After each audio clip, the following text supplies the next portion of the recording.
Good morning and welcome to the first day of the 2026 Men's Roller Derby World Cup from France. We're here in the beautiful sunny city of Orléans. My name is Valkyria and I'm here with Blade.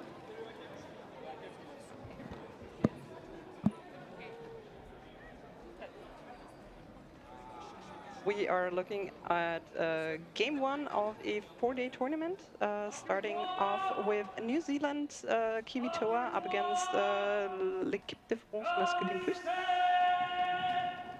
We're just gonna quickly go through the rosters for New Zealand.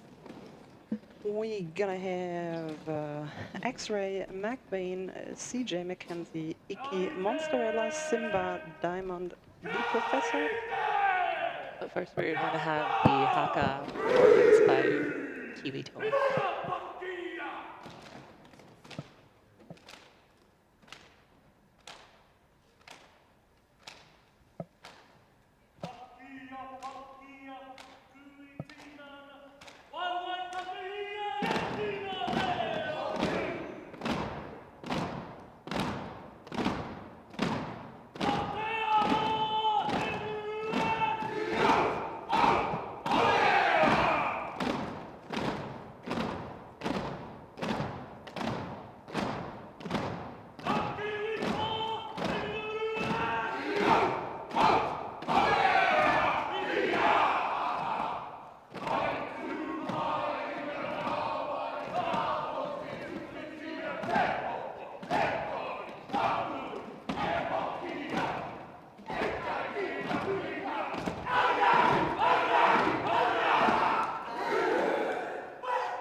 Especially impressive that they perform that on skates too. You can see some of those movements, like the stomping and stuff, they're kind of struggling to maintain their balance. That's a pretty good warm-up. It is. And core stability, right? One of the key skills that we need. So let's get back to the rosters. We have less than a minute. For Kiwi Toa, 010, X-Ray, 118, McBain, 14, CJ McKenzie, 18, Iki, 199, Monsterella, 22, Simba, 229, Diamond, 26, The Professor, 267, Benchville, 420, Furious George, 447 is Figgy, 54, Prince Harming, 67, Brutal Legend, number 8, Ivy Knivy, 84, Dragging You Down, 92, Sit Your Ass Down, 946, Kitty. I love that. Sit your ass down. All right, and skating in white this morning, we have Team France. I'll do my best with pronunciations here. Remember 009, Colonel Alramaking. 09, Thor Tank. 087, Next Strap. 11, Jeremy Bach. Sorry, Jeremy Bach. 112, Booyah. 125, Gallopin. 14, Jason Kruger. 140, Salmon. 15, Grokayu. 18, Yas. 21, Owly. 213, Sungo. 222, Beep Beep. 2307, Chatmain. 28, Unknown. 43, John Flex. 46, Red. 5678, Peterwood. 77, The Pip. 888, Shop. And we are already underway with jam number 1. And very clear where the name Bip Bip comes from, because the Bip Bip lead jammer for France in the very first jam of this tournament, and that was, I think, the second nope, not the scoring trip, but a box trip for a cut track. Thank you, Blade. Just saw that little hand signal from the ref there, just there at the top of that first apex. So we have our first power jam of the game, and it looks like it's going to be Figgy. Looks like the star successfully passed, so Figgy going to be our new jammer of record for New Zealand. Getting knocked out there, going to be bridged the long way back by the pivot for France. How far can they go? Just extending this pack to an absolute maximum along that back straightaway, just as Bip Bip released from that penalty box. Bip Bip nearly unhindered into a scoring trip, taken out of bounds in turn 4 very briefly, finished that scoring trip from before the cut. In the meantime, Figgy is still in that scoring trip, stuck on the French defense. Yep, Figgy coming against a strong lone blocker for France on the track. They're trying to get through the last line of defense. Unfortunately, taking a tumble, taking one of their teammates with them briefly, just as Bibib does another scoring lap around this pack. Pack has come to a near full stop, and the jam coming to a conclusion in a few seconds. Yeah, nothing like a 2-minute jam to get things kicked off right here first thing in the morning. That's going to be an 18-point jam for France, holding New Zealand scoreless so far, but there's still quite a bit of time to turn those tables. Strong start into the tournament, the home turf tournament, either way. Gonna have a lot of interesting matchups for today and tomorrow. For the pool games, we're gonna play for the first today mostly 30-minute games, and you can find the complete timetable as we have it up to now, including the matchups on the website worldcup.mrda.org. I'm sorry. We've got Rouge, our lead jammer of record for Équipe de France. Vengeville getting knocked around by France, getting knocked to that outside, going to be bridged the long way back right behind that jam line. Start things over again just as Vengeville comes into the pack for that first scoring pass here in jam number 2. Getting some offensive assistance from the pivot for France there, taking care of that blocker at the top. Looks like Vengeville getting knocked to the outside once again. Pack doing a good job keeping the action contained right between that jam and pivot line. Second jam in a row. And that is another 12-point jam for L'Équipe de France. 0 points again for New Zealand, as it looks. Looks like we do have 2 blockers currently in our penalty box on the New Zealand side, so that's going to be a huge pack advantage for Équipe de France as we head into jam number 3. Another 5-second call. Here is George and Santo, and again a quick lead for Team France, but then again with only 2 blockers to contain on the track. That's a nice start. It's a bit of a kerfuffle on the inside line. New Zealand jammer Sancho taken to, no, Curious George taken to the infield, still in that initial trip. Here's George opting to remove that star. Unfortunately, their pivot a little bit preoccupied at the top of the pack there, trying to keep Sancho at bay. Only able to do so for a short while, but hey, every second counts in a 2-minute jam. Curious George again taken over the outside line by 2 French blockers, one of them apparently out of play already, so they could get into track. Yeah, excellent track awareness there by Curious George, able to see the opportunity to enter the track a little bit more quickly than the France blockers were trying to permit that time.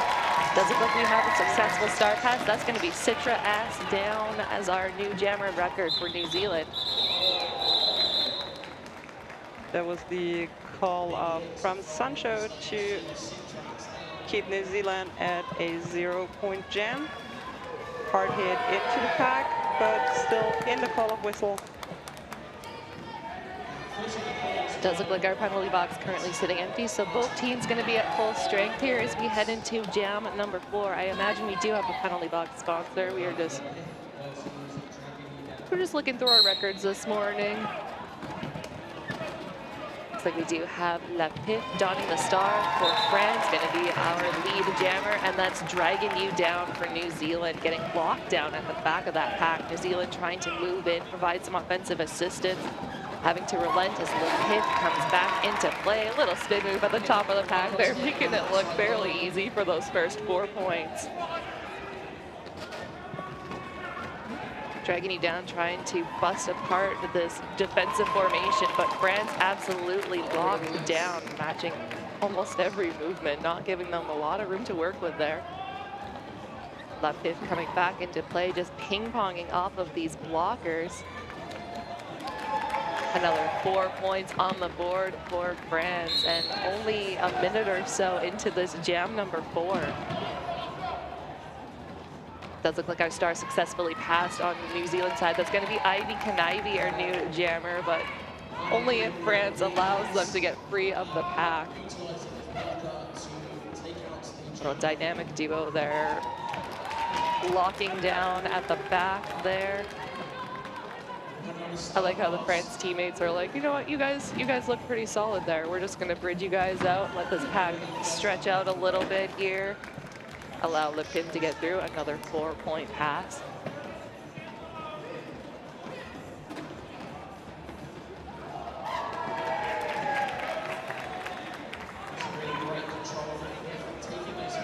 Ivy still trying to get some room to work with here. France not going to make it easy. Going to get a little shoulder bump to the outside of the track and be bridged back to turn number 3 as Le Pen through for another 4 points. 28-point jam. So sorry, 32-point jam so far. And enough time to get 4 more points in. That's going to be a 36-point jam for France. I think that might be one of our record breakers of the weekend, but it's still very, 7 very minutes early. into the tournament. Yeah. I mean, I don't want to speak too soon, but that is, it's tough to beat those numbers. I'm sure we'll have some pretty impressive numbers all weekend long. Oh my.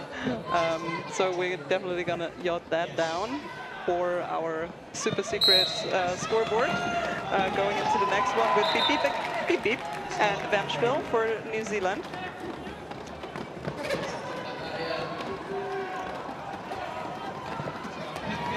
Vengeful getting a little bit of assistance there. Unfortunately, the Team France blocker is able to just rotate right around that, almost for not having to relent now as Bibit comes back into play. Just a little skip over the skates on that apex. They're not quite an apex jump yet, but I'm sure we'll see tons of those all weekend as well.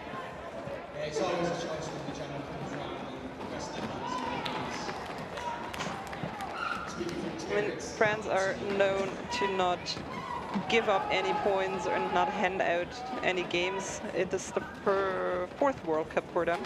Especially in front of the hometown crowd, too. Exactly. You know they don't have something to say about it, so there's a bit of honor to defend here. Best keep the crowd on your side. And also they do not have a jet lag in their bodies, so it's a little bit easier. Bibit just skirting through along that outside track boundary. Another 4 points on the board. Just over a minute elapsed so far here in jam number 5. Still plenty of time to put more points up. Absorbing that hit from the New Zealand blocker at the top of the pack there for another 4-point pass. Vengeful still with the jammer cover in hand, still caught in that initial trip. And there's a forearm penalty signal, but that is going to a French blocker headed to the 888 penalty box.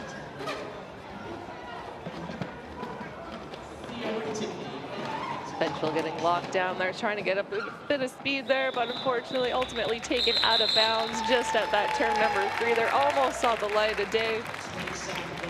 So close, but unfortunately jam does come to its conclusion. France putting up 27 points. That brings them to 108 so far. New Zealand is still held scoreless, but they still have just under 5 minutes to go here. So about 10 minutes of playtime. That is a little more than 10 points a minute for Team France.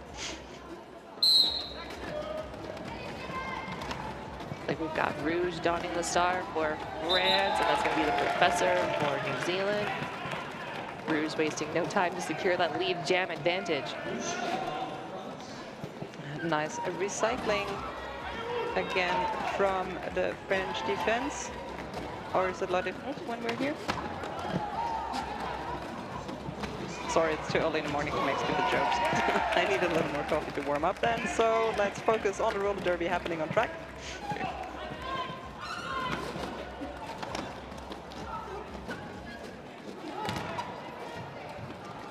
It's really the New Zealand jammers are taking a couple of really hard hits, and the French are dishing out with open hands. Oh, absolutely. And a sneaky start pass to New Zealand's pivot. Yeah, pivot for France, able to lock down that action though. Enough time for the France blockers to catch up, make a nice little formation there, keep them at bay. back pedal call on 26, the professor, but as a blocker now, so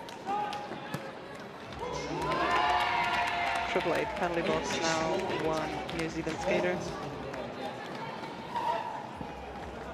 Biggie using those beautiful lateral movements to try and bust apart this formation from France, but not quite able to do so. Impressive two-wall there, being put forth by Equipe de France. It does look like we have a cut track penalty being called on the jammer for France, so that's going to put Rouge in our 888 penalty box for 30 seconds or less, depending on if... Don't jinx it, please. But, yeah, the announcer curse. I don't want to finish that because then that would be the chance now. I don't want to put that energy out there. Not this morning. For Biggie to get, not Biggie to get points on the board because the call-off was too early. But we do have a tall jump start now in favor of New Zealand. Yeah, this could be exactly what New Zealand needs to put those first points up on the board. Rouge currently standing in our 888 penalty box, so that's going to be 10 seconds or less for this power start. They're going to send Dragon You down out with the star.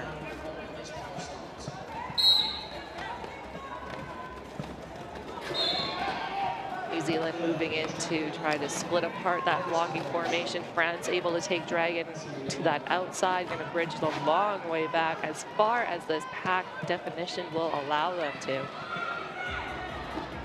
And we do see Rouge being released from that penalty box. We'll see if New Zealand, no, not quite able to capitalize on that for orange track in that jammer for that pass at least, but now look like they're ready and waiting with the formation there, trying to keep Rouge at bay.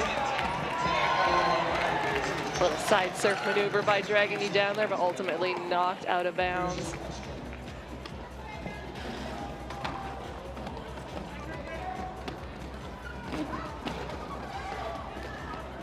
Late penalty box empty, everybody back on track.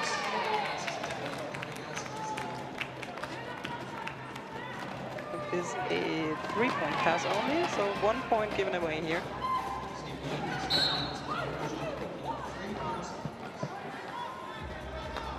Rouge getting knocked out of bounds there at the top of turn number 1, going to be bridged back the long way.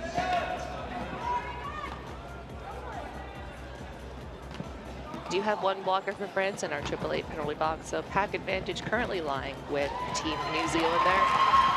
Dragon able almost to get free of this pack, much to the crowd's enjoyment. One blocker to go, but they're not going to make that easy, not one bit. And the recycling all the way around the track, like half a lap on the other end.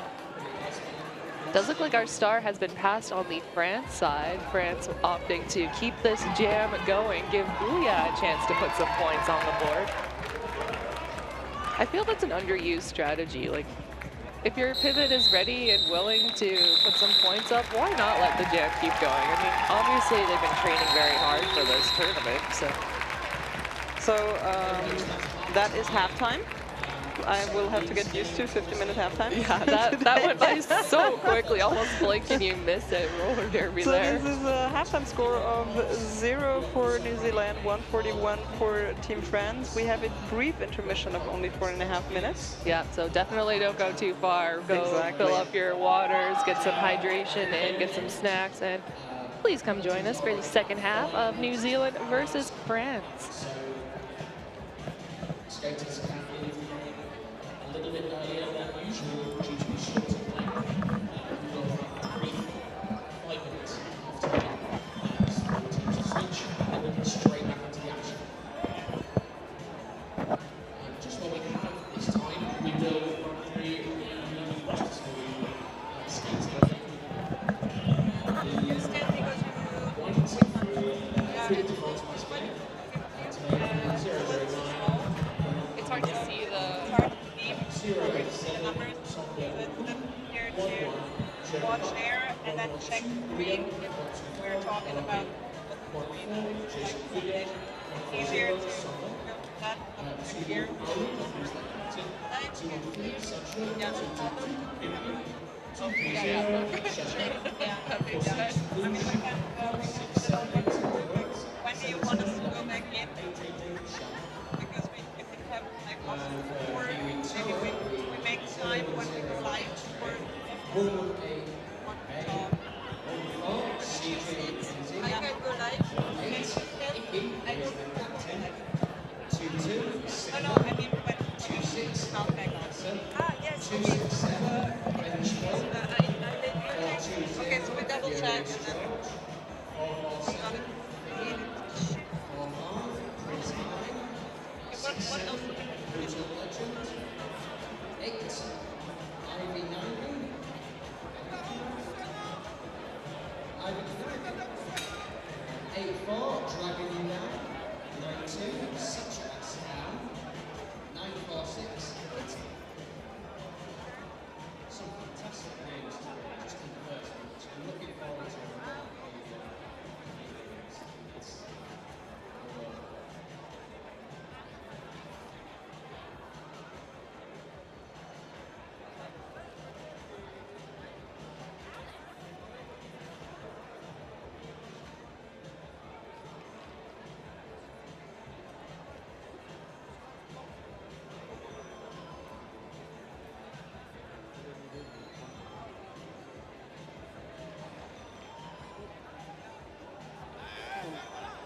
What else do we need to do?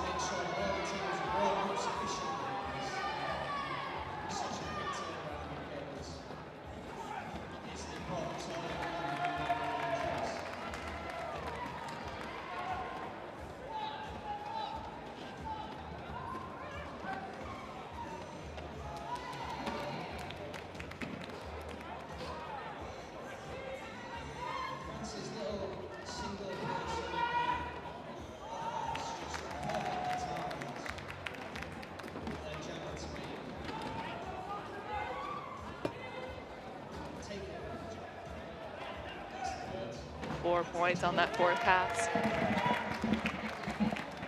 CJ McKenzie at the back of the pack, having removed the star now, getting a little bit of headway here, but that 2-wall at the top of the pack by France not going to make that such an easy feat to accomplish. Going to get bridged a long way back. Sancho dancing on those toe stops along that inside line, a little hop over the skates to get another 4 points on the board. Still about 30 seconds to go here in jam number 1.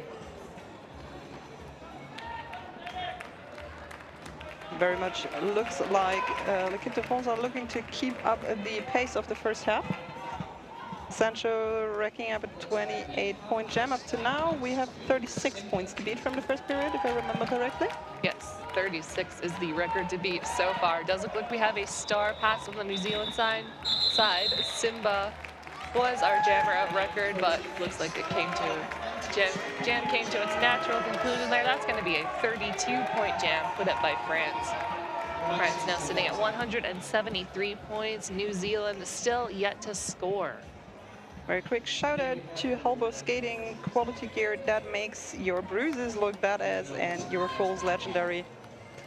And Pussy Panzerfaust telling us that we have another 5 seconds to go, and there we have the first whistle. Oh, that's a bit of a pile up there on the outside line. 75. Oh, that is unfortunate. 77 France Lapif taking the lead, and Vengeville was nearly out of the pack. Good track awareness by Vengeville. They're able to re-enter that track very quickly, but ultimately taken out of bounds once again, having to recycle to the back, playing it safe, not wanting to take a trip to that 888 penalty box. Lapif now through with that second scoring pass underway. And just flying around this track, too. Wasting no time to get back into play, put more points up on the board. We have ourselves a backwards moving pack, both jammers on that outside boundary being bridged back to that pivot line.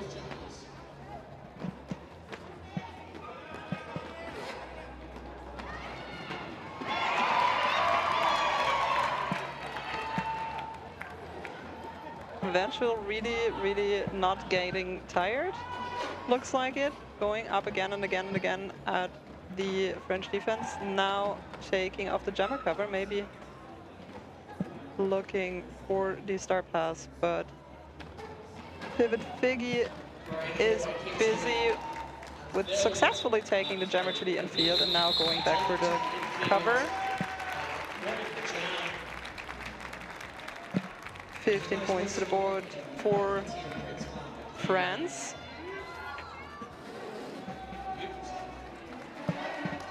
So we're gonna have Bip Bip donning the star next for Team France.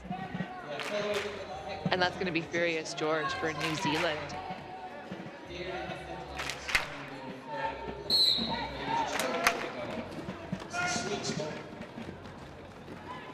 Bip Bip with one left to beat now, two. Dynamic duo from New Zealand at the front of the pack. They're able to keep Bip Bip at bay for a couple of seconds there.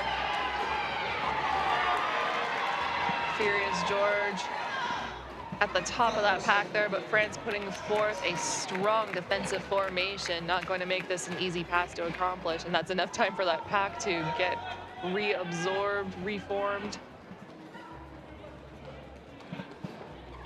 Pivot finding room to run just along that inside line, manages to maintain their balance somehow, some way. Does look like we have a couldn't see the, just a cut track penalty being issued to Furious George. So that's going to be a power jam in favor of Équipe de France. Bip Bip now in full control of this jam number 3. Opting to call that jam to its conclusion, having put up 12 points so far. Looks like our refs just confirming if any points need to be awarded on that final scoring pass there. But this will be a power start for France as we head into jam 4. L'Équipe de France in the meantime past the 200-point mark, keeping New Zealand still at 0. I feel like our small but mighty crowd might go wild if New Zealand does manage to put any points up on the board. Crowd certainly rooting for everybody New Zealand this morning, right? Absolutely. And I guess we'll be seeing a couple of those games across this weekend, just as we had them at each and every World Cup, to be fair. It's inevitable. It's hard to watch sometimes for the fans at home and for us even here, but everybody loves an underdog story. Furious George back on track with the cover in hand, nicely ditching the first defense. France with wall of 3, keeping Furious George in the rear of the pack, but nice break up here and help from the Kiwi Toa blockers. Curious George slowly making their way to the front, but it gets taken over the outside line. Rouge getting jostled a little bit by those New Zealand blockers, but does get through for an additional scoring pass. Checking in with their coaches. Looked like a special hand signal there, a little wave of the hands by the side. Like, do I call this? Is this the right time? Yes, indeed, it is time to tap those hips, bring that jam to its conclusion after putting 16 points on the board. Both teams going to be at full strength as we head into jam number 5 here. Our 888 penalty box currently sitting empty.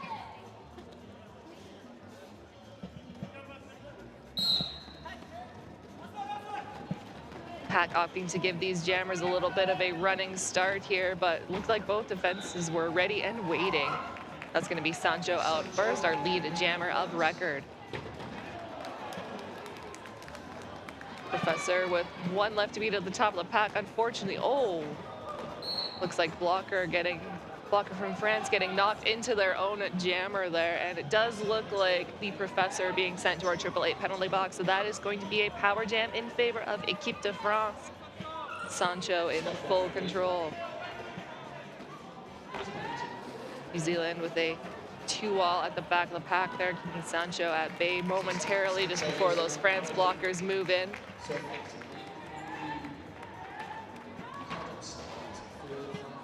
Professor now standing in that penalty box, so that means 10 seconds or less until they are back into the action. Sancho putting up another 4-point pass. Professor just powering through this pack, but unfortunately, ultimately taken out to that outside track boundary, going to be bridged back by the pivot for France. A huge hit by the pivot right at the back of the pack. They're not even allowing to touch that pack.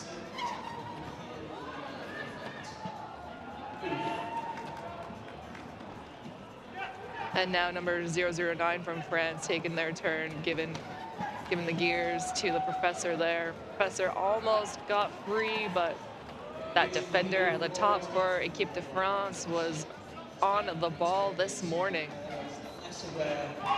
Professor now free of the pack, much to the crowd's enjoyment. And it does look like Sancho being sent to our 888 penalty box. So power jam.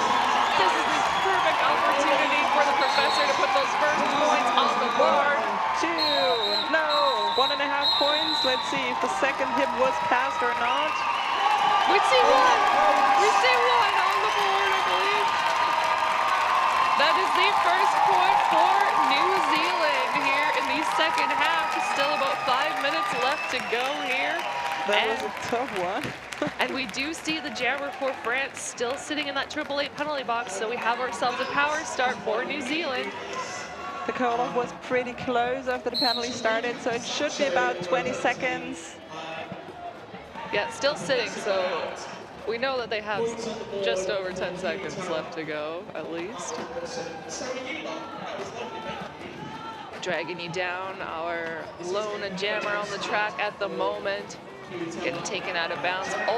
Look at that synchronization there by the France blockers. They saw their blocker take drag into that outside, and in unison they all come back to do that bridge back behind the jammer line.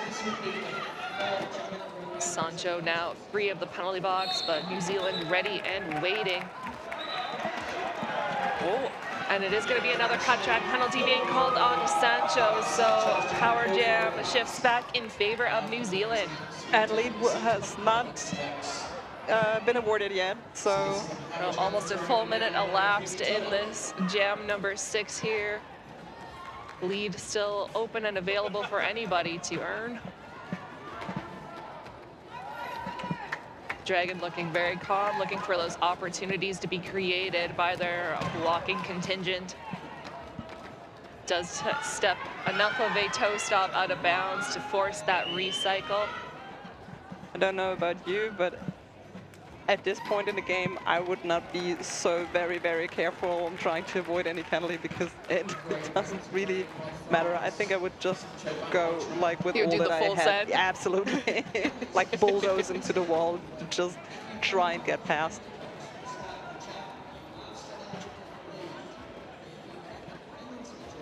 But with how those France blockers have been hitting all game, do you want to do a little bit of self-preservation there too? I mean, they do have a full tournament weekend ahead of them, only the first game, so not wanting to incur any bad hits or anything like that. So we did have a star pass in the end to pivot.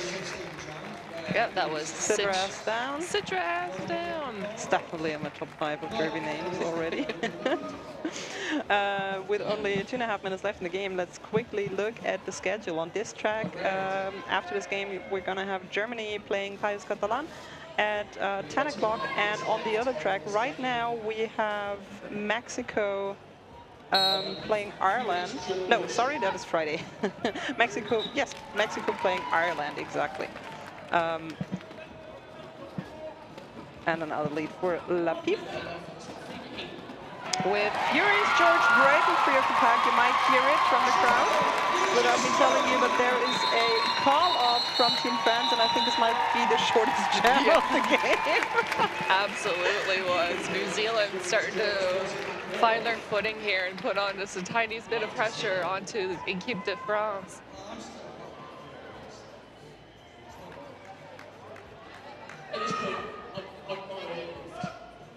Triple A penalty box currently sitting empty. Both teams going to be at full strength here as we head into jam number 8 of this second half.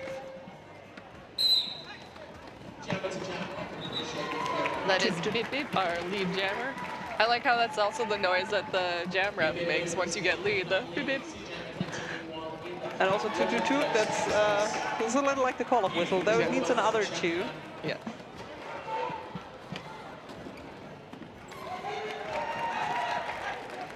As Booyah for France moving in to split apart that defensive formation for New Zealand, allowing Bip Bip to get through relatively easy for that first pass. Star stash by CJ McKenzie, looking to get past Owley. We've got the pivot for New Zealand in a good position to receive a pass should they need to do so, but unfortunately ready to capitalize on that movement.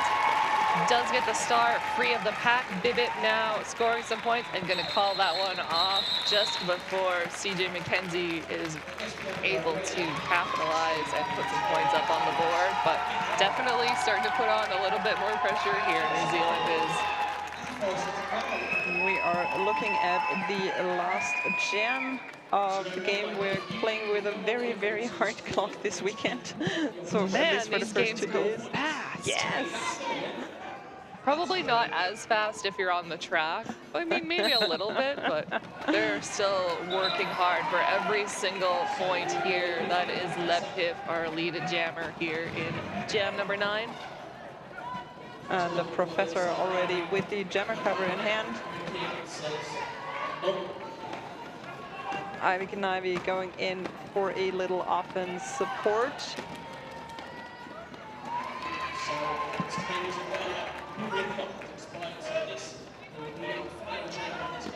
Looks like the professor did want to pass that star off, but the France blocker saw the opportunity to take out that pivot.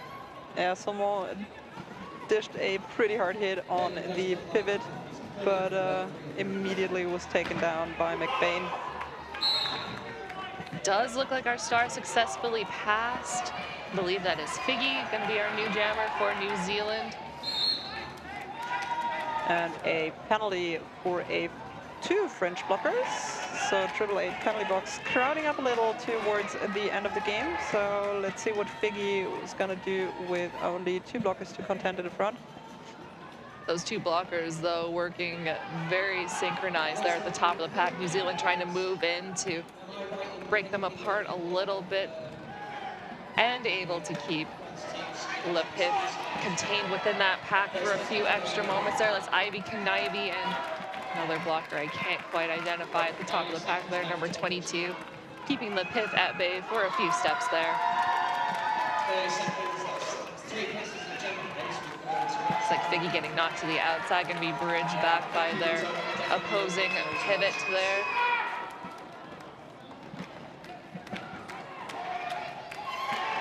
Figgy working very calmly, very strategically there.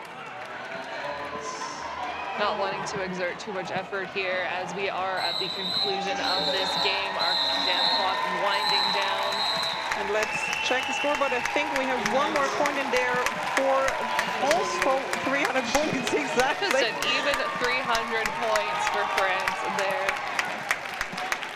One lone point being put up by New Zealand, so not a complete shutout. Well, yes. All right, so let's check the schedule. On this track, we are gonna see Team Germany versus País Catalán at 10 o'clock. On the other track for the second venue, we're gonna have Scotland facing Team Spain. This sounds very interesting as well.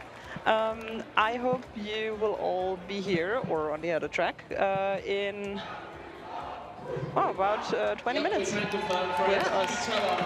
Thank you very much for watching. Thank you so much for joining us. Thank you, Blade, and we'll see you soon.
parle fort.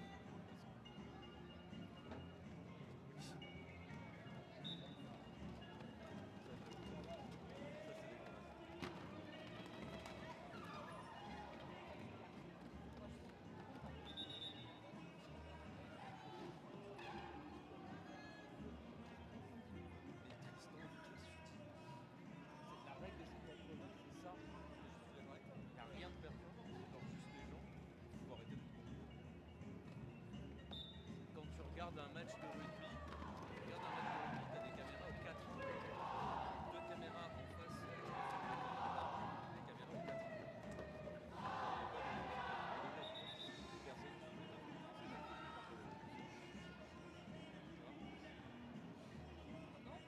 Ouais, non, mais pour ça, tu veux dire, je veux bien qu'il y ait 3 bureaux qui regardent des 4 regarde un match.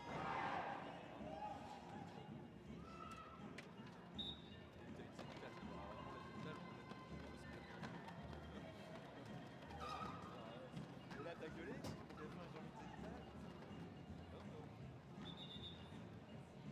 Franchement, on aurait pu mettre le pont motorisé, enfin, une caméra motorisée sur le pont là. Ça s'appelle Spider, non je crois pas, j'adore. Ah ouais, c'est vrai. Salut, c'est John Lim.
Einen wunderschönen guten Morgen, hello and welcome for game 2. I might confuse myself with the switching languages back and forth. Yes, We're this could be a dual language broadcast, just to warn everybody out there. Looking at game 2, Team Germany, all gender versus Payos Catalan.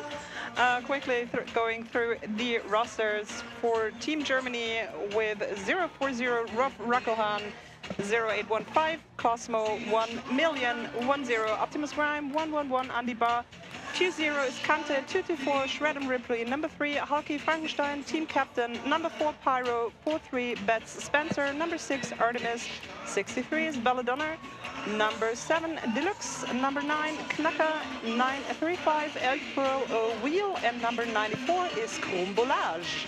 And for Payos Catalones, I will do my best with the pronunciations once again. We have number 11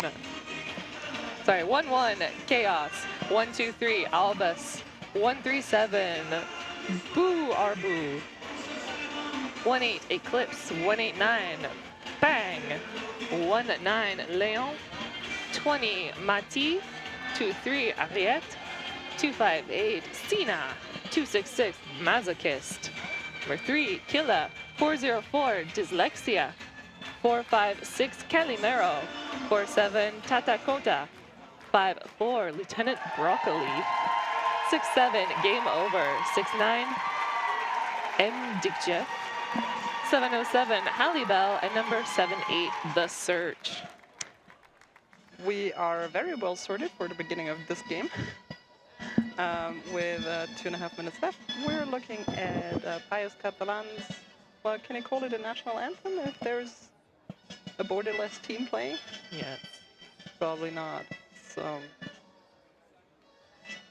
Their chosen intro and song.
the clapping is a good indication that the song has come to its conclusion. I will read a bit of history for the Payos Catalanes. This team was born as a natural response to the oppression suffered both historically and today to claim our right to who we are. This is a statement brought forth by the team, not me personally. To challenge a worldview based on political borders that impose inaccurate stereotypes. We are here to make visible realities hidden by the current government understanding of the world. The Catalan countries encompass the territories that share a common language and culture across Andorra and the 3 different oppressive sovereign states, France, Spain, Italy. This includes Andorra, Catalonia, Northern Catalonia, the Valencian country, the Balearic Islands, La Franja, El Carre, and l'Alguer. Apologies for my mispronunciation on anything there. Well, we have to deal with what we got, right? So we're starting off with the first jam, Optimus Prime for Team G All Gender up against Leon for Payos Catalan. Grimes taking a quick lead and going into the first scoring trip with Leon still in the initial trip, and I think we're looking at the attempt of a star pass. Yeah, pivot for Catalones in a great position there. It does look like the star pass successfully completed. That is going to be the Surge, our new jammer of record. Little spin move by Optimus Grime there to get themselves through for that second scoring pass. Does look like the Surge now successfully at the back of that pack, starting to pick up those points one by one as Optimus Grime does another beautiful spin move there. I imagine Optimus Grime might be spinning a little bit here in this game and this whole tournament. 4-point pass for Leon, and Grimes going up for another scoring trip. Past the last defense, I think one skate was out of bounds. Let's see what the jammer refs determine when. Currently, all of the blockers were passed before the foot went out in the call-off. It's another 4 points to the board for Team G All Gender, 16-4 jam to kick off the game. Does look like we have one blocker in our 888 penalty box for Payos Catalanes. That is number 19, I think. That's blocker turned jammer Leon from the previous jam.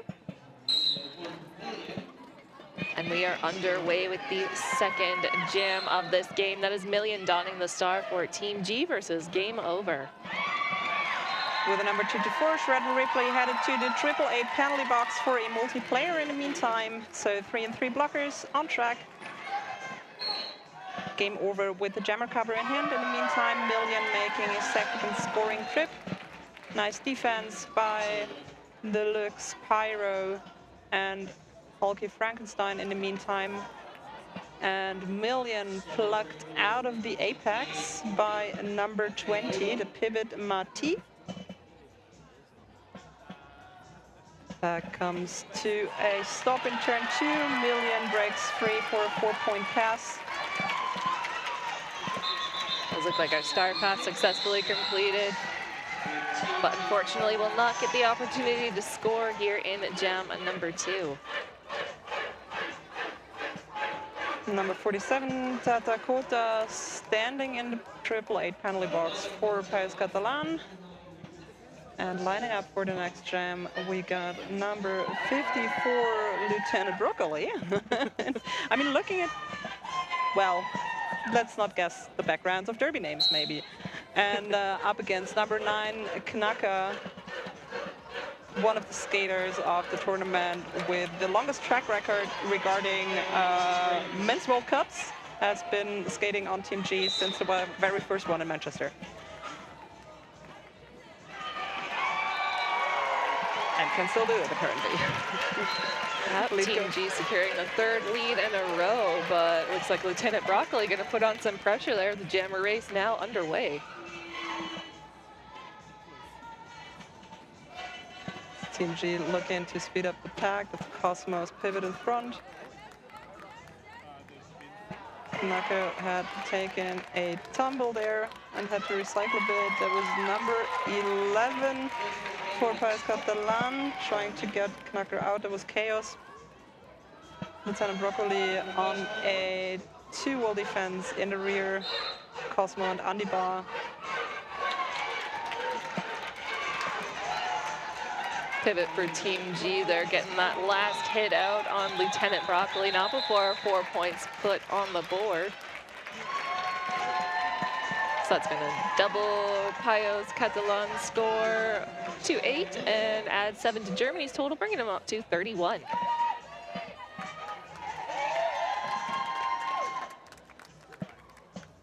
The Catalans again with a blocker in the penalty box, so again a 4-3 blocker advantage for Team G at the start. Jamming for Catalan 69, that's Jeff, who I've only known as an official up to now. And number 20, Kante for Team G as the jammer for this one.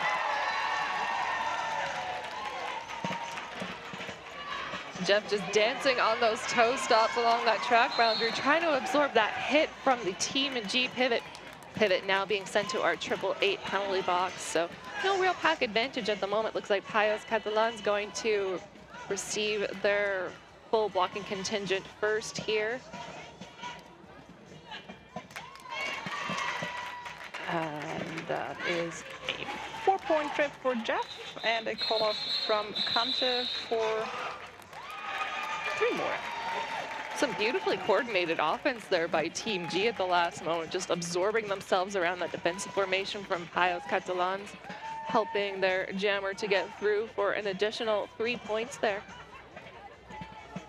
Did you see Casimiro just a little fangirling on the jammer line with Optimus Grime? I know, it's not every day you get to go up against Optimus Grime. Well,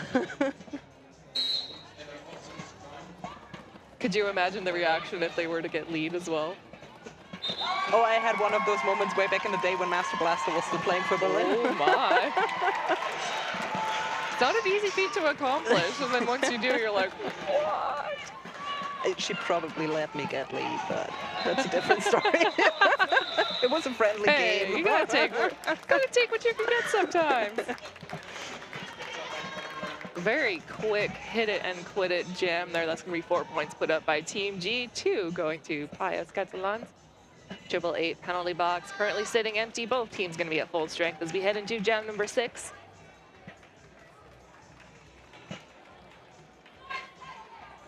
Number 19, that's Leon again, up against Million. Million trying the outside line and gets briefly taken out by a blocker who gets sent off for a direction penalty. I was gonna say it's a missed opportunity on the jersey number for Million, but I guess a million is too many numbers for numbers for that jersey there. It does look like we have a little bit of a blocker pile up there at turn number 1. Jam gonna be called to its conclusion, not before Team G put another 4 points up on that board.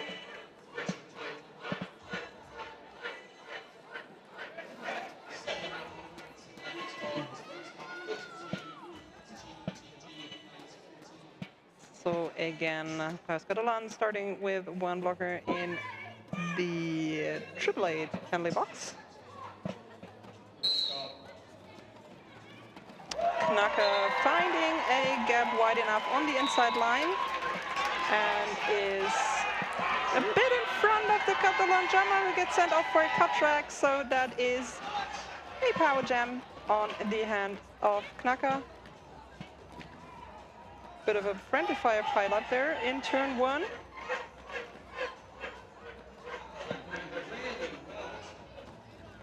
Yep, Team G trying to break apart that defensive formation there by Payos Catalan. Does get through for a quick 4 points, gonna bring that to a conclusion and set Team G up for a nice little power start. Power start at a scoreline of 46-14. And Kante taking that power jam start.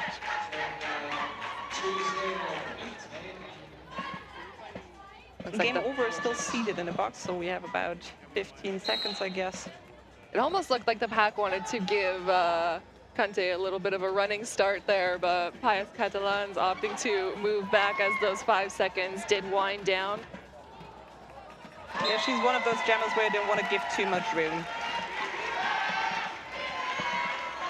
Game over now, released from that penalty box, has yet to perform that initial pass there. Kante at the back, or sorry, at the front of the pack now, getting some help from the pivot to break apart that formation. Deluxe in the penalty box for a direction penalty, a call up from Kante. So this time it's up to Team G to start with a shortened defense. Let's see if the Catalans can capitalize on that. It's Lieutenant Broccoli up against Optimus Grime.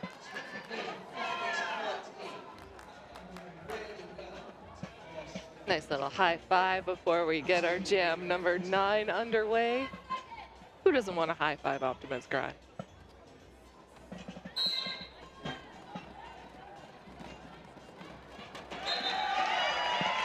Grime just powering through that formation, opting to, oh my, knocked the glasses right off of Lieutenant Broccoli. I'm surprised that doesn't happen more often with I know, right? with skaters with glasses, whether it be blockers or jammers. I'm always impressed when they can wear those glasses while they play. It's like both teams now back at full strength. Lieutenant Broccoli hitting that pack first, but Team G ready and waiting with a defensive formation, being capped off by Optimus Grime, taking them to that inside.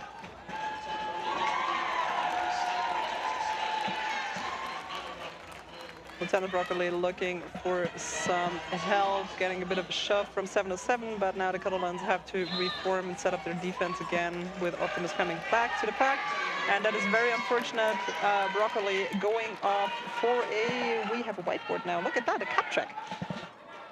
Yes, lovely little whiteboard here being provided to us, helping us bring to you those penalties as they occur. Optimus Grime just doing laps around this pack, having completed 4 of them so far, and still about 40 seconds or so to complete more.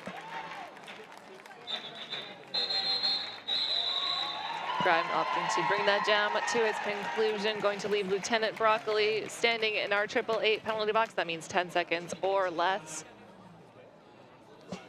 Looks like they're going to send Million out with the star for this brief power start.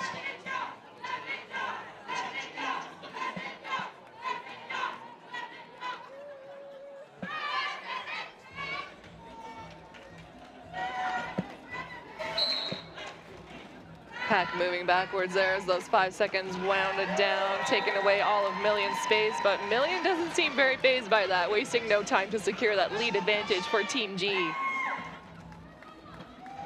Lieutenant Broccoli now being released from our 888 penalty box. Sees a wide open inside line, able to capitalize for that initial pass.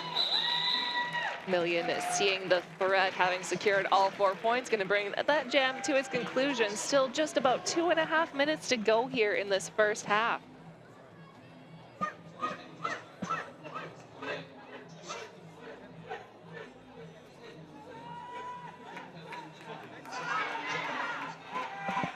Looks like we're going to have Endic Jeff donning the star for Pies Catalans and Knacker for Team G.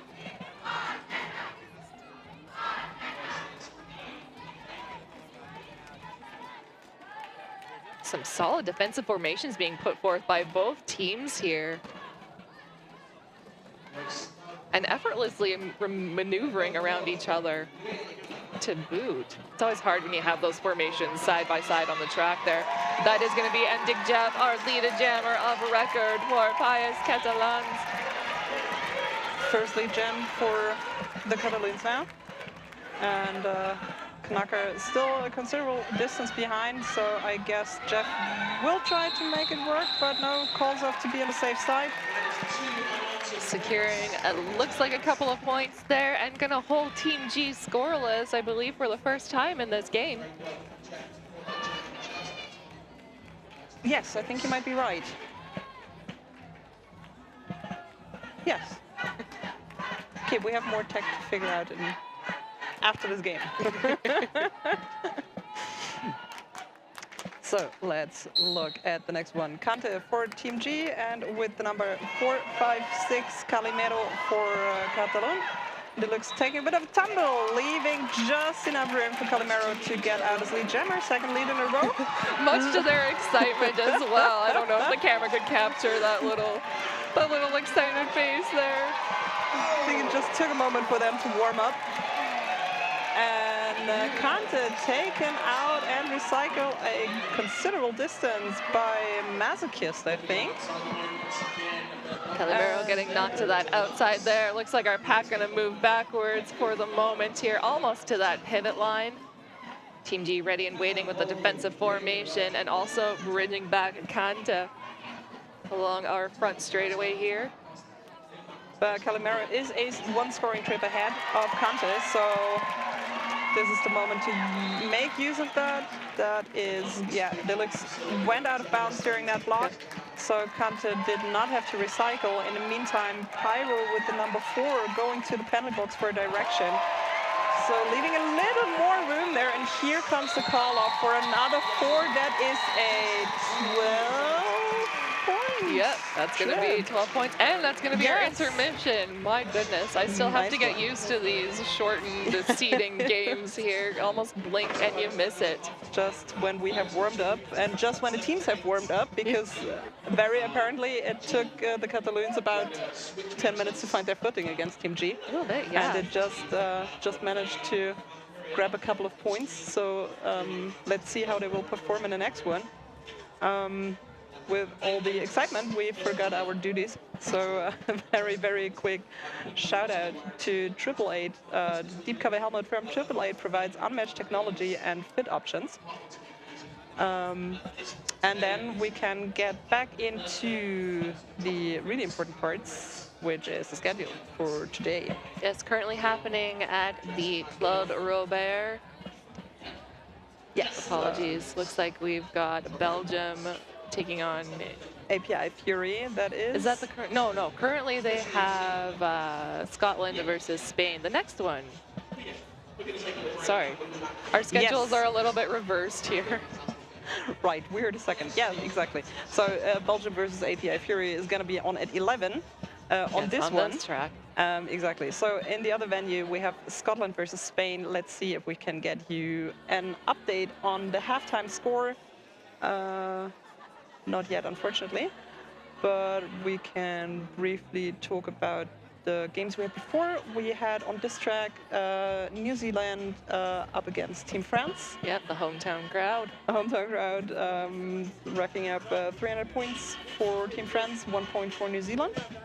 And then we had on the other track Mexico up against Ireland with 124 to 11 for 124 for Mexico, 11 points for Ireland. So we'll be looking at a lot more exciting matchups today and tomorrow. And we hope that you will stick with us for all of them, or for as many as you can, because for most people you will have probably to work because it's a Thursday. And the time difference too. And the time it's difference. hard for It's hard to catch all that derby action, but hopefully you can just hit a little rewind button on your feed there and catch up on any games that you missed out on. Because we will have them live on YouTube. And not only live, but also archived at some point. So let's briefly talk about the game that we had. 78 points for Team G Gender, 32 for País Catalans. Penalty-wise, it's pretty even, I think. Yep, nobody really sitting in any penalty trouble. We have one player on each side with 2 penalties. A handful with 1. 6 penalties for Team G, 7 for Catalan, so that is not a factor, I think, in the game yet. But then again, how many penalties can you rack up in 15 minutes? And I believe they're not allowed to have 7, are they, during these seeding games? Is it less? Yeah. We should know that, right? I feel we should know that. We should but there's a lot of details. We'll double check the tournament procedures after this game, and the next pairing will hopefully be more informed. I would hope nobody would get 7 penalties in that amount of time, but I guess you never know. So let us know. I think we do have a live chat. Let us know in the comments what are the games that you're looking forward to the most. And yeah, we have about a minute left in the game, and we have not talked about our NSOs and skating officials yet. The crew for this game and the previous one is Reflex as crew head ref. We have Demon Mistress, Alice, Illinois, Rolling Red, Knock Tarot, and Mad Mum on the skating official side, and the NSOs are Tilda, Pussy Panzerfaust, Dropkick Bruce, Field Leader, India Pale Ale, Mowgli, Arya Snark, Goosebumps, Candy Striper, Simbin Queen, and Unprocessable Envy. Sinbin Queen, love that. And that was a rolling whistle, I think. So we can go back into the action that we love the most. Usually a good sign things are about to get started once again. I think I see Optimus Grime donning that star for Team G, slowly making their way around the track. With a number 54, Lieutenant Broccoli, we still have Pivot Pyro seated in the penalty box for Team G. Jam is on. Grimes moving past the last defense, and Lieutenant Broccoli looking for a quick start pass, taking to the infield, taking a tumble. Will have to recycle, reset behind Andy Barr.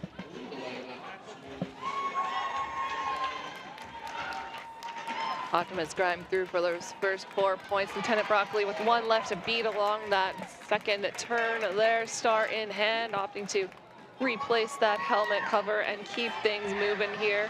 Oh, huge hit dished out by Optimus Grime there. Putting another 4 points up on the board for Team G. Lieutenant Broccoli recycled to the top of that apex there. Team G opting not to bridge them back as the pack is fairly stretched out ahead of them. Starting to get a little stretched out here along this back straightaway, but Team G doing a great job of reforming that pack and keeping Lieutenant Broccoli at bay at the same time. Optimus Grime just doing laps around this pack, does manage to keep those skates in bounds. Another 4 points in the pocket. Lieutenant Broccoli against a very strong formation being put forth here by Team G at the top of this pack. Beautiful three wall there. Pius Catalans trying to move in and split them apart. Lieutenant Broccoli taken to that outside. They're going to be bridged the long way back along that back straightaway. Grime just absorbing hit after hit from these blockers from Pius Catalans. And it does look like a cut track being issued to Optimus Grime. We're going to have ourselves a little power jam here, but only a handful of seconds left to go here in jam number 1. Broccoli opting to take a rest against that defensive formation from Team G there as our jam clock winds to its natural conclusion. Team G having, I was looking at the scoreboard there, now past that century mark, and even 100 points on the board. Pius Catalans sitting comfortably at 36 points. And Pius Catalans now with a nice little power start here. Looks like they're going to send Mdig Jeff out with the star. And jam is on, and I think I'm going to take this one in German. It's okay. Yeah, absolutely. Team G mit allen 4 BlockerInnen auf dem Track. Recycling hier von Shredded Ripley. Haki Frankenstein in der Zwischenzeit auf dem Weg in die Penalty Box. Gerade als ich sage, alle auf dem Track, verlässt da natürlich eine. Scheinbar ein bisschen Verwirrung hier in der Defense. Wer jetzt recyceln kann, darf, muss. Jeff geht auf Nummer sicher, reformt nochmal nach hinten und bricht den Jam ab, als Optimus Grime aus der Box kommt und durch das Pack direkt durchkommt. I even understood some of those words. Yay! But I mean, Optimus it Grime doesn't and seem Jeff. like there's some translations for a few of them. No, I mean, in German we actually use, like within roller derby, we use basically the same language as the English does, which is why it's actually really hard for me to talk about roller derby in German, because I'm so used to using English in a derby environment. It's a lot of switching back and forth, a lot of mental brain work there. And Million starting out for Team G against Calimero. Million having a bit of a hard time, and it's lead for Pius Catalan. The first one in this period, not the first one in the game, fortunately. Million at the top of the pack there, one left to beat. That's a pivot for Pius Catalans. Does get through for that initial pass. Looks like we have a blocker from Team G being sent to our 888 penalty box. Yeah, that was April O'Wheel for a forearm penalty. I hope she did not use the one that she broke a couple of weeks ago. Oh goodness, no. That would be a bad idea. And let's see, Krombolage lining up for Team G. Also has a bit of World Cup experience under his belt already. Up against number 19, Leon for Pius Catalan. April in the penalty box. 4-3 blocker advantage now for Pius Catalan. And Krombolage finding a gap between turn 1 and 2 on the inside as lead jammer. Leon up against Deluxe and Shredder Ripley in the front. Pat getting very stretched out here along that back straightaway, but still nicely within those legal confines.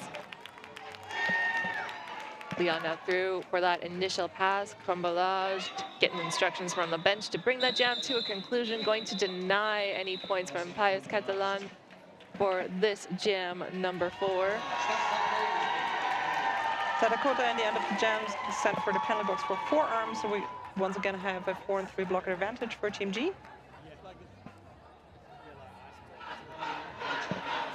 Calimero going to don the star for Pius Catalans versus Optimus Grime.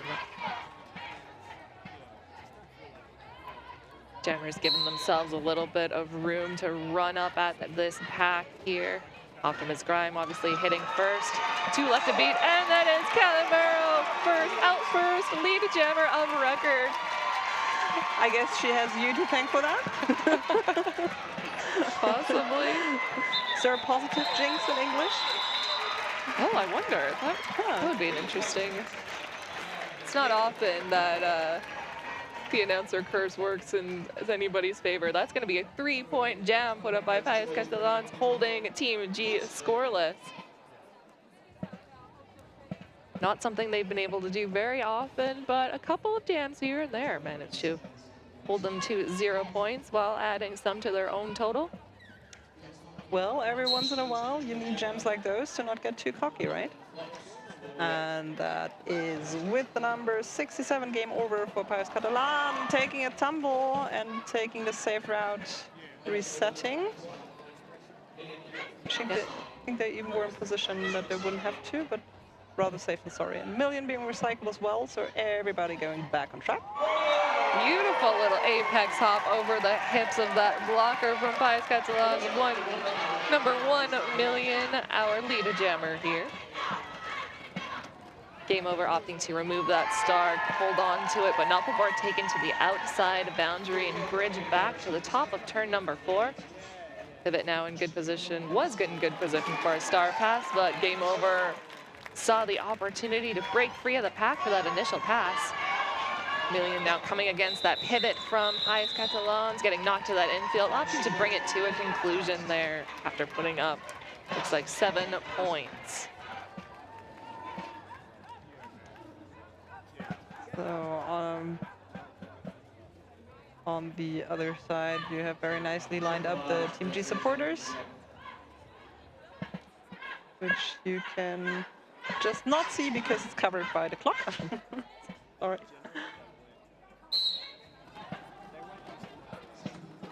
Going into the next one, Krombolage not taking the lead at 69. Jeff for Pius Catalan again. They really found their footing now in the end of the first, coming up for the second period. Krombolage there, a little extra burst of speed and a little apex hop at turn number 2 there. And Jeff opting to bring that jam to a conclusion. I do see them signaling a cut track penalty, possibly. I'm not sure if they're looking for their coaches to possibly issue a challenge. I don't know if they have challenges in the seeding games, actually, to be honest, but I did see a couple hand signals there, so possibly asking their coaches to be on the watch.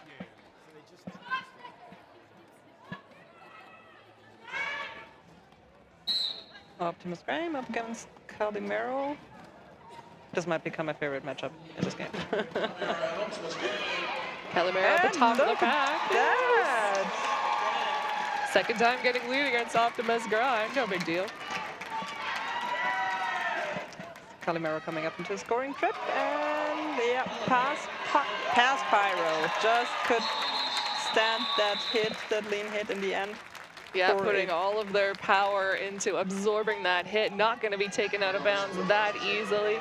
4 points put up by Pius Catalans. That brings them up to 49. Team G sitting comfortably at 115. 5.5 minutes left in this one.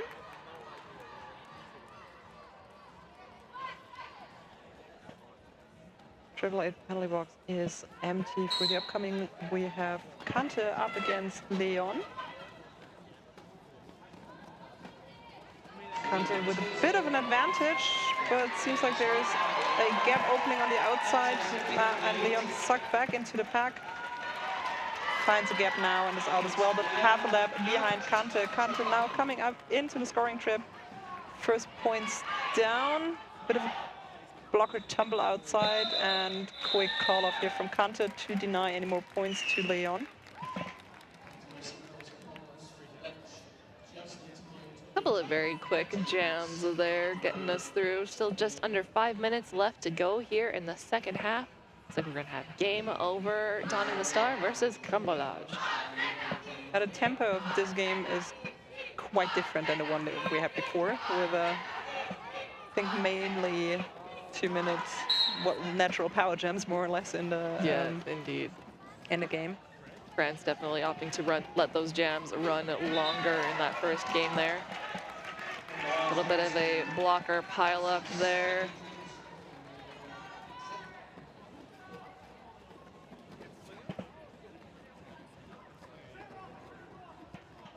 Cambolage against a strong formation being put forth by Pius Catalan. And same for game over there, just being locked down at the right at the corner there. Starting to get a little bit of headway here at the top of the pack. Just one left to beat, or sorry, a dynamic duo now being put forth by Team G.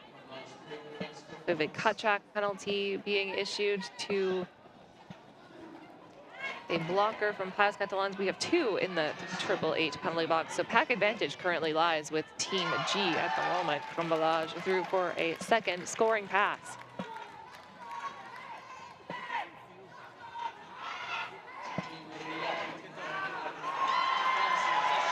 So a little dip on the outside there by Cambolage gets them through for another quick 4-point pass. And we do see game over emerging from that pack with their initial pass underway. Little extra burst of speed there, but does get knocked to that outside by the pivot for Team G. Yeah, there's a contract penalty for the blocker again. It's 266 this time. Masochist. So Krümel now with a slight advantage here on track.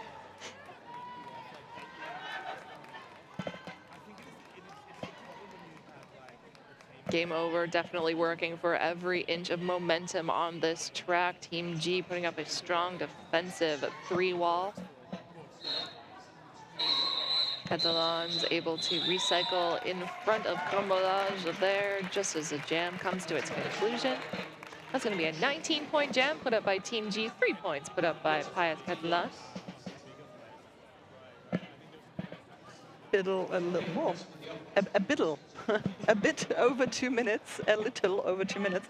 A bittle. I think that's could be a new word. Yeah. So makes sense.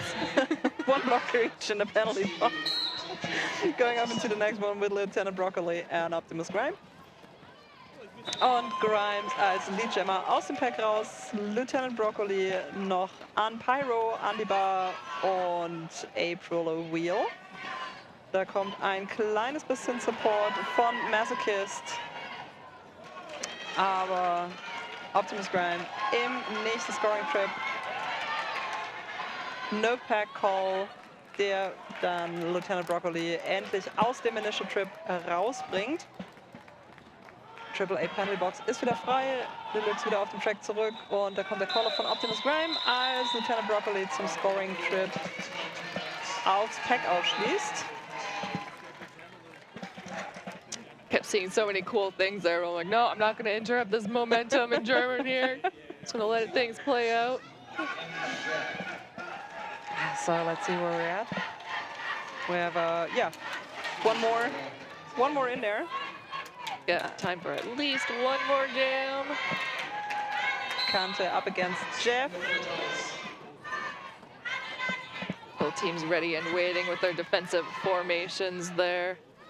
2-6-6 from Catalans trying to break apart those blockers, but it is going to be Kante out first, our lead jammer of record here in jam number 12. Excellent work by Team G at the top of the pack here, keeping Endick Jeff limited, preventing that initial pass from getting underway too quickly.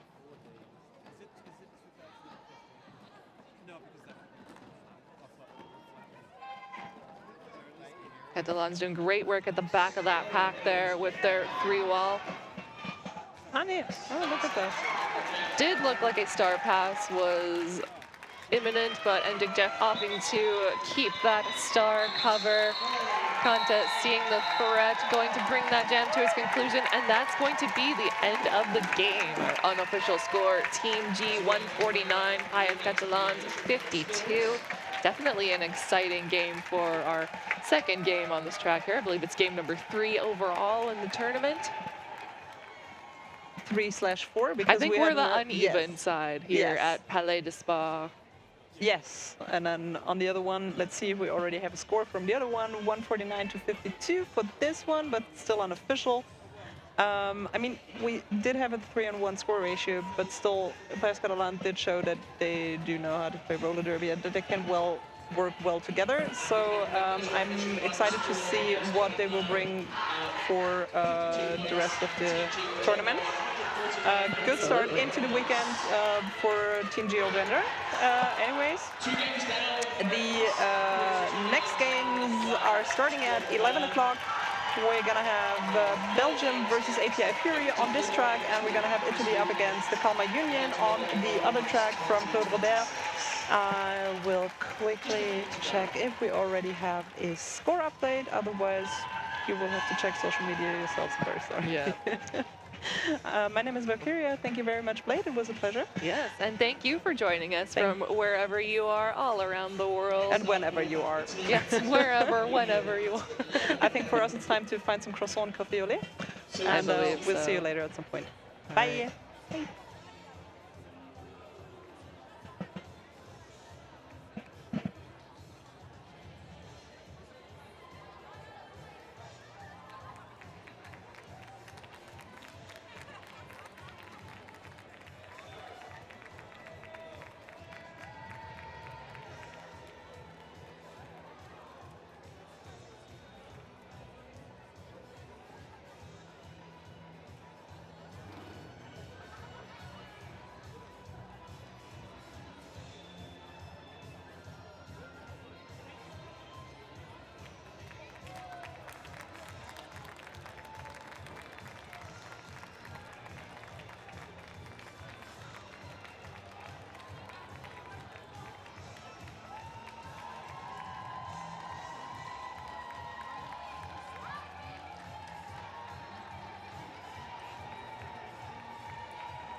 morning, everybody. If you were not roused for roller derby already, there's no way you can't be roused after those two anthems.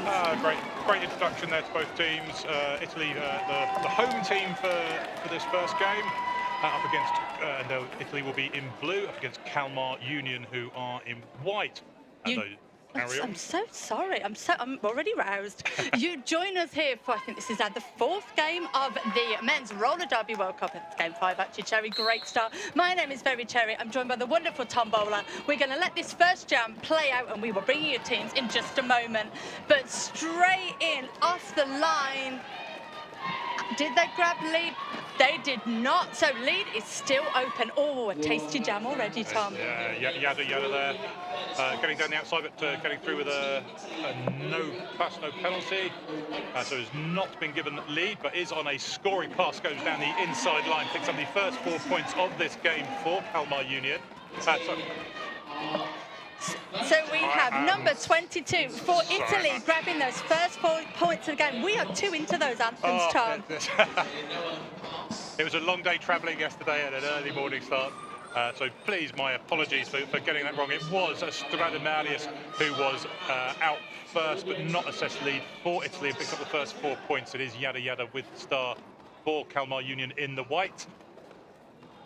And as you said, we have no lead jam in this game, so we will be going for the full 2 minutes, which I have to say is quite a rarity now in roller derby. So we can just soak it in. We've still got a minute to go in this jam. Points have only got on the board for Italy, with 8 more going onto the scoreboard.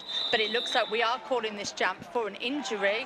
We see one of Kalmar on the track. It looks like they're about to get up, but we will probably go into an official time out. Yada, the jammer, they're just trying to get down the inside and pick up a big hit. Gone down. So that comes, the officials end that jam. So what I will do then is I will bring you the team while we're just having this timeout, and I will bring you the home team, which is blue, and that's Italy for you. So we have 004 Hannibal. We have 22. That is Stradamarius. We have 2517 Professor Plan B. We have number 27 Bratz, number 41 Hercules, 42 Mena.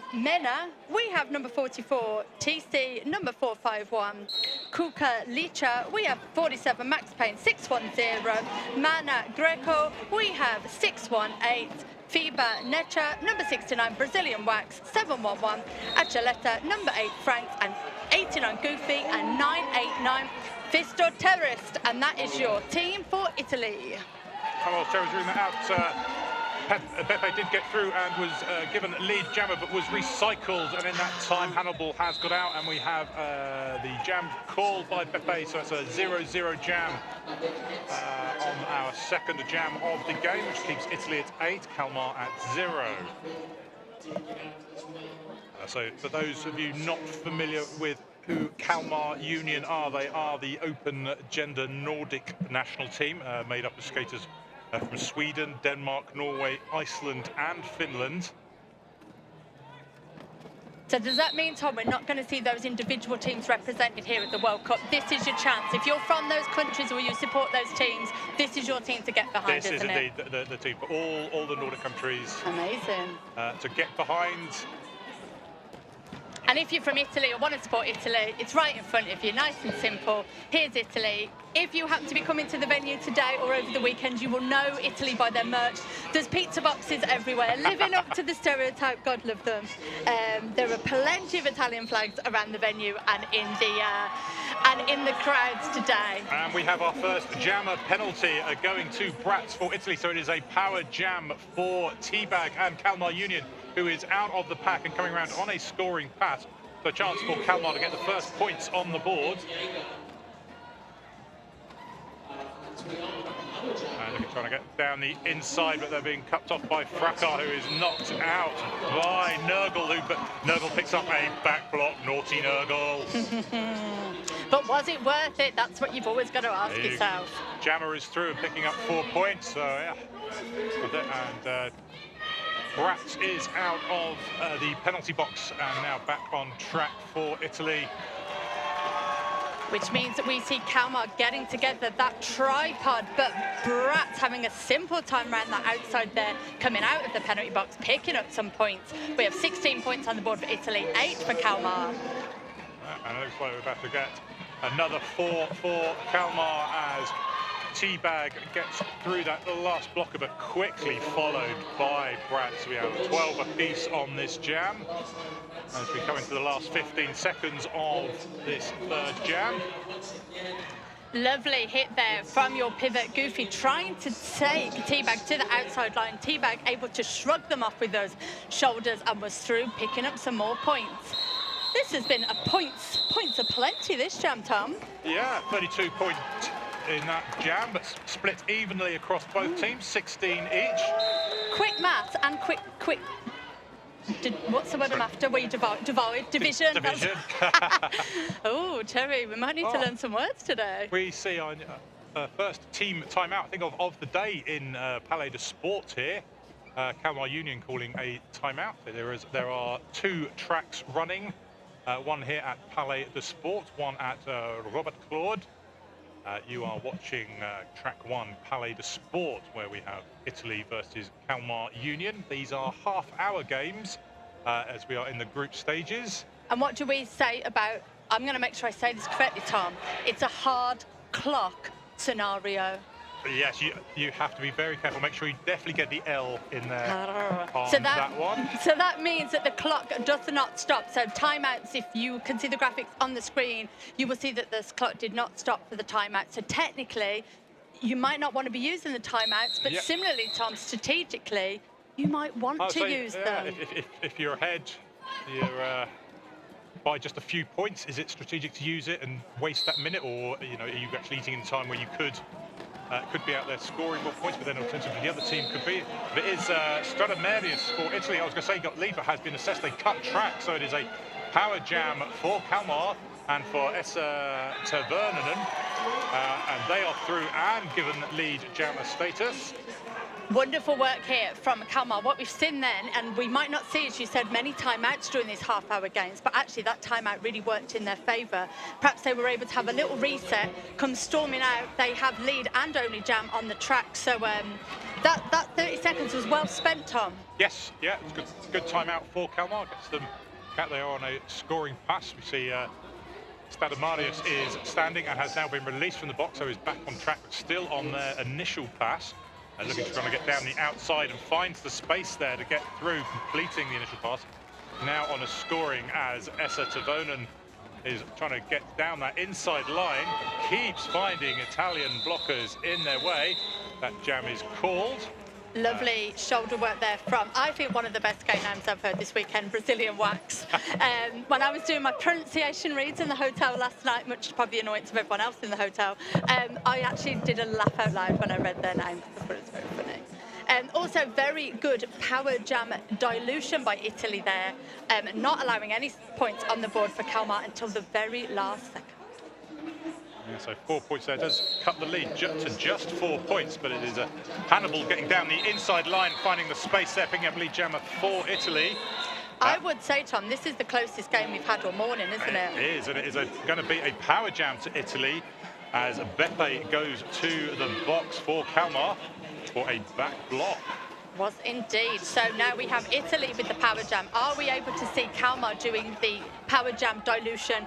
Italy treated us to, I think, sadly not, Tom, as we see Hannibal coming around and picking up points on the board, stretching out Italy's lead only by 8 points, but with only 7 minutes on the period clock, that could be all we need to clinch the win. Yeah, so it is a half-hour game, but they are going to split this into 2 15-minute halves with a 5-minute interval. You are correct, Tom. I did not read the scoreboard correctly. I didn't realise that until the first game. I thought they were doing a full 30 minutes, but they are going to be 2 15-minute halves. But Beppe is out the box and through, completing initial pass, but Hannibal taps, hits and calls that jam, having put 8 points on for Italy, taking their lead to 12. But yeah, this is the closest game we have seen so far today. The opening game this morning, I assume everybody got up nice and early and treated themselves to France, New Zealand, which was just absolutely wonderful. France, spoiler alert if you didn't say it, stormed the points. But I walked into the venue, I thought everyone was applauding for me, but no, it's because New Zealand got their 1 point in like the last 3 minutes or something. Everyone went crazy. And I know we're here to see some tip-top roller derby, but sometimes you've just got to give a cheer to that underdog. I'm not saying they weren't doing tip-top roller derby, but you know what I'm saying, kids. And it is lead for Yada and Kalmar. So Yada recovered from the injury picked up in its first jam, but Bratz is out as well for Italy, coming around on a scoring pass. Yada getting down the outside, tapping their hits, having picked up a few points there. We'll wait and see how many. Alice putting 3 fingers up in the air for Kalmar. So we have, not as easily seen on your screens at home, but here we do have a palindromic score. We have 3-2 playing 2-3. What a treat. I don't know why, but the word palindrome makes me think of Toblerone. So I always just assume we're going to get some lovely chocolate. That makes no sense to anybody, does it? I do apologise. It makes perfect sense, because I know that pretty much every word you hear makes you think of something that's covered in chocolate. Or just food, you're very correct.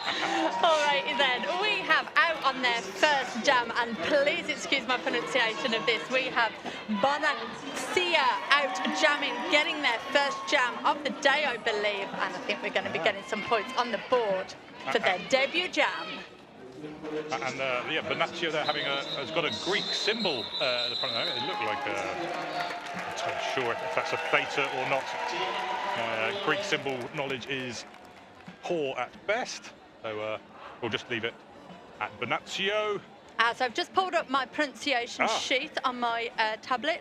So 618, the pronunciation we've been given is Fibonacci. So we just missed the fee off. It was a fee, so it's not a theta. Fibonacci. I'm just going to say their name now constantly. I've learnt a name. Well done.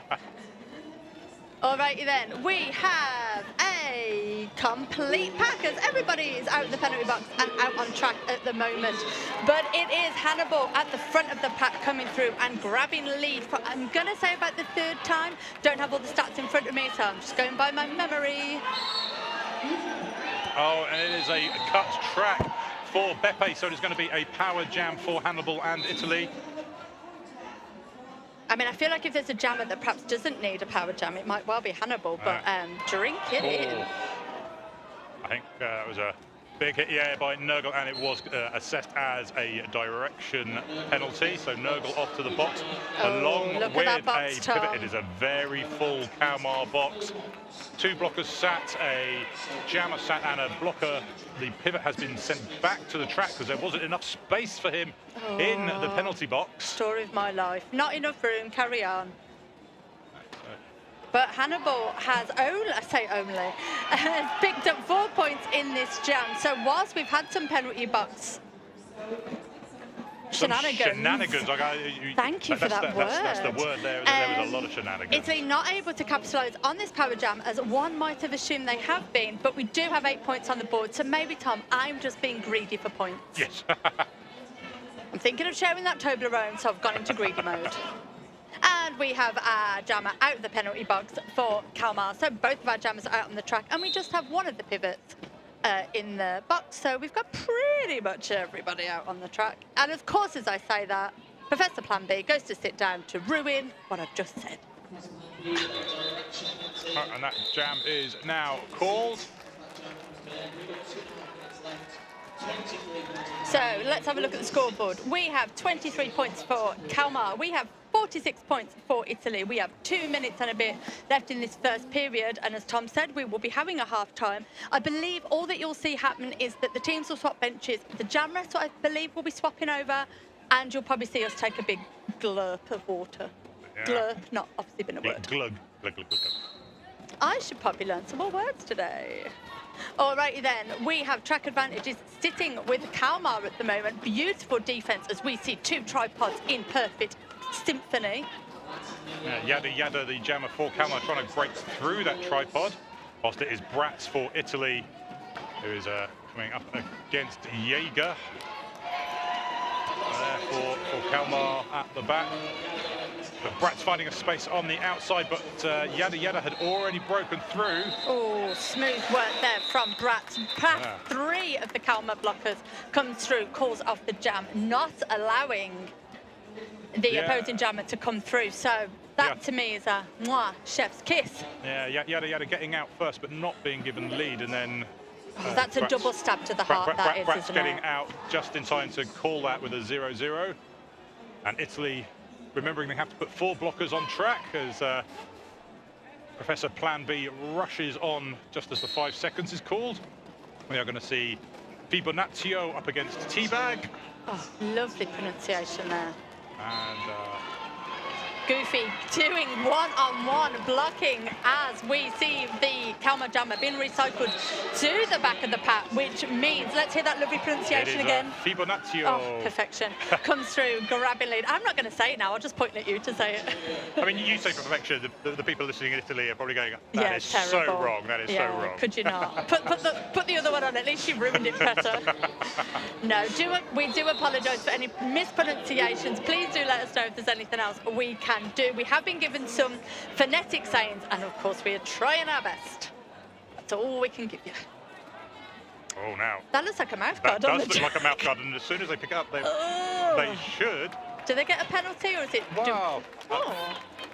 I'm guessing that it was assessed by that it came out as part of gameplay. Yeah, that wasn't your fault if it fell out. But it's like. Interesting one, that one. I would have said back in the day, one would have got a penalty for that. Yes, because whenever I've lost my mouth guard through smiling and being happy on track. Oh, well, that's your problem, isn't it? That's never happened to me. I've never been happy. It falls out and you get a penalty. There we go. This is still, I think it's still a 0-0 jam. That one. Oh, no, Italy did pick up 4 points there at the end. So whilst the screen says 46-23, I think it's still 4 points to go on. There, and there they go. So Lovely. It is 50 plays 23 at this interval. They might come back and hear us have a bit of a chat about what's going on. Yeah, so it's been a lovely fast-paced first half. It was very close to begin with, Tom. Oh, there we are. Hey, everybody. Hello, everyone. Very close first half, and then I think through a couple of power jams and some penalties, especially for Kalmar, we saw Italy just run away with it. Yeah, I mean, if we look at the Kalmar penalties, they've got three skaters already on 3 penalties, and with these half-hour games, they get a maximum of 5. Oh. So they're technically like on 5 they're in the danger zone. They've only got two penalties left before they foul out. Whereas the Italians, there's only 1, 2, keeping it clean. 6 penalties between the whole team, and that's 6 players on 1 each. So very clean game from Italy. And do we think, Tom, that might be something that we'll see across the tournament, where you've got the teams who are always playing with each other, so Italy is the team of the one country, and where we have some of the borderless teams that have come together to make up a team, so there is representation for, as you said, Finland and some of the other Nordic teams that make up Kalmar. This is where we might see a few little eeks, because they haven't played together as much as perhaps I know other team Kalmar might have had, they have had a few training sessions. They've also been to, or I think they hosted a tournament where they've been to a tournament pre-World Cup, so they have had a chance to play together. Some of them do play together just in their leagues. You know, I know like Nurgle and Yada Yada and Jaeger are all part of DHR. Who are DHR? They are the team from Kiel, but also they've picked up skaters from kind of Gothenburg, where Salty Seaman kind of disbanded kind of post-COVID. Got ya. Kind of picked up a mix of skaters. A mix of skaters. Pick a mix of skaters. Oh, lovely. And DHR, very, very good side, doing quite well in the rankings within the MRDA structure at the moment. Lovely. And yeah, so this game was getting close, but Italy have kind of pulled away that kind of last 5-6 minutes of that first half. Italy started pulling away, and I think that's when we started to see the penalty spiral that Kalmar got into. You know, we had that one jam where they had 4 players. Yeah, they were queuing in the box, weren't they? They were queuing to get in the box, but you know. I don't queue for things, so I don't know how that feels. I just show my pass. Straight to the front, please. Not front to the penalty box, obviously. I've spent enough of my life in there. I don't need to go back there. So the announcers this weekend, we do have a kind of themed days, which kind of helped us pack our clothing for this trip.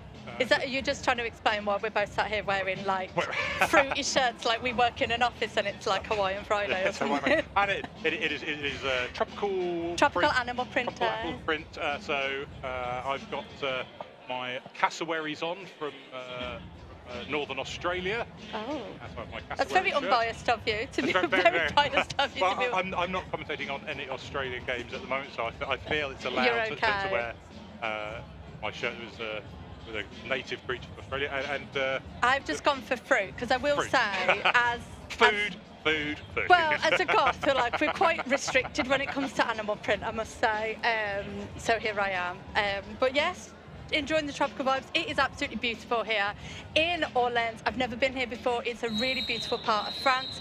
I've already had a cheese platter. I've had a glass of wine. Not today. I mean, it might sound like I have, but I did do that last night. Breakfast.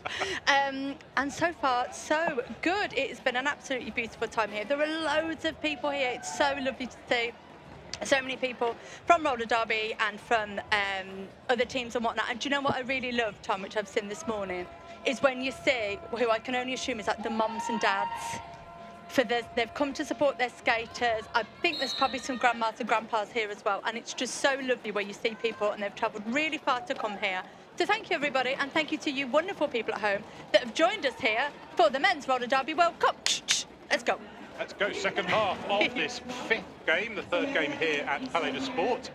We are seeing Italy in the blue taking on Kalmar Union in the white. And it is Esserton Vernon has been given lead for Kalmar. So good start in the second half for Kalmar. Knocked to the outside but back on.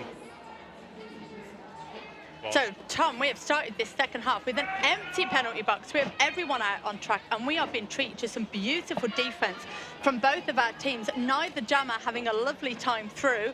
We can see our two pivots at the front of the pack. Are they ready to grab a star? We haven't had a star pass yet, have we? No, Hannibal is looking to pass the star, but has kind of got there. But it is Jaeger who takes off Hannibal. Hannibal back on. I think this might be a sneaky stash. It is a sneaky stash as Hannibal comes through. Star goes back on their head. 50 points on the board for Italy. Good defence from Italy there. Just keeping Kalmar to 3 points. So whilst there was a big defensive block at the front on Hannibal, Kalmar not able to capitalise much of that take. Also coming up against a very defensive tripod at the back of the pack. Keeping them to just 3 points. But that is the first 3 points of this second half. And it will be what Kalmar are looking for, is to eke back this lead, which is 24 points to Italy. As we see Bratz up against Beppe. And once more, that penalty box is empty. So we see everybody out on the track at the moment. Both of those tripods back in action. I love to see the tripod and then the one person go like, I can do this alone. And I think, the great shadow cut there by Nurgle, who just skated back. Bratz didn't see it, so it is a power jam for Beppe, who is now given lead for Kalmar. And also a blocker going to the box for Italy. So a advantage there for Beppe, who makes the most of just the two blockers. I'm not sure why there's two blockers, because one is down on the outside. Oh, he's having a helmet swap. Helmet change mid-jam. I don't think I've ever seen that, Tom, and I thought I'd seen everything in roller derby. Everything in roller. There you go. It was the pivot whose helmet either has had some sort of damage, but has needed to be changed. But do you know what? That was like a kind of Taylor Swift halfway through one of her songs outfit. I mean, I don't really know. I've just watched the documentary. I'm just assuming what Taylor Swift does. Yeah, like a quick outfit change, no messing, goofy back out on the track, fresh helmet. And as we are seeing Beppe for Kalmar with a blocking, I believe, to the head, going to the penalty box, which means Bratz is your active and only jammer on the track at the moment. This jam will run for 24 more seconds. Yeah, and unless Bratz picks up a penalty, it will mean, I think, that Kalmar will start with their jammer in the box for the next jam. Yeah, I'm pretty sure the Kalmar jammer will be running a full jam in the penalty box. But we have got 2 blockers in the penalty box for Italy, so not quite as sweet as they would like it to be. However, Tom, as you said, Italy will be starting in a power jam situation, which I'm not sure we've had a power jam start yet. I think this is our first power jam start of this game, indeed. I'm here for it. Well, I'm here anyway, but metaphorically, I'm also here for it, as the kids say. I'm here for the pastries. I'm here, here for the roller derby. I'm here for those sunglasses as well from NSO Pussy. Love that. Mwah. Oh, and a very cheeky last-second dive onto the track. Oh. But it was too late, so 4-5-1 will be going back to there. Oh, it's going to the box. Oh, I thought it was back to the bench, but no, in the penalty box. So, even though we see Strada Marius through for lead for Italy, penalty trouble has been bestowed upon them. Yeah, Beppe out of the box and through. But as you said, Strada Marius is the lead jammer for Italy. Both jammers now on scoring paths. Italy just looking ahead to clear that box, as they've got a pivot still there, as both jammers through, picking up 4 points apiece on that path, as Beppe trying to catch up. Strada Marius going around the outside, but... Oh, big hit there from Professor Plan B. I think he was pushed into the path of Beppe, but it worked. Hey, get there however you can is my motto. And the jammer has been recycled, but I do think we are going to lose. Yeah, again. Cocoliche, who's going for a sit-down in the box for a failure to reform penalty, I believe. Oh, it's not been their jam, has it? Started off the jam late to the penalty box, but do you know what? This is the perfect time now. Reset, have a second in the box. Every jam is a fresh jam. Yeah. Like a pancake. Yeah, it's just 2. Throw it away. 2 penalties for Cocoliche there. Both, that's their first 2 penalties of the game, both in that jam.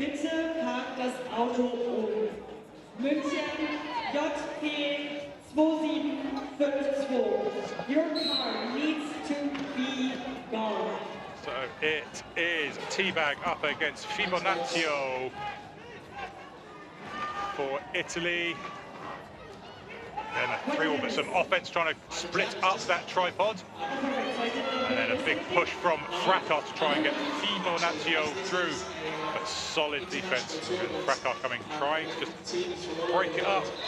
But Teabag able to juke their way past, pick up lead jammer for Kalmar. Yeah, lovely stuff there from Kalmar. There was such a strong defense going on in that jam. Really wasn't sure what was about to happen, so fair play, because that was a good breakthrough. But now, you've got lead, but you need to get some points on the board. Your job is not done. No, not done. Especially when Cocoliche is there to block your path. Being recycled by Nurgle. Cocoliche now actually your active jammer, having taken the star for Italy. So Fibonaccio switching to some defense, trying to help the jammer through. Some big hits there, just getting the Kalmar blocker out of play, and that jam is called with 2 points being given to Kalmar. So they've now reduced this lead. It is just 15 points, so they've worked their way back into this second half. They really have. So 15 points with 7.5 minutes to go. They will be looking at getting that lead reduced and ideally try and take the lead by the end of this game. But it is Hannibal who's going to try and get the points for Italy in this jam up against Isa Tavonen. Hannibal has had such a success in this game. Are they able to repeat the success they've had, especially in that first half? But they have kind of been a little bit left at the front, but that's fine because they've done their own offense and they are through, as we see Esther Traverian being recycled to the back of the pack. So the game is very much in the hands of Italy. Yeah, Isa, well, the jam at least. Very flexible, bending around all those Kalmar blockers. You know, you got Jaeger there, just trying to take Hannibal out of play, but Hannibal just goes bendy and all loose. Just gets around the outside, pick up the first 4 points of this jam. Tentatively coming round on their next scoring pass. Just looking for where the gaps are. It's not down the inside. Sadly not, but the person, number 71, that was blocking them took themselves out as well. So Hannibal, a very aware jammer of where their feet are, who they've passed, etc. So a very clean jammer so far as well. Please don't let me jinx this as they come through and call off the jam. Yeah, so it was a star pass there for Kalmar. So they're out, but Hannibal calls that, having picked up the 8 points. And I think, Tom, this might be one of the jams that kind of certifies the win of this game, because an 8-point jam, as you said, what was it, 15-point difference? Yeah, now it's 23. So has really helped. Yeah. And we have a lovely empty penalty box, so we have everybody out on the track. And they are all on track this time. Italy are going to suddenly send one on last minute. No one's late to the party for exciting jam number 6. There's Radamerius, who is down the inside line, picks up the lead, but followed very quickly by Beppe, who's just about 30, 40 yards, feet behind, sorry. I think we might get a quick hit it and quit it here, Tom. Yes, we do. Taps those hips. Doesn't allow, as you said, Beppe came through the pack very quickly, but then there seemed to be a little bit of a slowdown, unable to come through and grab those points. So we have 1, 2, 3 points on the board for Italy. Kalmar held to 0 in that jam. We see 47 taken on 73, and we have full 5 minutes left to go. And it's 1 apiece in the box, Tom. 1 apiece in the box. So we do have Fibonaccio up against T-Bag. T-Bag is just trying to break through that tripod, trying to split that tripod up, but they keep reforming, and this time finds some space on the inside line.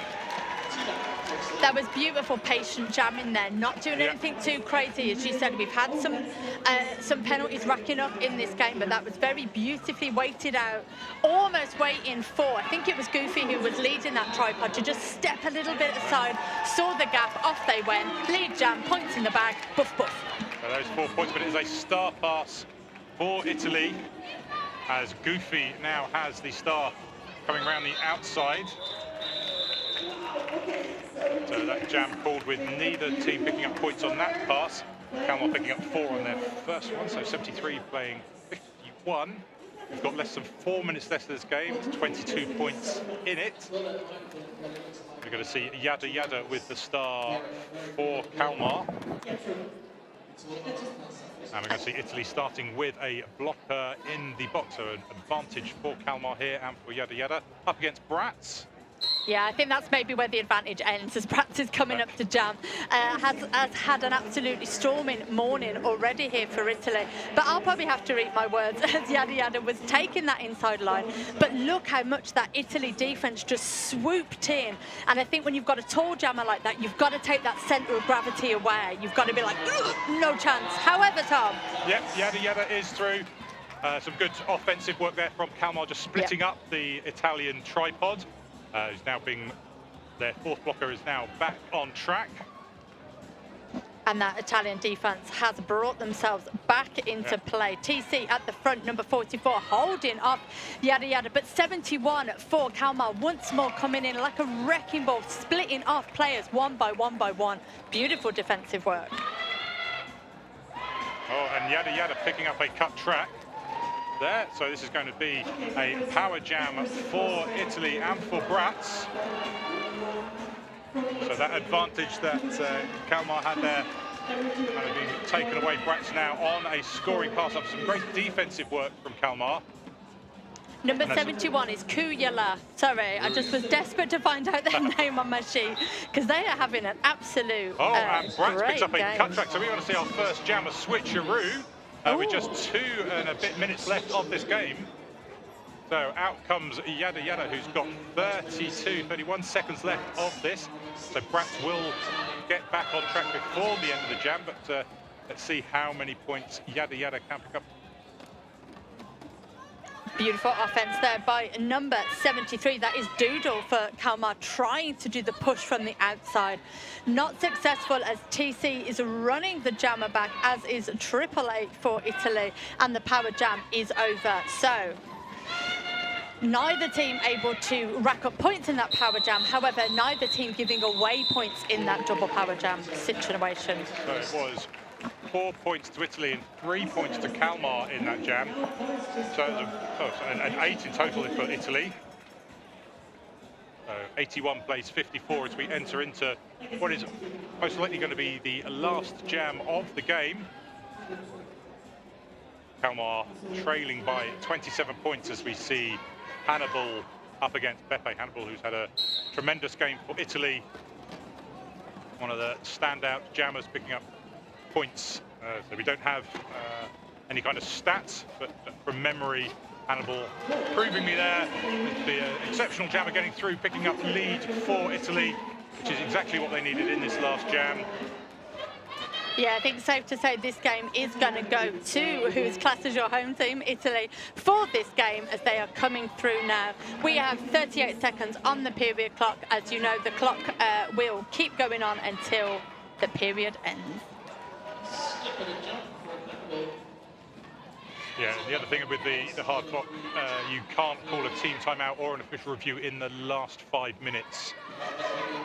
So you can only use those in the first 25 minutes of the game. Again, you've got to be dead strategic. That is another thing for the bench staff to be thinking about. Like, they haven't got enough to be considering, but some teams, you will see them use that in a very strategic way. Now, Tom, I think I'm about to be corrected. So the period clock is about to end, but I assume, do we carry on with the jam? Yep, so as in, you know, I say normal roller derby, as in a full-length regulation game. Yeah, even though the period clock has ended, the jam clock will still go until this jam is called off.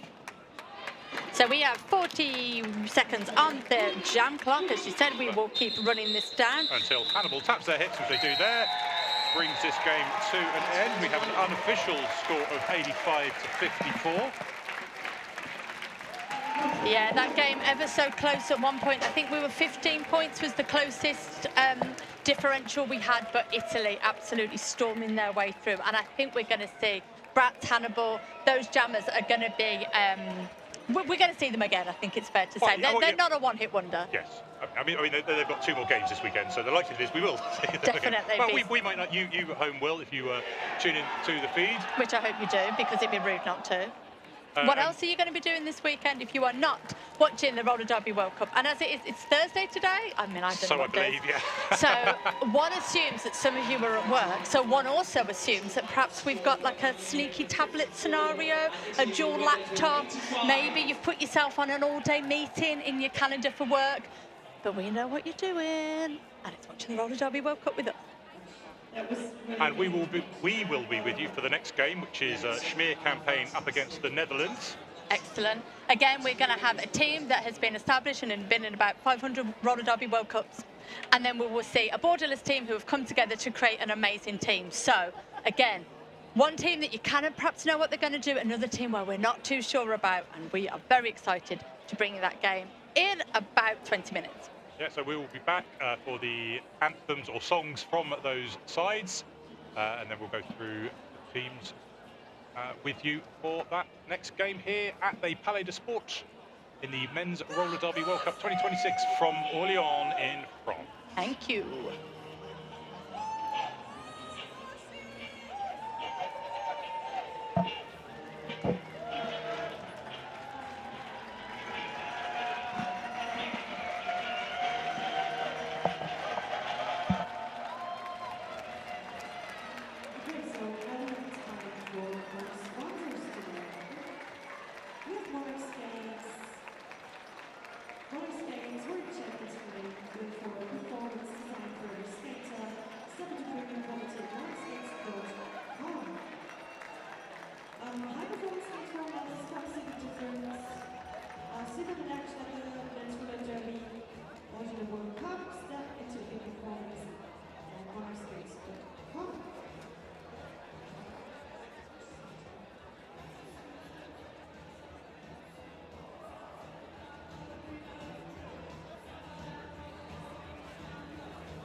High performance gear deserves high performance care. Attending the World Cup? These bananas are an essential bit of kit for any tournament weekend. Your skates will thank you, and so will your teammates.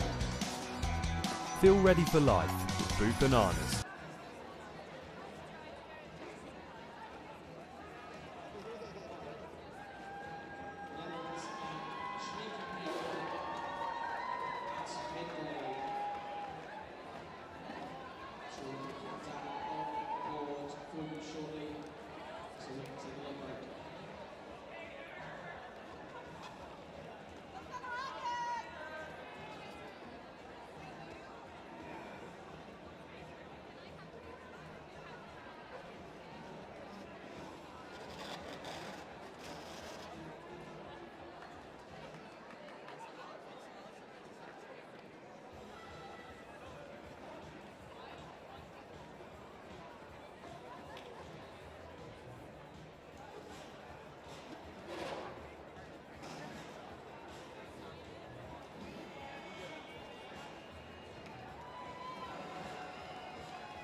afternoon.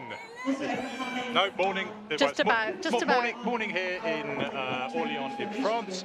Welcome to Game 7 of the Men's Roller Derby World Cup. I am Tom Bowler and I am joined by the beautiful Very Cherry. Hi, hello. So this is Game 7. It's going to see Schmeer campaign up against the Netherlands.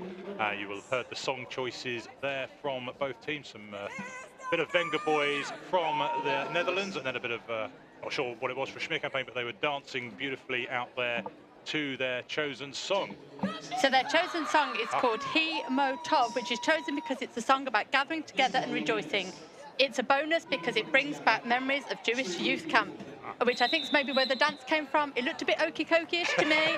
Maybe that's a universal dance, but I loved it, and it's so great to hear all the different songs that we're having. Some people have gone for their classic national anthem, others have chosen like Wenger Boys, and it has been brilliant. So, Tom, we will get this first jam off and running, and then we'll read you through our schedules of teams as we go. I'm going to stand up because I like to. I don't know why I told everybody, but stand up with me if you'd like to at home. It's the best way to enjoy roller derby. The first one we'll see Ben Hurt for Schmeer up against Skull Kid, and that is a very quick lead jam for Ben Hurt. It is Skull Kid for Netherlands. It's through for lead. Tom, that's 2 for 2. Two for two. I'm getting this totally wrong. Right, go now. Go now. So Ben Hurt is out for Schmeer, whilst Skull Kid is lead jam for Netherlands and picking up the first 4 points for the team in orange. All right then, and that means I can read you the team from orange. We have number 1. We have, oh sorry, I've opened up the wrong person because I am stupid. All right then, in orange we have number 11, Iron Mist, number 1312, Homicidal Tendencies, number 221, Sherlock Holmes, 23, you just saw them, Skull Kid, 24, Hammer, 37, Lone Star, 403, The Wizard, number 5, Red, 585, Johnny Be Rude, number 60, Massa Bruiser, 666, Sparkles, 669, Woodger, number 8, Minty, 80, Fluffy, and 901, Gene Splicer, and we have Hammer out getting your lead for the Netherlands. Yeah, another quick lead there for Netherlands. This time the Schmeer jammer of Scapegoat not able to get out as easily. So this is a second scoring pass for Hammer, who's knocked to the outside. Whilst Scapegoat picks up a cut track penalty. So this is going to be a power jam for Hammer. Sounds like you said for Hammer there. Hammer, yeah. I know, imagine that. So, Tom, as we saw in the last game that you and I just did together, which was Italy and Kalmar Union, we saw a classic team, if you will, playing with a union team, a borderless team being brought together, which is what we have here. So, Italy managed to get the win quite convincingly in the end, but it was very close in that last game. Do you think we're going to get a similar scenario where the more established team perhaps takes the leagues that are a bit more established, and the borderless team takes a minute to get themselves together, but then there's a plot twist? So, I mean, it certainly looks like it started that way. Netherlands have come together and picked up 2 leads on the trot and now have a power jam start as well for Lone Star, while Scapegoat starts in the box. You know, Schmeer kind of obviously made up of skaters from, you know, unlike Kalmar, which is they're all fairly close. I say fairly close geographically compared to someone like Schmeer, who's got skaters who are from the UK, from America, from Australia. They're from all over the place. So they've probably not had a chance to come together and gel. This will be the first time they've really worked together. And yeah, it might just take them a few jams or even like this first game to kind of get through it, understand how they all work together, and then, you know, push on in those second and third games of the group stage. All righty then, we have nobody in the penalty box, so we have both of our jammers and all 4 blockers apiece out on the track.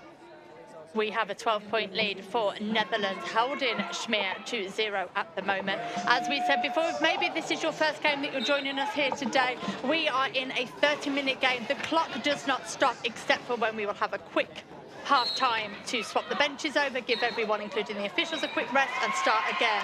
But timeouts, official reviews, injuries, none of it stops that clock, not even a power jam.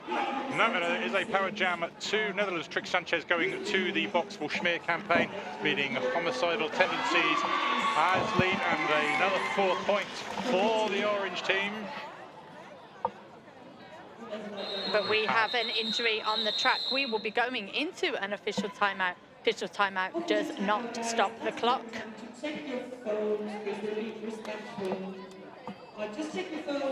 Well, we believe that's what it was, but I mean, looking at the screen, it does look like the clock has stopped for an injury. Perhaps for injury, we're not stopping the clock. I will give you that information once I have been updated with it. So we will just be bringing the camera away, as you can see, so that our wonderful medical team here in Orléans can look after our skater. So this is game 7 of the tournament, the 4th game of the day here at Palais de Sport. We have 2 venues on the go. And as you can hear by that round of applause, we have our skater back up on their feet, going back to the bench. So I think we'll be all good to crack on in just a second.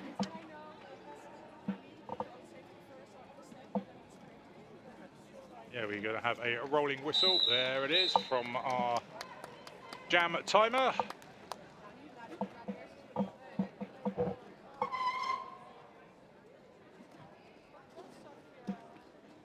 It will be a power jam start for the Netherlands, and they also have a blocker advantage with just 3 Schmeer blockers on track. It is going to be a run-up for Vuda. Down, but is now trying to find a way on that outside. Looks to the inside, finds the line, picks up lead jam for Netherlands. As Trick Sanchez is released from the box, removes the star from their helmet. Pushes and barges through and gets through to complete an initial pass for Schmeer. So Schmeer on a scoring pass as Vuda tries to get down the outside, but taps their hips, having picked up the points. Iron Maven there just consulting with the OPR before adjudicating that was 2 points for Netherlands. And we start with 1 skater from Schmeer in the penalty box, and the pack advantage is sat very much with the Netherlands, as the scoreboard advantage sits with them too. 18-0, as we see School Kid going up against Ben Hurt.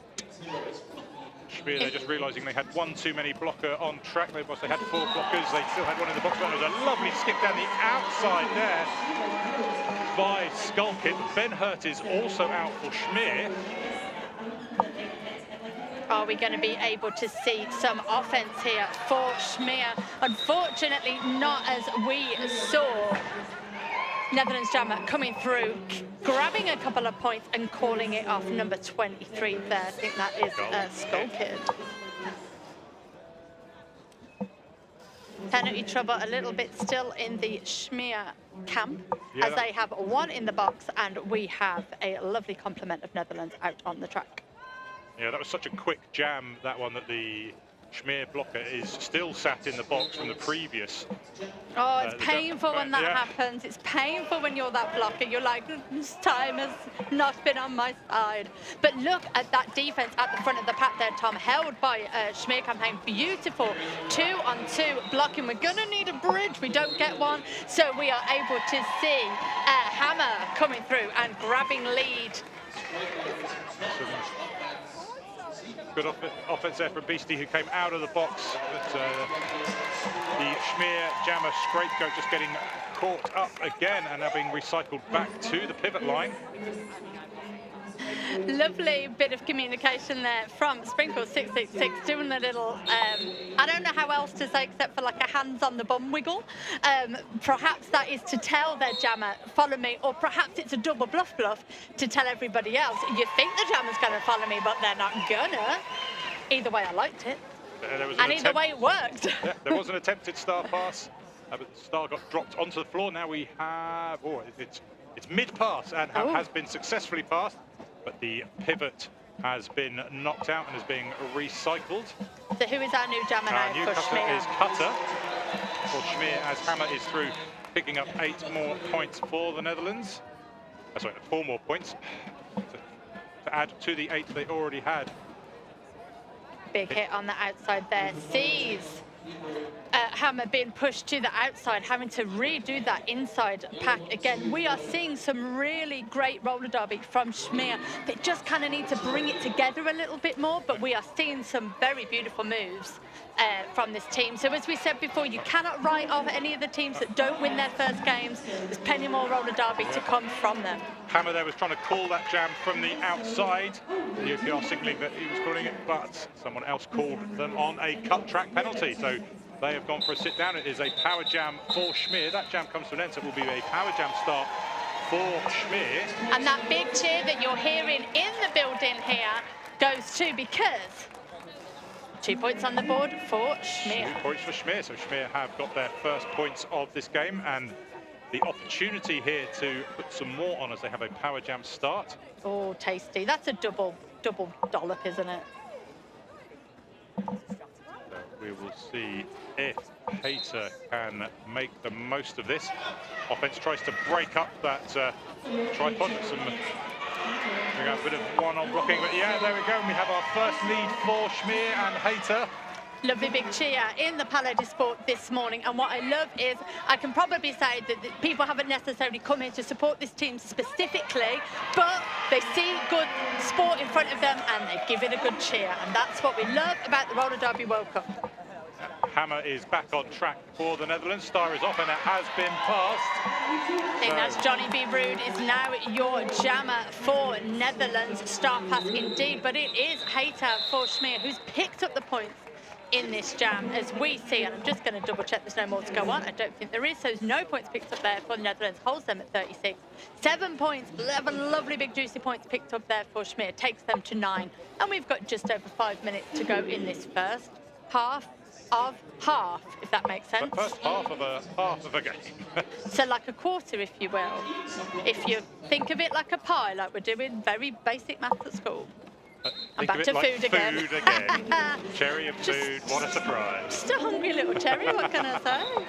Alrighty then, Lone Star taking that star for a trip around the track, coming through, grabbing lead, but we also see Ben Hurt for Schmier getting around that last line of defence, which I believe was Sprinkles at the front for Netherlands, and coming through as the jammer for Schmier, but Netherlands were in charge of this jam. They were the lead jammer with 4 points on the board, calls it off and holds Schmier to 9, and Netherlands with 40. That's probably the most professional I've ever been in about 30 seconds then. I was quite surprised with myself. Tom, why don't you treat us to a sponsor read? I'll treat you to a sponsor read. I'll try and find a sponsor read. So we have a sponsor from Sucker Punch Skate Shop, the roller skate expert in Europe. Fast shipping, large stock, expert advice at the best price. Skater owned, supporting the community for over 15 years now. 35 plus years of skating experience in multiple disciplines. If you can dream it, we can build it. Stefan and Marlene are happy to help you. But not helping themselves there is the Netherlands blocker, who's gone for a sit-down, which has left them slightly depleted and gives Schmier the opportunity which they've taken to become lead jammer. It is Scapegoat picking up a lead for Schmier. And they are right round the outside, unopposed there. Netherlands caught napping a little bit in that pass, as we see 4 points on the board and Schmier get into their double digits. Homicidal tendencies is recycled back round. Scapegoat coming round the outside, decides to call that. And I'm just going to double check. No, Netherlands jammer not able to even break through for an initial, so they are held at 0. Lovely work there for Schmier, picking up 7 points, taking them to 16. And I think we've got, Tom, a lovely empty penalty box.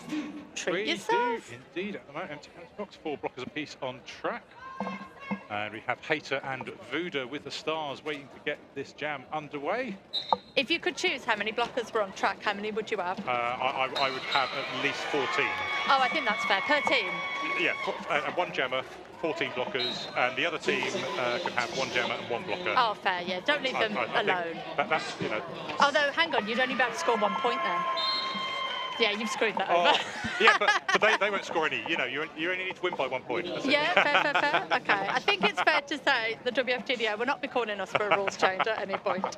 But what we are seeing is Hater probably hates the rules we've just come up with and has said, I'm good with what we've got on track, and picks up lead and 8 points. And we see a star pass for Sparkles, who I'm pretty sure I called Sprinkles in the last jam, grabbing the start for Netherlands.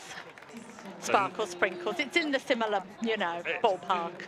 My apologies. It's another 1 point for Schmier, who are now up to 25. So that was a 9-point jam there.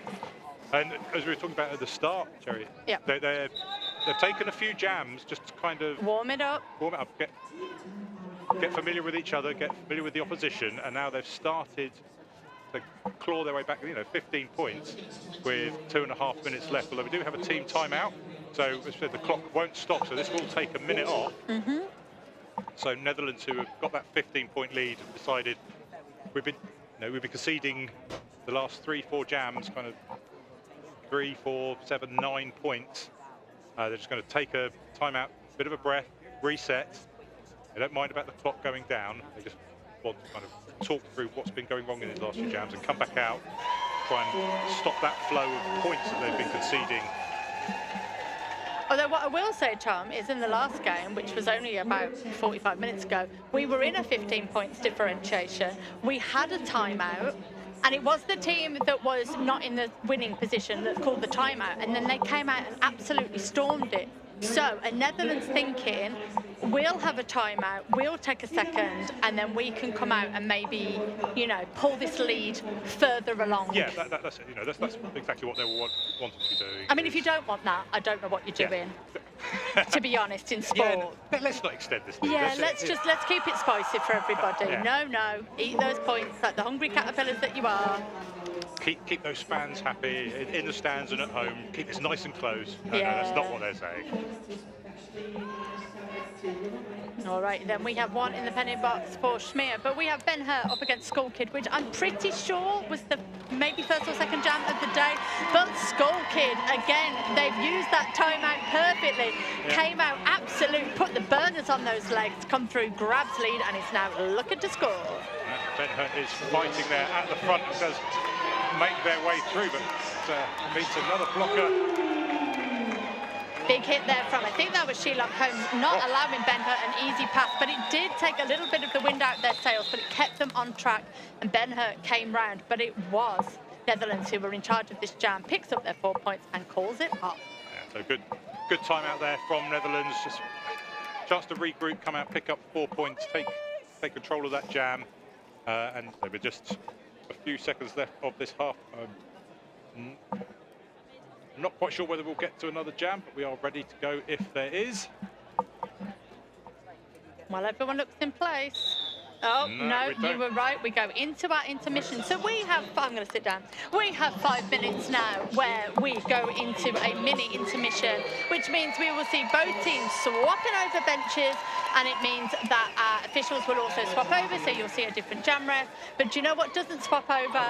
Your announcers. You're stuck with us. Well, only for this game, don't worry. For the next half, and then you will have some different people for the next couple of games. But will you enjoy them as much? Of course you will. They're brilliant. We have a wonderful announcer crew with you this weekend. We are all over the shop, so some of us will be doing broadcast, some of us will be in-house, but then we'll pop back again. So what I'm saying is, if there's an announcer that you don't like, don't worry, you don't have to listen to them all day. In fact, people actively tell me they sometimes put my games on mute. Thanks, I know who you are. Oh, let's look at the crowd. Oh, there's a baby. There's lots of babies here this weekend. My French is not even good enough. Pack I got, the rest of it, don't know. All of my French is food related, I'm sorry. I am what I am. Even the man in Starbucks this morning was just a bit like, you're going to struggle with this, aren't you? And I was like, sans sugar? And he was just like, do you want vanilla with no sugar, love? I was like, I'm really sorry. Anyway, so, have you got some more sponsor reads for us, Tom? No one wants to hear about my morning. Yeah, so we have Cloud 7, who provide uniform, boots, wheels and skate gear. Rise above on Cloud 7. They are one of our sponsors, along with the Boots Banana, who are a small UK brand on a mission to stop your gear from smelling like roller derby, is what it says. Their natural deodorizers absorb moisture and odor, so your kit's fresh and ready for their next hit. Get yours at bootbananas.com. Do you have a boot banana on your mic? Hang on. No, it smells fairly fresh. It is very apparent. Oh, and we're getting a nice close-up here of our wonderful track maintenance crew. Looking after us all. I have to say, obviously it's only the first morning of the first day, but we've already been treated like absolute royalty today. I've eaten 3 croissants. We have been looked after wonderfully. Yeah, so Cherry took you through the Netherlands team in the first half. If you are kind of still with us during this short intermission, I will give you the Schmeer campaign side, which is starting with 0-2 Oz Barkosh, 1-2 Crush, 1-3-3-7 Beastie, 1-3-7 Trick Sanchez, 1-8 Tora New One, 1-8-5 Grits, 2-0-3 Nina's Flytrap, 2-4 Hater, 3-0-0 Respectable Schmeckel, 3-5 Ben Hurt, 5 Cutter, 6-1-6 Scapegoat, 6-6 Hebrew, 7-1-1 Princess, and 7-2 BX. Lovely. And they just flashed up our names then, but those aren't our names, so just in case you were wanting to find us on LinkedIn or something. Who am I? Who am I today? Who knows? I'm Very Cherry, and this is the wonderful Tombola, and you may or may not know that we are both from Birmingham. So we have a plethora of international announcers, but they put the 2 Brummies together. Awam Yabab, which means hello from where we're from.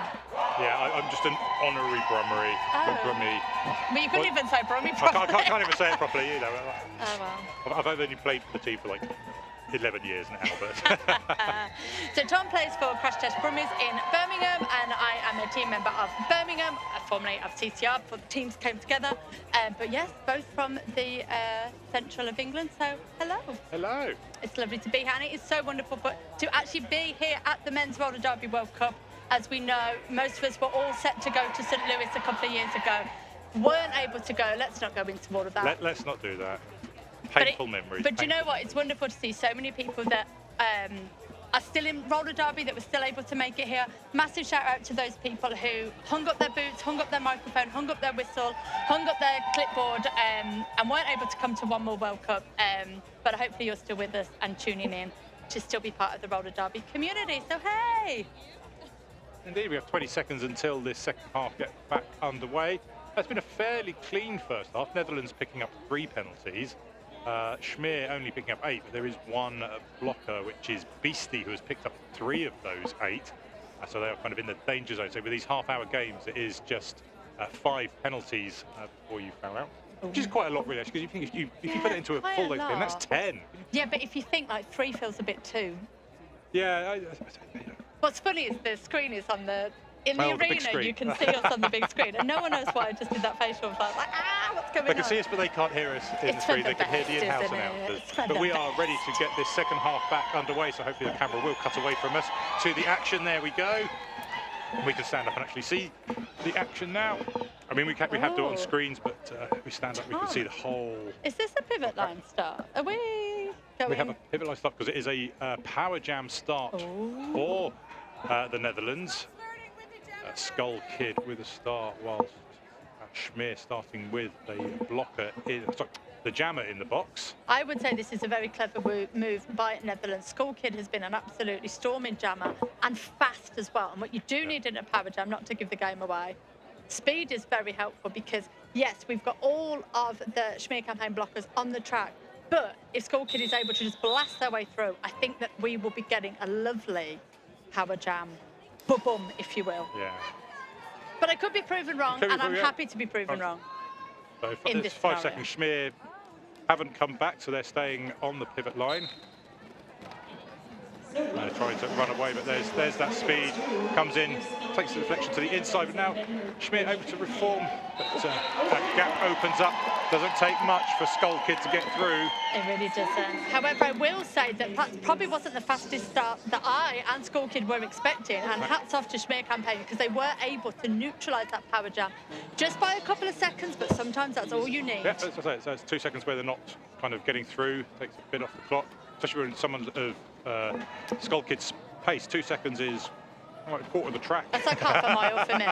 And what it also did is take a couple of seconds off the penalty that Ben Hurt was serving. So they're now out of the box. And we've not lost any points in this power jam. Yes, lead has gone to Skull Kid for Netherlands, but points, no one's got any. Not yet. Zero. Potatoes. Nil.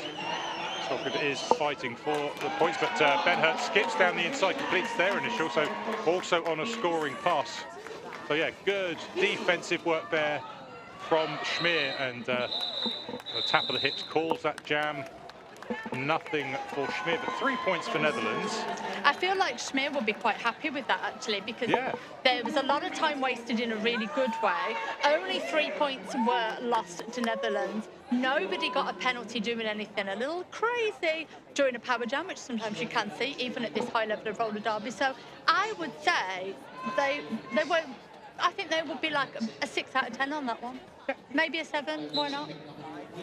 Alrighty then, everybody is out of the penalty box and out on track as we see Hammer at the front of the pack. Last line of defence there for Schmier, 0-2, but Hammer is through.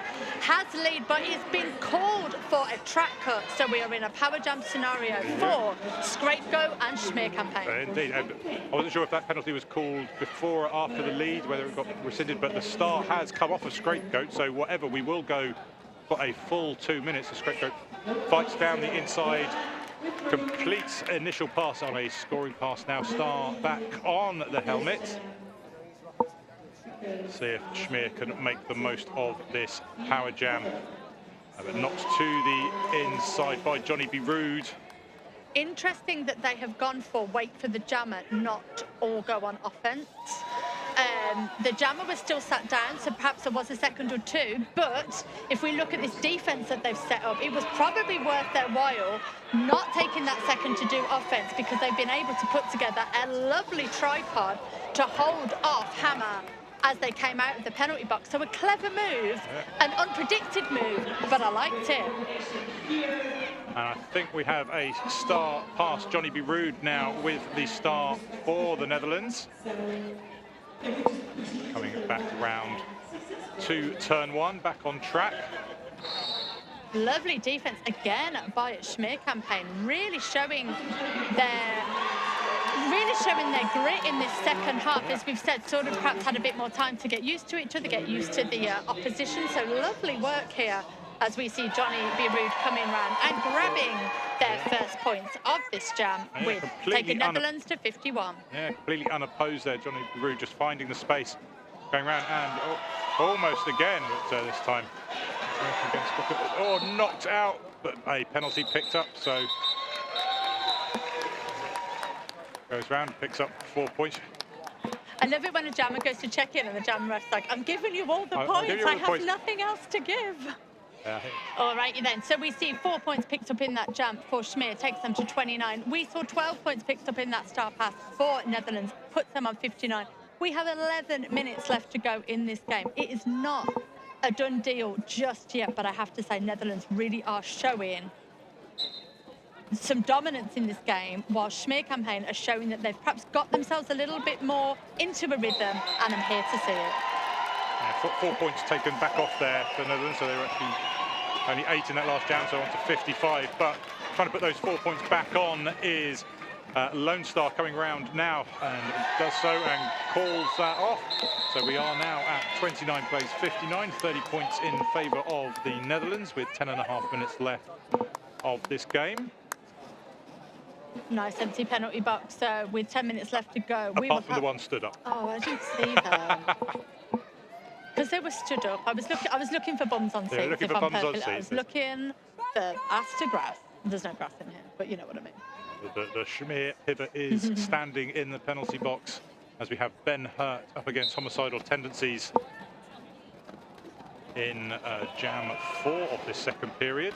Not seeing homicidal tendencies doing too much jamming from the get-go. I think they were the star pass recipient 1 or 2 times, so lovely to see them out on track. And also love to see, I don't know a whole lot about Netherlands, so people at home may correct me if I'm wrong. Good to see teams also rotating jammers through, because also if you've got some bigger games coming up, you may well want to make sure you've got depth in strength in depth. Strength in depth. You know what I'm saying? But this is where someone will go, oh no, homicidal tendency is like the best jammer for Netherlands. What are you talking about? I'm just saying what I see, kids. Just saying what I see. Some very quick footwork there from Ben Hurt to get back on track as Sprinkles tries to get the cut track, but Ben Hurt back on very quickly and skipping down the outside. Someone is going for a track cut though. Oh. That's the pivot once more for Schmear Campaign. Sorry to have interrupted you then. I got a bit excited. Right. Side of he's knocked off to the inside there by Ben Hurt. He's doing a bit of defensive work as the jammer. Just trying to open some space, trying to find that space that the Netherlands jammer was making and follow it, but was cut off by the tripod.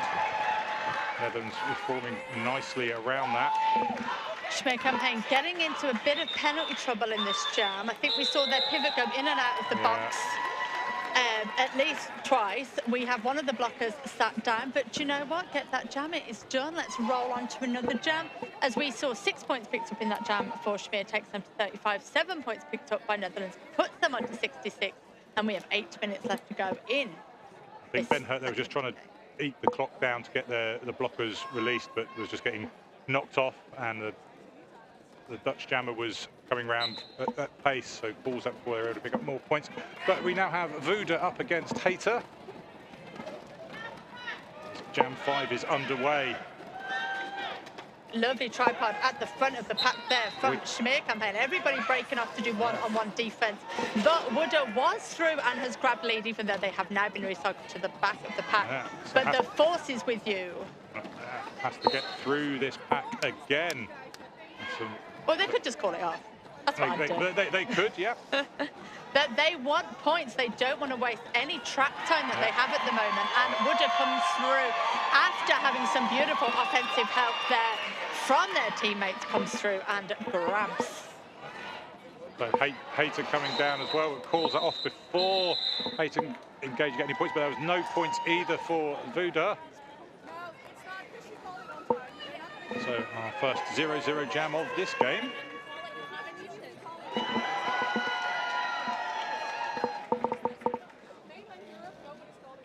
Penalty advantage is with the Netherlands at the moment, as we see one of Schmear Campaign's blockers sat down in the penalty box. We have Scrape go up against Skull Kid, 2 very fast jammers about to be released into the wild. There is this beautiful track here at the Palais des Sports here in Orléans. It is Skull Kid once again for the Netherlands through and lead jammer. Beautiful 2-wall at the front of the pack there, held up for Schmear Campaign. But Skull Kid with some beautiful toe stop work comes through and picks up the full complement of points. Just keeping those toe stops in bounds. Very nice work there, coming around on their next scoring pass. We've seen some lovely tripod. In fact, now we've got like back to a bit of a cube. Quad pod.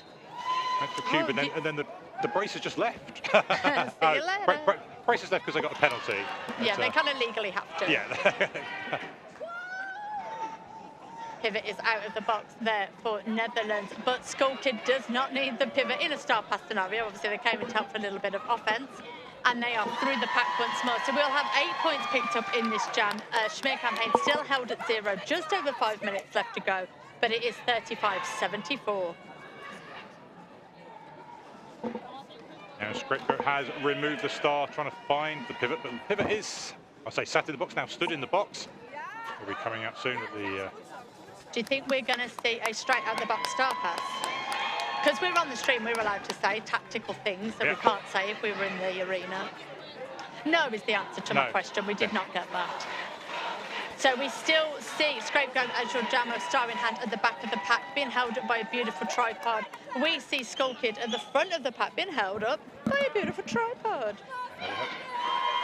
Oh, now we have seen the star pass, and it has gone to Trick Sanchez, who's picked up the star for Schmier, but that is called. But Johnny B. Rude is going for a sit down for a back block. So Netherlands will start with their pivot in the box. Schmier starting with a blocker advantage. However, they did just pick up 14 points in that jam, taking them to 80. We've just got over 4 minutes left to go in this game. I think, you know, pivot down is not too much to worry about if you were the team in orange. Orange in Orléans. In my head, that was more romantic sounding, but here we are. We've got 4 days of words. Let's go with them. Alrighty then, lovely explosive start there for Schmier campaign as we see their jammer being held by this tripod. But number 5 for Schmier, the pivot, really coming in and wrecking their way through. Is that Cutter? I think it is. That is Cutter, yes. Living up to their name, love a bit of that. As we see Hammer also living up to their name with those shoulder hits, trying to make their way through. But I have to say, Tom, these blockers out on track are doing some perfective work. Yeah. But one blocker who's not on track is Beastie, who's just gone to the penalty box, and that is Beastie's 5th penalty. Oof. So they will not be taking any further part in this jam or this game. Uh-oh.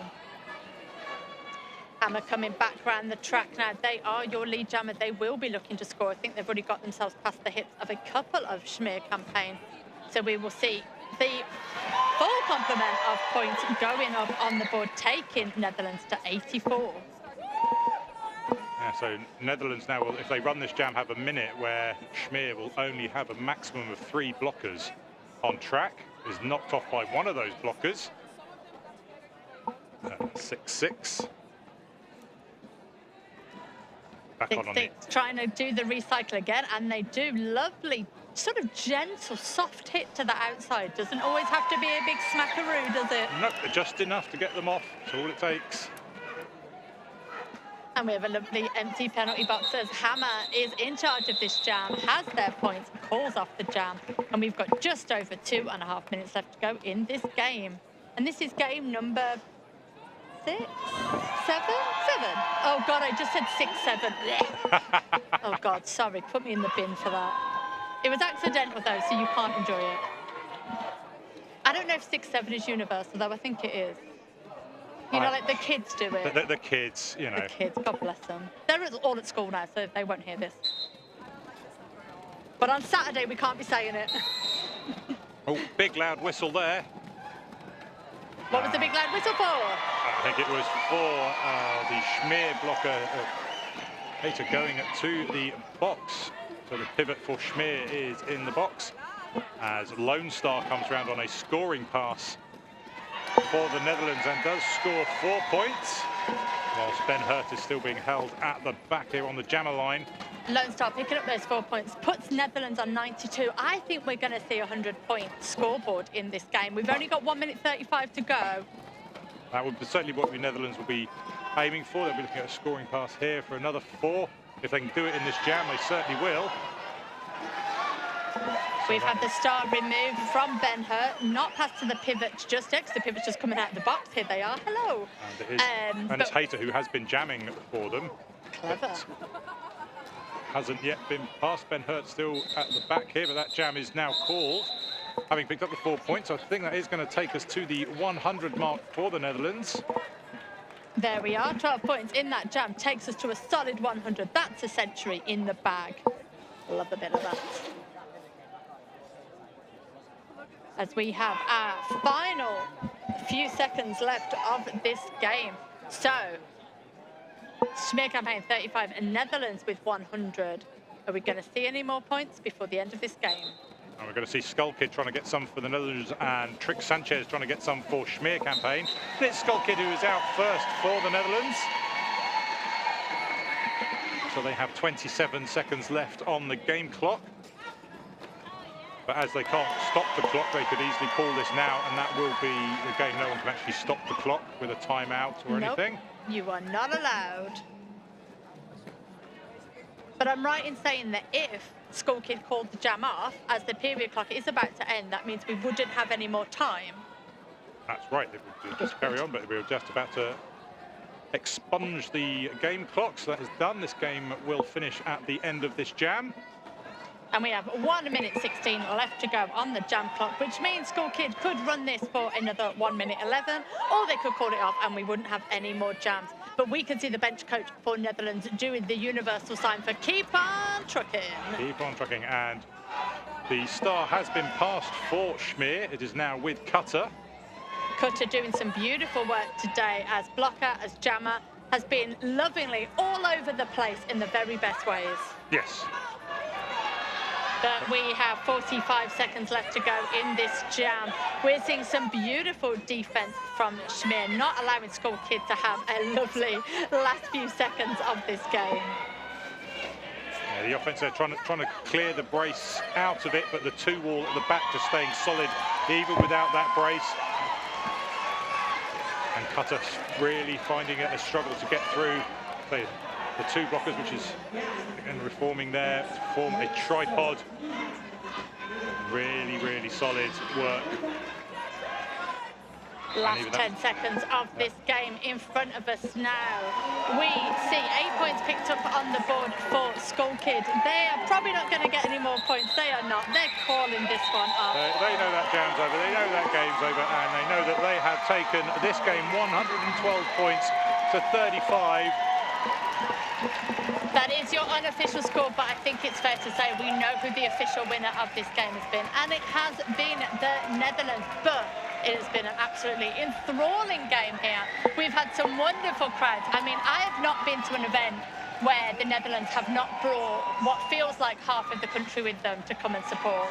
But that's not to say there isn't tons of support here as well for Schmier Campaign, who have done an excellent job in their first game here at the Men's Roller Derby World Cup in Orléans, France.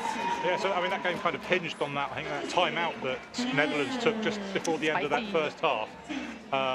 Schmier had started to claw back. They were starting to get jams where they were picking up points. They'd closed that lead right down to 15. And then Netherlands took a timeout, and Schmier have hardly picked up any points since then. Netherlands has just gone on and on and on, taking lead after lead and point after point. It's a very, very solid second half and a great performance there from the Netherlands in this game 7 of the Men's Roller Derby World Cup 2026. And we're not, I think, are we even halfway yet through today? We've got loads more games coming up. You will see so many of the teams that you want to see, and maybe some that you don't want to see, but you're going to watch them anyway. Yep. It's our final game we were doing. You will see most of us doing 2 in a row. I think it's the same for the officials as well. Helps everybody keep in the flow and all those types of things. So we will be back later, but for now, I've been Very Terry. I've been Tom Bowler. And we will see you later. See you later. I'm just going to keep waving till the cut's off. Wave like Yay. this.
Great. Good afternoon, good morning, or good whatever time from wherever you are. Welcome to the 2026 Men's Roller Derby World Cup, brought to you from Orléans, France.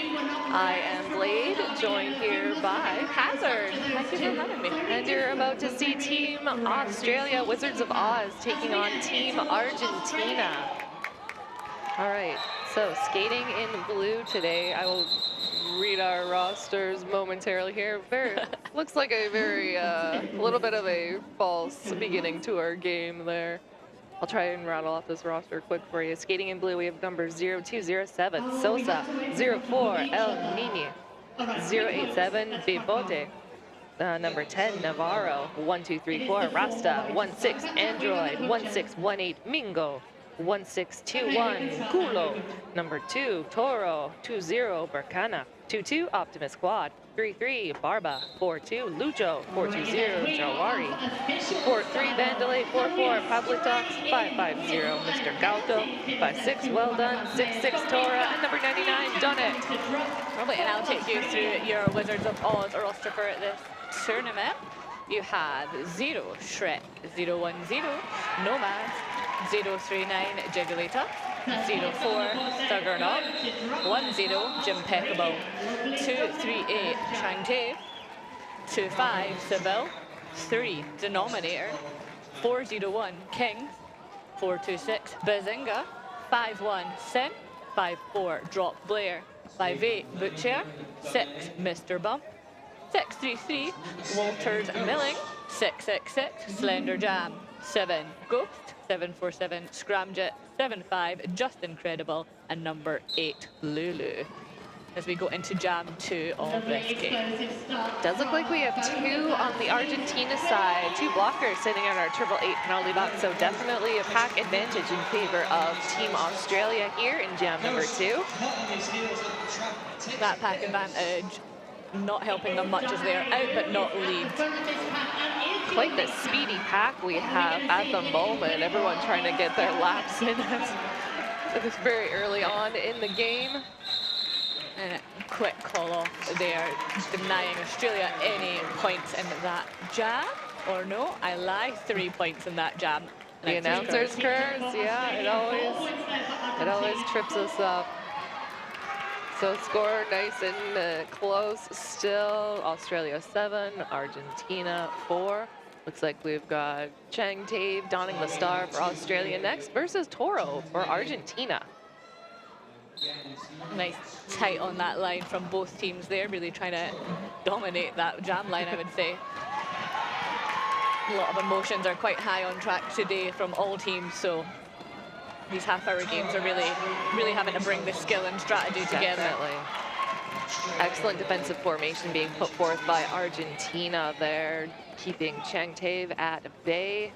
Toro now coming in on a scoring pass, coming in hard to a Team Australia blocker, getting knocked to that outside, bridge back a little ways there, but having to relent to keep that pack definition. The Australian offense coming in the front there to help Changtave out. See if we can get them out of the pack. Toro being held up at the back of that pack there. Looks like the pivot for Argentina, trying to do a run back there, but that jammer from Australia not falling for that one. They were well aware of where they could re-enter legally. Excellent track awareness on display there. And that's 1 whole minute to get that first lead jammer of this jam, which goes to Toro for Argentina. Pack starting to pick up a little bit of speed here along that back straightaway. A little bit of pileup of bodies there as we enter turn number 3. Oh, it does look like we have a star pass. Looks like it's going to be Lulu, our jammer of record for Team Australia, but being sent to that 888 penalty box. So Toro in full control of this jam number 3. And this is the first game for both Australia and Argentina of this tournament, so I'd imagine a little bit of stumbling as they're getting used to the floor and used to each other and their gameplay. And that is Toro calling off that jab, freezing the Australian Lulu in the box. Yeah, that's going to be at least Well, it's going to be more than 10 seconds. We know that for sure because they are still sitting in that penalty box, but did go in before that jam was called off. So only time will tell before they are able to regain their jammer. It's like they're using that old school tactic of trying to get your hips as far back as possible, trying to trip up those blockers, get the little false start work going on in there for sure, yeah. Some athletics on display there. Bravo, our lone jammer for Argentina, almost free of the pack, but those Wizards of Oz were so quick to reform at the top there and keep them at bay. So good, and that was a no pass, no penalty for Bravo. So no lead awarded. Oh, no, lead will be awarded, yes. They must have passed the hips already and then gotten recycled. Yeah, there was a little bit of back and forthery on that back straight, which is where it happened. That was a very fast half a lap. No points put up in the last few jams. Australia still holding strong at 7. Argentina with 8 points. Still have just under 9.5 minutes left to go here in this first half. And anyone watching can attest to this. These games have been just flying by. Almost blink and you miss it with these shortened seeding games. It does look like we're going to have a team timeout being called by Australia. As we have Mr. Bump lining up for Australia and the Wizards of Oz, and Donny for Argentina. So we have 18 timeout. Should have really looked at the pronunciation game first. So give me a chance to thank our sponsors. 888 sponsoring our penalty box, elevated derby safety standards with cutting-edge technology. That's 888. They have their deep cover helmet from 888 provides unmatched technology and fit options. Good morning and good afternoon to everybody.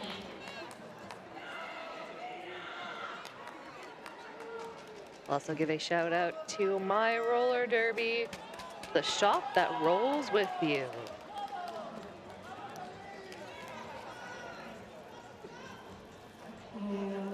So you might notice here the period clock does not stop as we take a team timeout. It continues going, so possibly a tactical thing to use it to blow some time and get the head back in the game for Australia. Yeah, that's an interesting thing. Usually you do that for clock management, but that's a little different. Yeah, to stop it to get more time, not less. Is it? Yeah. Definitely a different strategy for this tournament with the way it's worded. Oh, we have Donny out as lead for Argentina with Mr. Bump. I'm not going to curse it, just out of the pack. Yeah, that star stash was enough to get the star free for that initial pass. Donny sees the impending threat and calls it off. Just waiting to see if any points going up. It looks like a single point for Argentina. That brings their total up to 9. Both teams, though, just get inching closer to that double-digit mark. Neither of them making it easy to accomplish. And every point does matter in this tournament structure as well. So even 1 point to none is better than no points to no point. Exactly. So we have Kings up for Wizards of Oz and Toro up for Argentina, who is out and lead as I say his name. Kings trying to find some room along that inside line, cuts to the outside, quickly absorbing that hit from the Argentine blocker and through for the initial. And the Wizards of Oz absorbing their impact as they come into the wall there, denying them possibly any points or very little points. Nope, 1 more point. We're getting One good and at done. Yeah. Now in that double-digit mark, a nice even 10. Argentina trying to claim space on that pivot line there. But Australia not seeming too bothered about it, letting them have Not quite. In a good position there for some offense right off the line, and it does so. That is Drop Blair, our lead jammer of record here in Jam 7. A big game for Argentina and Droid.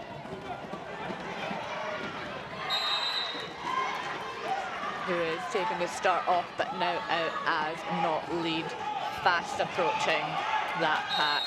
Yeah, unfortunately, the pivot for Argentina stuck in our 888 penalty box. So luckily, that star stash was just enough to open up a gap in the pack and find their way through. We now have ourselves a tie score. Everybody hydrate, 10-10. Both double digits. We have a tie game, everybody.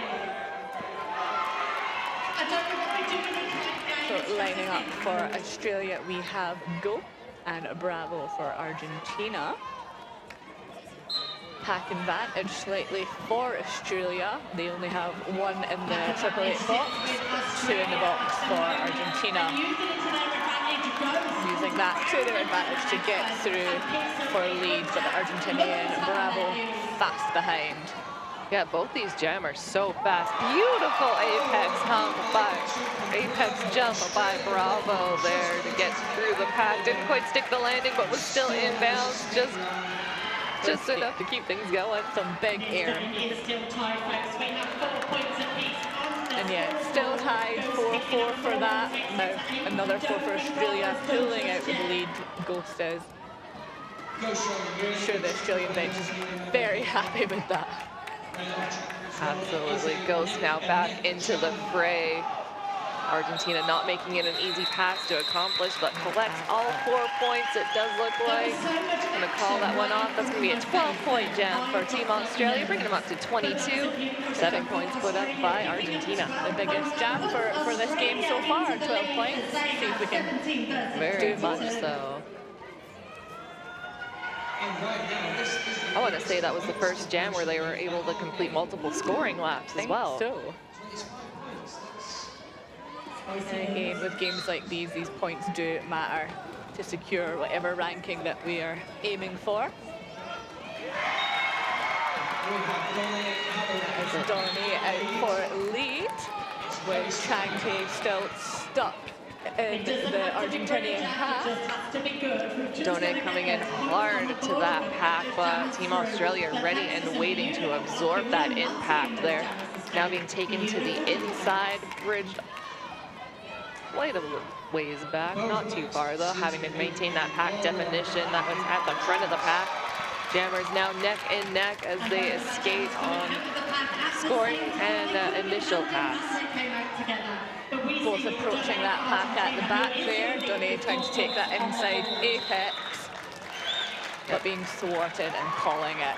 Calling it off from the ground, but it was enough time for Australia to sneak out 3 points there, still keeping the score nice and close.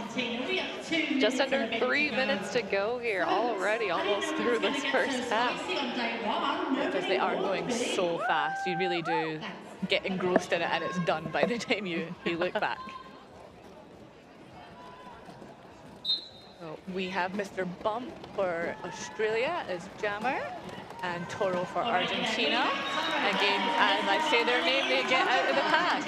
I'm giving a good curse today. Mr. Bump about a half track behind. Toro having to hit that pack and gonna call it off immediately. Call off was a little bit delayed there, it looked like, but still able to ice Team Australia, looks like, in that jam. Like the coach from Team Australia just having a quick chat with the officials crew there.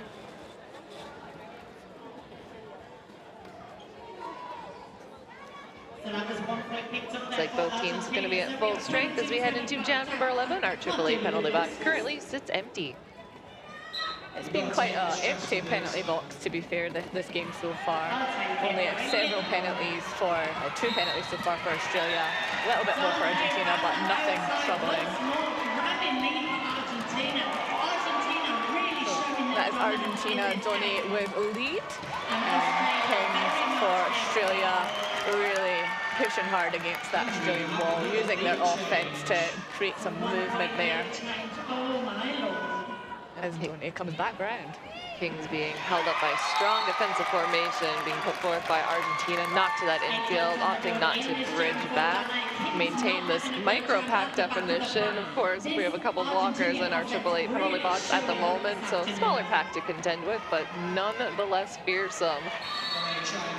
And that was us just saying it was pretty clean so far. Really should learn that by now, not to say things. But I feel like it's part of our job, though. We gotta say the things. It's a double-edged sword. Say the things, they might happen. They're just inevitable. As soon as we comment on something, it's gonna change. So we just have to get used to that reality again. We don't do it on purpose, we promise. We're not some sort of announcing witches. Not that we'll admit. That'd be cool. So Australia sitting at 25 points, Argentina on 30. Score is definitely rocketed in this last 4 minutes. We've only got 10 seconds left on this period. Yes, this will definitely be the last jam of this first half here. Jock Blair coming in for a scoring pass, taken to the outside via the pivot for Argentina. Argentina looked very consistent in ruining the Australian party. But sneaked right back through there. The droplet is through for 4 points going up on the board. I believe we may have a star pass here for Team Argentina. I think we do. I do see the jammer cover in the pivot's hand. So we have passed to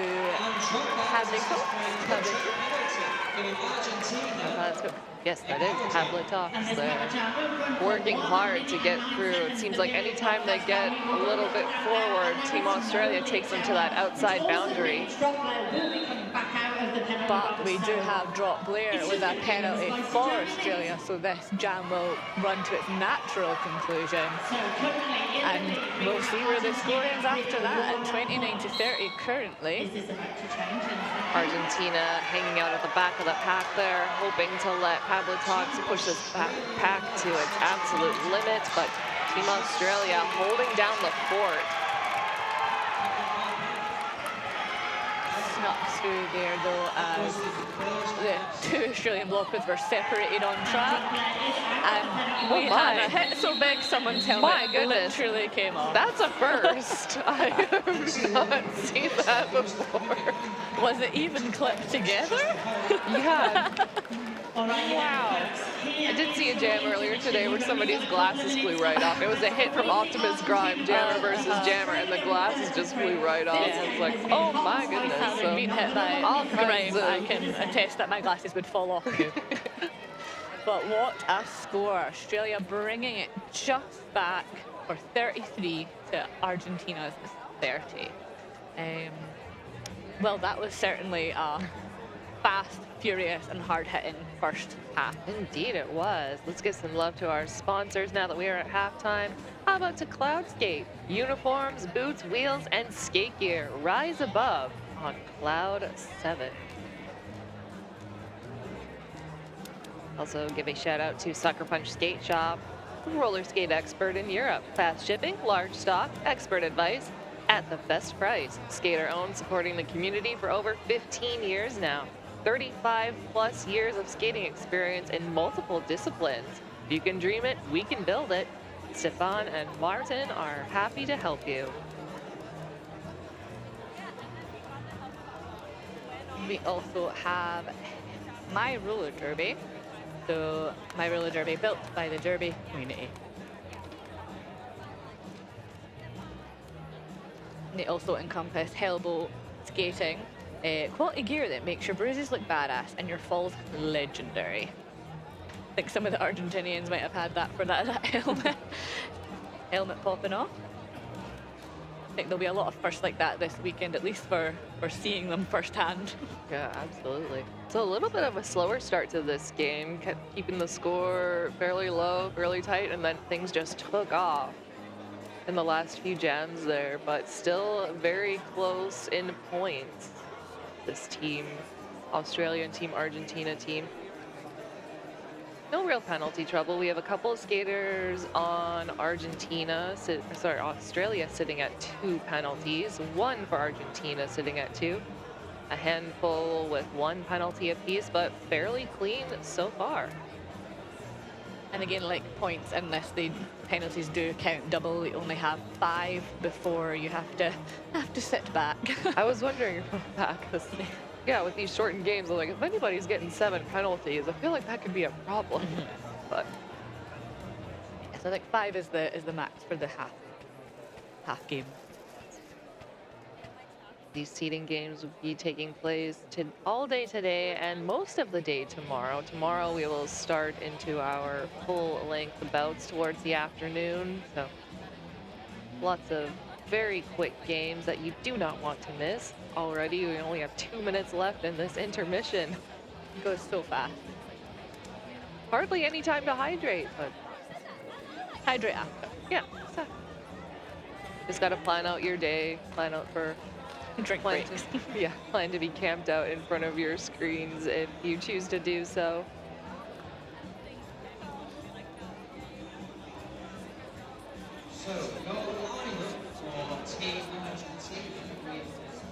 There seems to be some good team pep talks happening on both sides.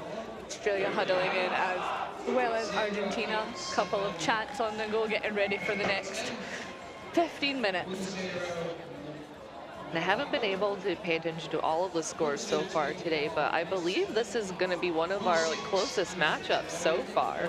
There's been a few big points margins. Absolutely. This and the Scotland and Spain games, 5 points in it at the end, another close one. Oh goodness. Yeah. Yeah, only a single scoring pass is separating these two teams. Not even a full scoring pass. Exactly. Just getting into the back and hoping for the best. Still room for a no pass, no point to bring things into the lead should they choose to do so, or a tie game, rather. Which would definitely be interesting. So 30 seconds left of this intermission. The officials signifying that as the skaters returning to track with Argentina lining up at the jam line right now.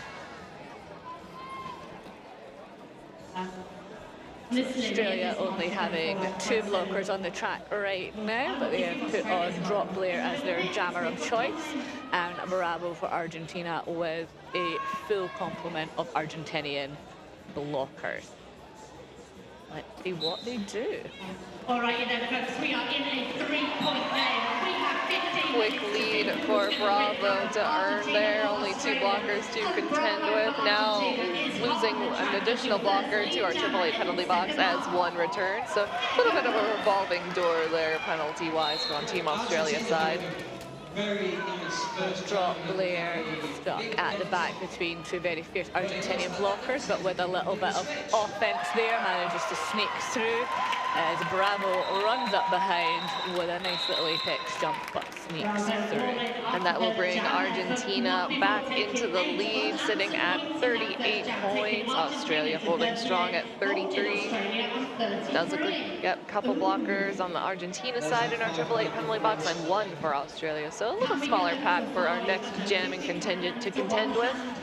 That's going to be Donne for Argentina and Mr. Bump for Australia. Pretty much reversed what was in the last jam there, with 2 Australian blockers on. Now we have 2 Argentinian blockers on. Donne trying to dance on those toe stops along the outside, but ultimately stepping out of bounds, recycling to play it safe. Did get awarded lead, but has now taken the star off, so this will be a 2-minute jam. Don't think they quite realised it was a quick recycle there, but 2 minutes could do a lot for both of these teams. Oh, absolutely. Donne running up on all cylinders along that inside line. Mr. Bump trying to follow suit, but ultimately does put a couple of limbs out of bounds there, does force that recycle. Now the pivot for Argentina, keeping Mr. Bump at bay at the back of the pack. A lovely bit of offense there from Jigglytuff to let Mr. Bump push through it at the front. Rasta doing some beautiful solo work at the top of that pack there, keeping Mr. Bump within those pack-defined territories for a moment there. Rasta now being sent to our 888 penalty box. And Mr. Bump back into the pack. I think Donne is still stuck in their start in hand, now recycled into a fearsome Australian wall at the back there. But Team Argentina putting up a solid 2-wall at the front of that pack too, not making it easy for Mr. Bump, but that scoring pass will put Australia back in the lead. Currently 12 points scored, 30 seconds left to go in this jam number 2. There's 12 minutes left in the period as well. This game is still anybody's at this point.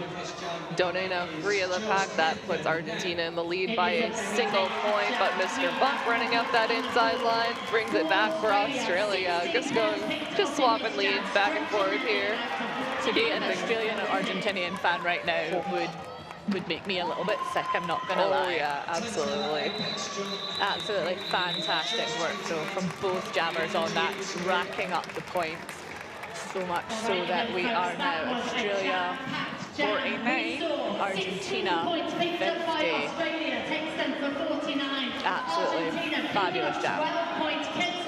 Yeah, I can't tell if I would want to be an Australia-Argentina fan or not right now, because as exciting as it is, it's got to be a little bit stressful on the heart there.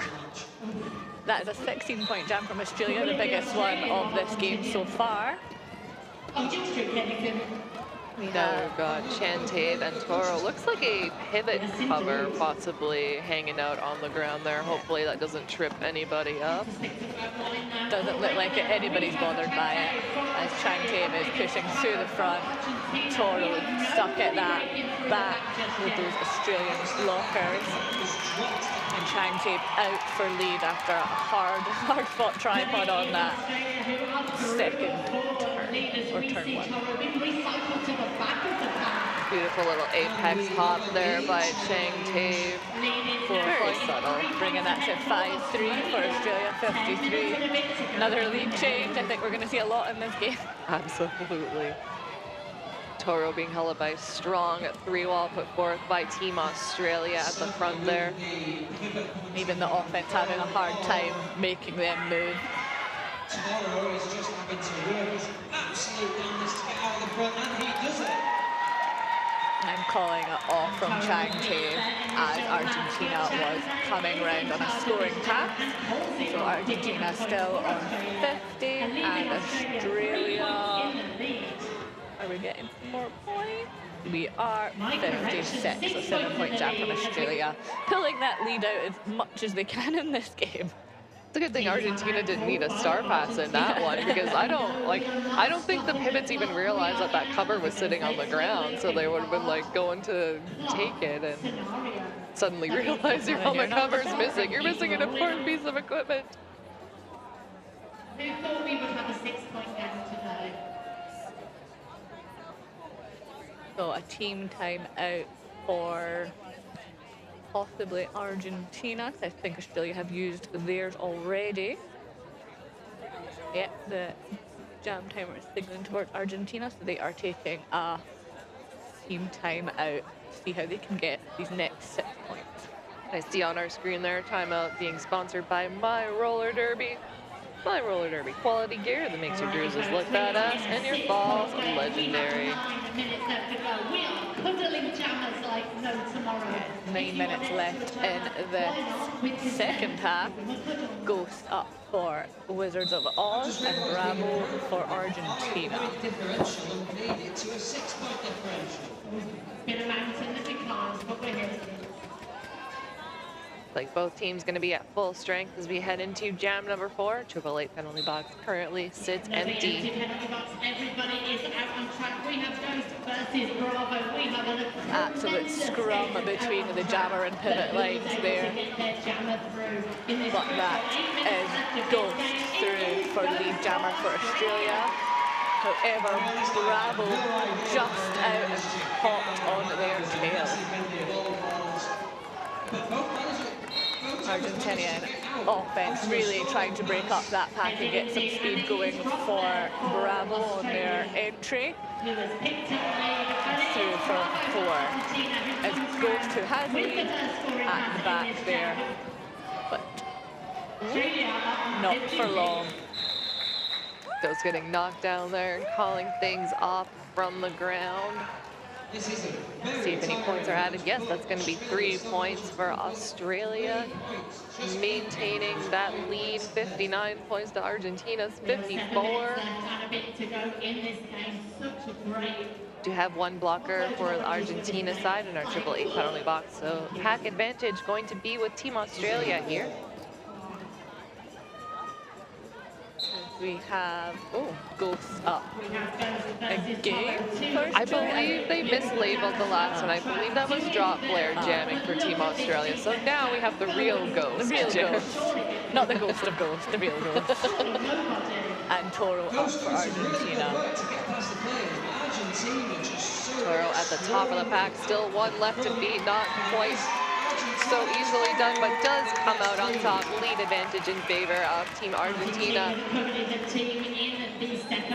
Eagles getting held up by a strong formation there at the back of that pack. Pack starting to get a little bit stretched out here at that turn number 2. Pack awareness from both sides has been incredible this game, though as soon as it lets up, they reform, they know exactly where they are. Very tactical teams, both of them. Like Toro getting knocked to the outside and be bridged a long way back by number 75 for Australia.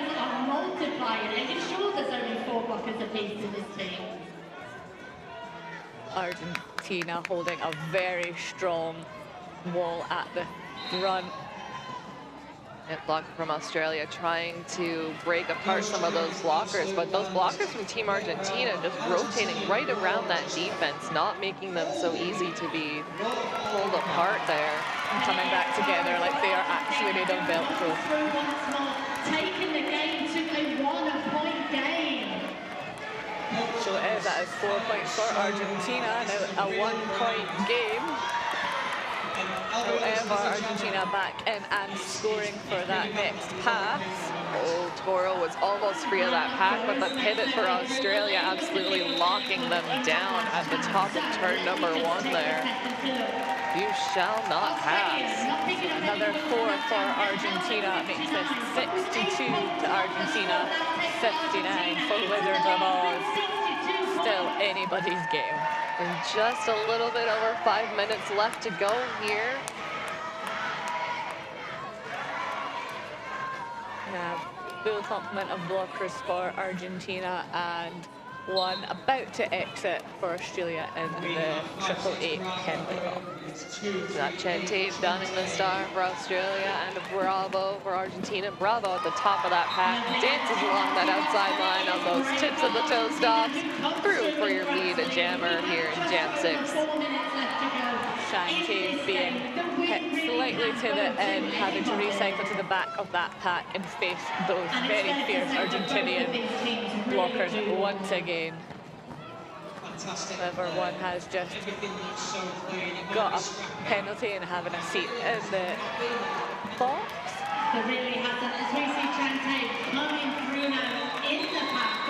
Blocker from Australia just powering through a blocker from Argentina there, but everybody is all smiles as they come back onto their feet.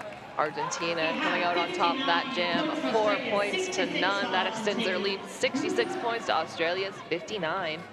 So a 7-point game, still one of the closest for today so far. I think we got drop player donning the star for Australia, and that's going to be Toro for Argentina. Drop player pushing through for the front. Maybe got a bit of a false start penalty there, or a false start warning there.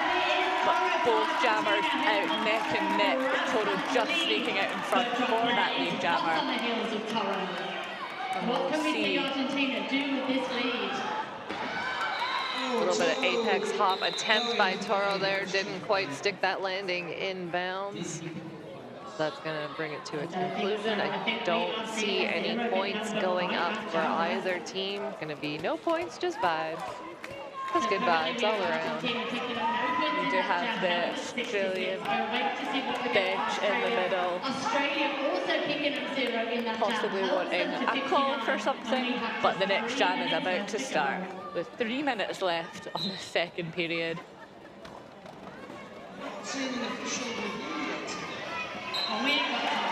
That is Donny out on a show stop for lead for Argentina. Mr. Bump being recycled, cover off by those quick Argentinian blockers. Mr. Bump currently with that star in hand, but not quite able to pass at the moment. Their pivot is a little preoccupied at the front, trying to keep Donny at bay. Donate through for that first scoring pass here of jam number 8. Does look like we may have had that pass. I think so. We do have Lulu again for Australia taking that star, but Argentina shutting that down so that they cannot score. Australia still sitting at 59 points, Argentina at 74. I heard the in-house announcer saying that's 15 points, and I'm not going to double check their math, so 15-point lead. I think this might be the biggest score gap we've had this entire game, of 15 points. It's been very close so far.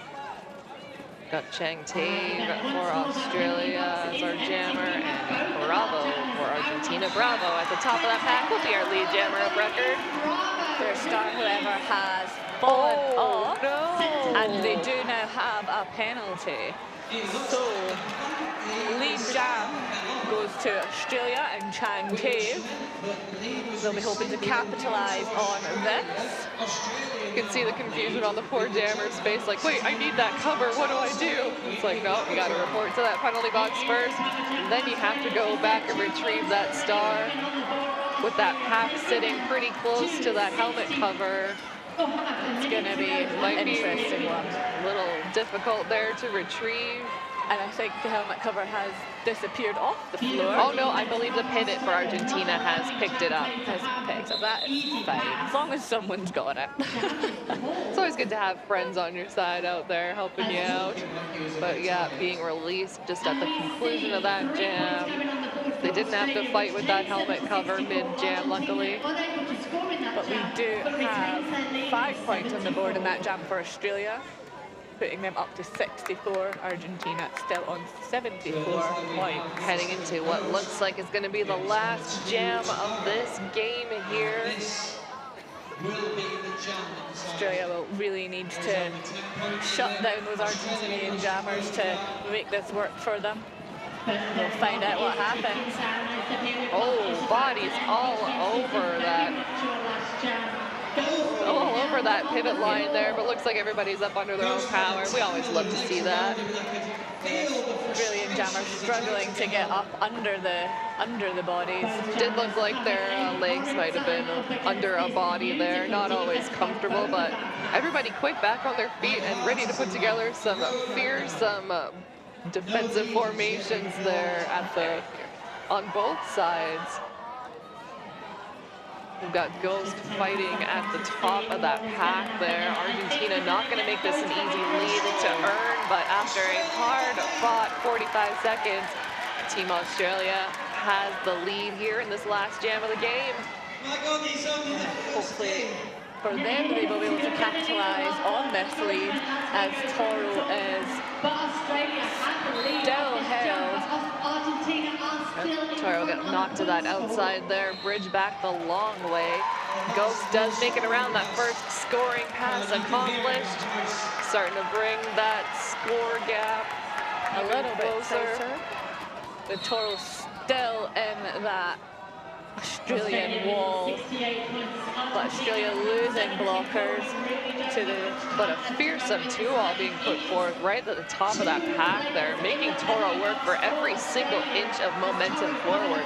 Pat getting a little bit stretched out there, now getting recompressed as Argentina blockers moving up. Australia feeling very confident there and leaving only one blocker to deal with Toro and sending one back for offense. Only 10 seconds left to go here in this final jam. Toro coming in for their scoring pass. Toro did a twist of the hips there, but did get knocked out right at the end, and it does bring us to the jam's natural conclusion and conclusion of the game. Looks like everybody holding off to wait and see, make sure everything is tallied correctly. Looks like our jam refs possibly having a discussion there. Might be Argentina out on top.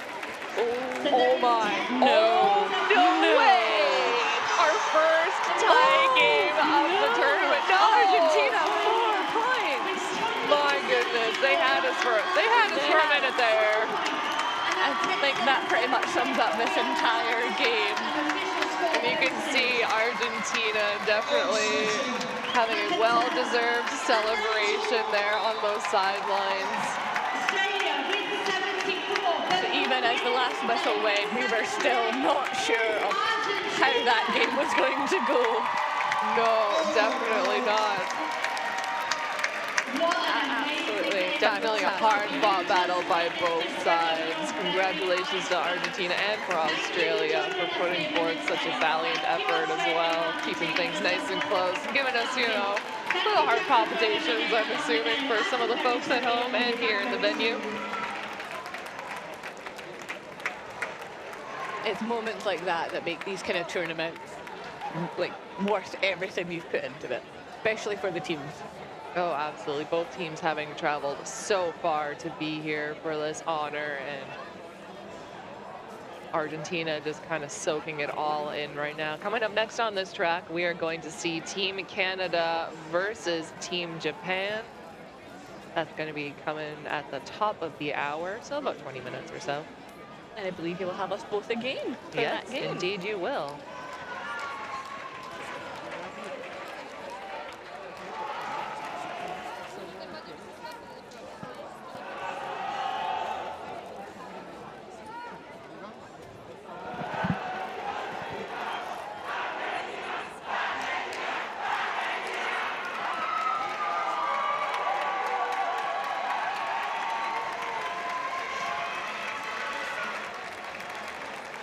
So I believe the cameras are going to stay on while these teams do their round of high fives. That might bring you some highlights while you're waiting for that next game there. But thank you so much for joining us here at the Palais de Sport track for Argentina versus Australia. We will see everybody soon.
Roller derby is full contact and so is the smell.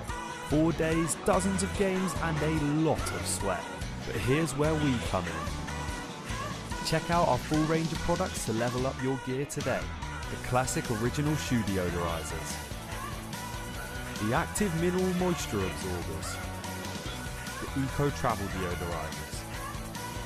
High performance gear deserves high performance care. Attending the World Cup?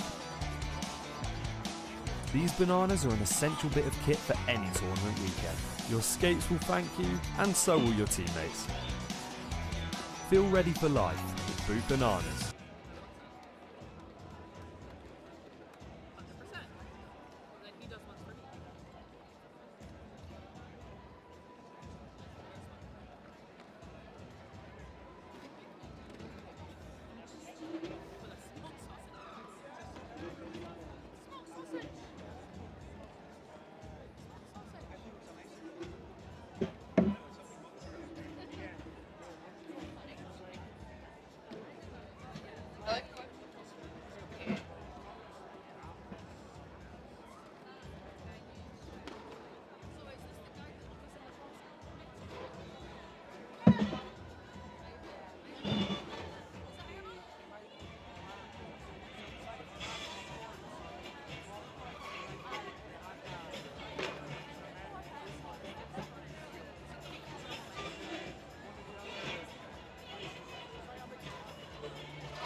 What derby's all about.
Hello there. Folks, if you're able to, please stand for the anthem songs or cheers chosen by the teams today.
afternoon. We are back bringing you Japan and Canada.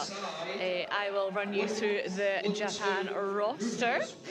We have 1-1 Run, 1-2-09 Princess, 1-3. Give me a second here. Kashinochi, 17 Honeyquim, 2 Kabukimono, 2-1-1 Isamu, 2-2 Ryu, 3-9-4 Sama Toshika, 4-2 President Evo, 4-5 X Yota Z, 4-8 Daisaku, 5-9 Goku, 6-2-2 Makoto, and 7 Umisab. And skating in black today on Team Canada, we have number 004 Projectile, 01 Big Sexy, 04 Stand Aside, 1-2 Ruthless Red, 137 D-Ray, 222 Sleep, 30 Rip, 33 Mr. Jones, 410 Something Generic, 420 Harding, 56 Fist, 7804 Viking Size, 81 The Dictator, 911 Wolfblade Jr., and number 93 Doug Drillmore. We are about 20 seconds away from this game underway. Again, their first game of today. We're getting a lot of firsts right now. So Japan have up Kabukimono as their jammer. They are playing in white today. And we've got Wolfblade Jr. donning the maple leaf for Team Canada. It's going to be our first lead jammer of the game. Like Kabukimono has taken off that helmet cover, hoping to mix up these Team Canada blockers just enough, but running square into Big Sexy, getting knocked to that inside track boundary, bridging back to play it safe. They have a fierce Canadian wall to contend with there. The Japan wall up front really giving a good stop for Wolfblade Jr. on their lap round. Looks like Team Japan has successfully passed that star. That's going to be Princess, our new jammer of record, as Japan loses 1 to our 888 penalty box, now 2 to the 888 penalty box. Wolfblade Jr. putting up another scoring pass there. Does look like the pivot for Japan almost got free of that pack, but a brief tumble there allowed the defensive formation from Team Canada to reform. Canada on 16 points already in this first jam. Think about to be another 4, so 20 points in this first jam, with Princess still stuck behind those Canadian blockers at the back. Wolfblade Jr. just doing laps around this pack, having completed about 6 so far. Still about 30 seconds left here in this first jam. Princess trying to hop over the hips of that blocker from Team Canada, not quite able to do so within the track boundary. They like to recycle themselves, play things nice and safe. Wolfblade Jr. challenging those arm lengths through now for 32 points. I believe our record so far at this tournament is a 36-point jam, and it looks like we're going to have ourselves a second 36-point jam put forth by Team Canada to get things kicked off here. Always in these first couple jams, teams figuring each other out. So hopefully Japan can be a bit more successful in this one, get some points on the board against Canada. That is coming down to X Yota Z for Japan. Looks like Viking Size donning the maple leaf for Team Canada here. Viking Size runs up that inside line, quick to earn that lead status. Yota Z struggled for a moment with that star cover, opting to keep that on for now. Running square into Sleep, quick to get back on their feet though.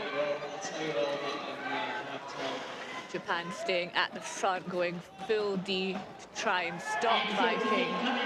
Able to put together a nice defensive formation right at the top of turn number 1 there. That quick little nip of offense on that inside line sees them through as Yota pulls that star off. Yeah, Yota struggling a little bit to get that star cover removed. Looks like it was very well secured to their helmet there. Sometimes you like that, but sometimes it doesn't always work in your favor. Japan at the top of the pack there. Nice solid 2-wall to keep Viking size at bay. Viking size splits the difference between those two blockers. Through for another scoring pass. Looks like our star possibly passed to that pivot. That's going to be President Evil, our new jammer of record for Team Japan. We've had a star pass for Japan over to President Evil, who is now President Evil pushing up against Sleep, but put out by Doug. Couldn't catch her second aim, but Doug on that outside line.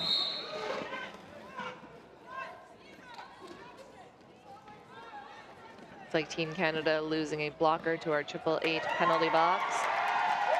Team Japan does get that star free for the initial pass.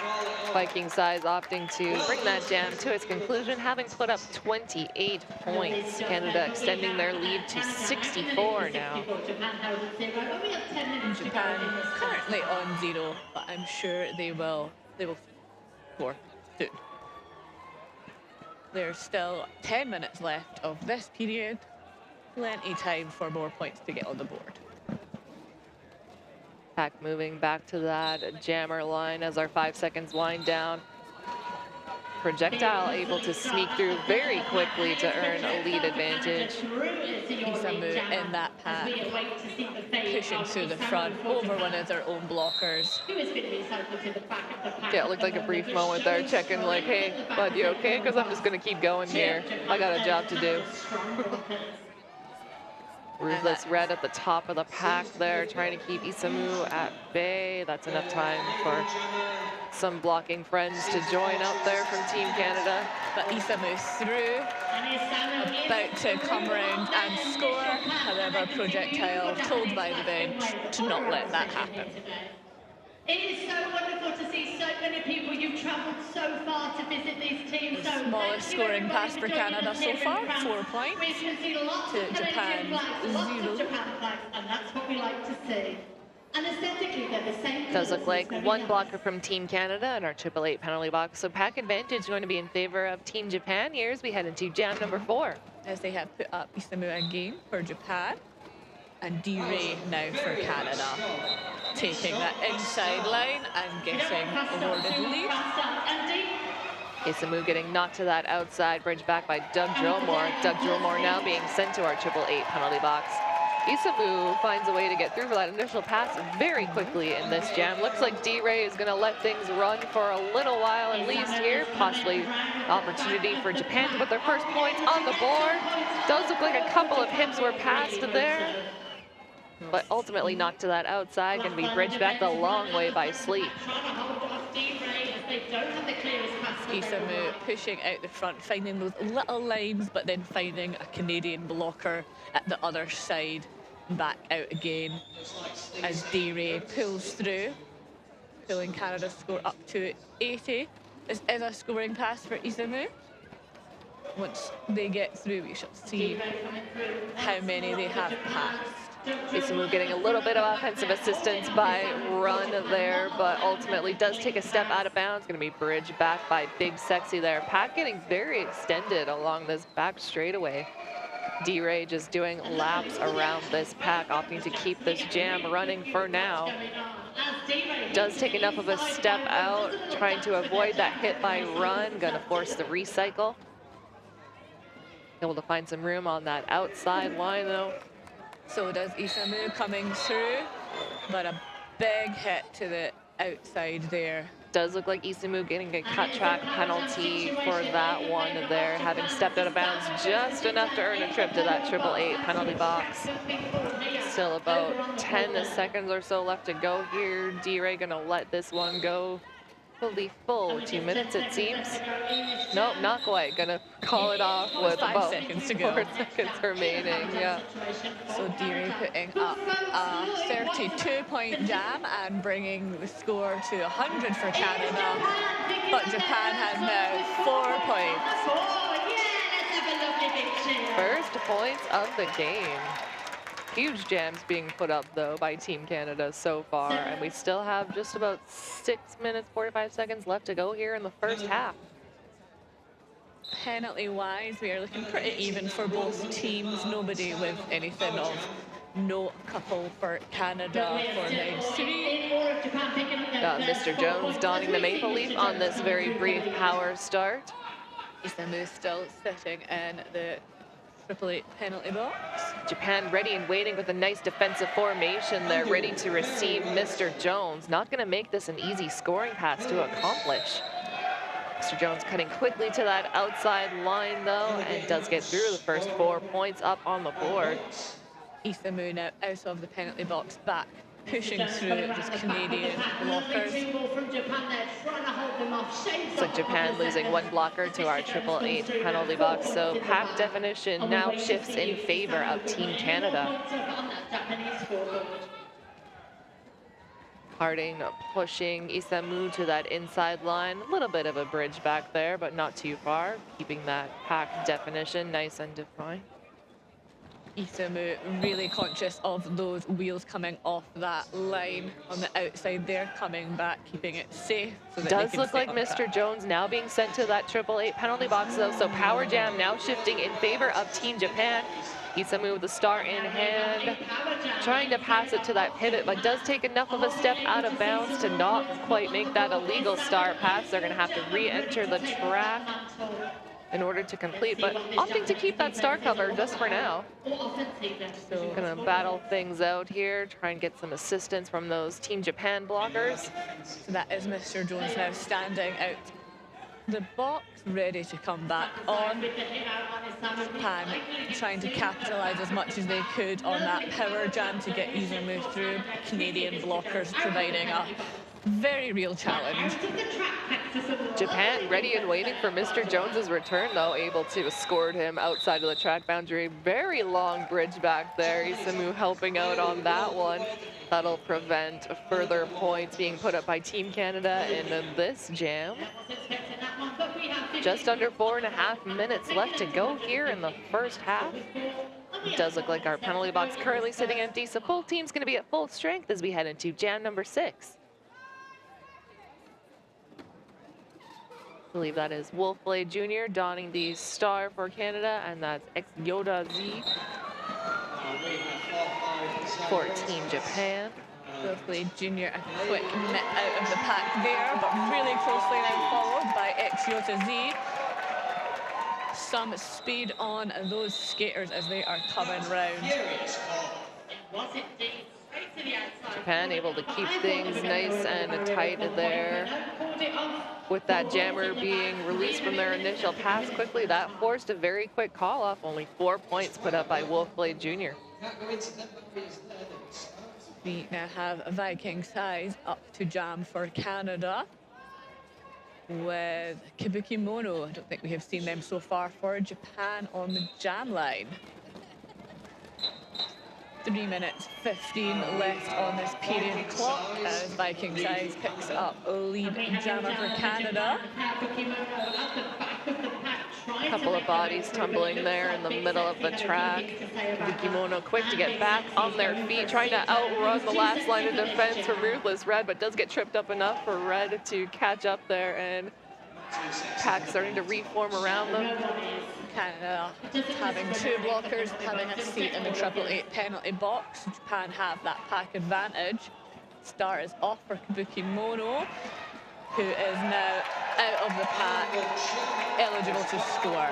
To see how Canada wants to run this. Yeah, I think Canada wanting to regain their full blocking contingent before bringing this jam to its conclusion, if I were to hazard a guess. Thank you. You might have a good guess there. Kabuki Mono now back into the fray, trying to do a little bit of a jersey assist off of their pivot there. Unfortunately, Team Canada blocker was there to shut down that path forward. And scoring. Does look like Team Japan losing a blocker to our 888 penalty box as Viking size does another lap around this pack. Bukimono being held up by a strong 2-wall at the back of the pack there. That's Big Sexy and Harding holding things down. Really showing We have Viking size back into the fray, using some carefully placed offense. Push those Japanese blockers out front. President Evil able to take Viking Size to that exterior track boundary, then Viking Size opting to bring that jam to a conclusion after a hard-fought 24 points being put up by 2 points going to Japan's total. That brings them up to 6. And Canada sitting at 143. Again, like we said, every point matters in this, so even a couple points from Japan is bringing their points differential down. Looks like we have time for at least one more jam here in the first half. That's going to be Yoda versus Projectile. Both still in the pack, and as I say that, of course, Projectile out gaining lead jammer for Canada. As we go into the final minute or less spinning in his jam, as the period clock has 47 seconds left on it, but Projectile That is star lead jammer, now looking off forward it. for Yota, looking for that path, getting hit to the outside and recycled all the way back. Yeah, does look like the pivot for Team Japan being preoccupied by the jammer at the front of the pack there. So, and it does look like Yota being sent to our 888 penalty box. So power jam in favor of Team Canada. Projectile in full control of this jam number 8. Canada putting through some very punchy offense there. However, Canada's star has fallen off. They are still... no. Oh, I see it there. There's Red handing that cover off to their jammer. They would have still been eligible to score, though, because they didn't take it off themselves. It was an accident. But it's still nice to have it on. Oh, yeah. I mean, you have to have it on to do that next scoring pass, so you might as well make things a little bit easier. Red trying to move in there and break apart that defensive formation from Team Japan. Team Japan just seemed to rotate right around. Stopping the offense so they can stop the jammer as well. Getting Projectile more successful every jam with holding the Canadian jammers. Yep. Getting knocked to that inside there. Bridge back by the pivot for Japan. Pivot now being sent to our 888 penalty box. Like getting knocked to that outside, can be bridged back. Who's that there? Can't quite tell which blocker that is for Team Canada, but that does bring us to halftime. Blink and you miss it. So please come and join us again in around 4 minutes time to see the conclusion. Very exciting game so far. Japan really pulling back their offense to hold those Canadian jammers.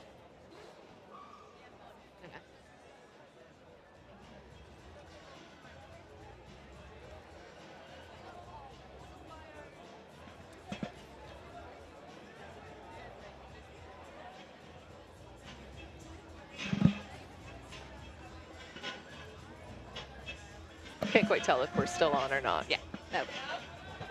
I can hear you again. Okay. No. We're good. Okay, we'll give some love to 888, our penalty box sponsor. 888, more derby specific gear than any other brand. 888 has you covered. I think it should just be more specific. More derby. More specific, more derby. I mean, yeah, you know, we do love more derby here. Also, thank you to 187 Killer Pads, industrial strength materials, unmatched ergonomic design, unparalleled excellence. That's 187 Killer Pads. We also have Boot Banana. Boot Banana is our small UK brand on a mission to stop your gear from smelling like, well, roller derby. Their natural deodorizers absorb moisture and odor, so you're kept fresh and ready for the next step. Get yours at bootbananas.com. We shall see you all back here in about 3 minutes. Yeah, 3 minutes, just enough time to, you know, fill up your waters and grab yourself a nice little snack and come back for the exciting conclusion of this Team Japan versus Team Canada game.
So we have 9-1-1-1 played Junior and Samuel. Wolfpack Junior picking up leads.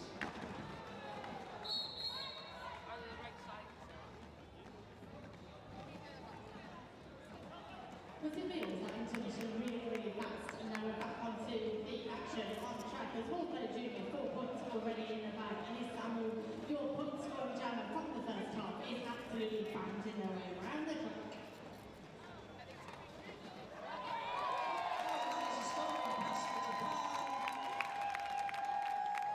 Oh, we're in double figures now for Japan. We are rock and rolling. And you know, that was such a beautiful pass as well. It was just straight down the outside. Which does mean that he has more energy for another scoring pass. Oh, I mean, if you're going to do it once, you can do it twice, surely.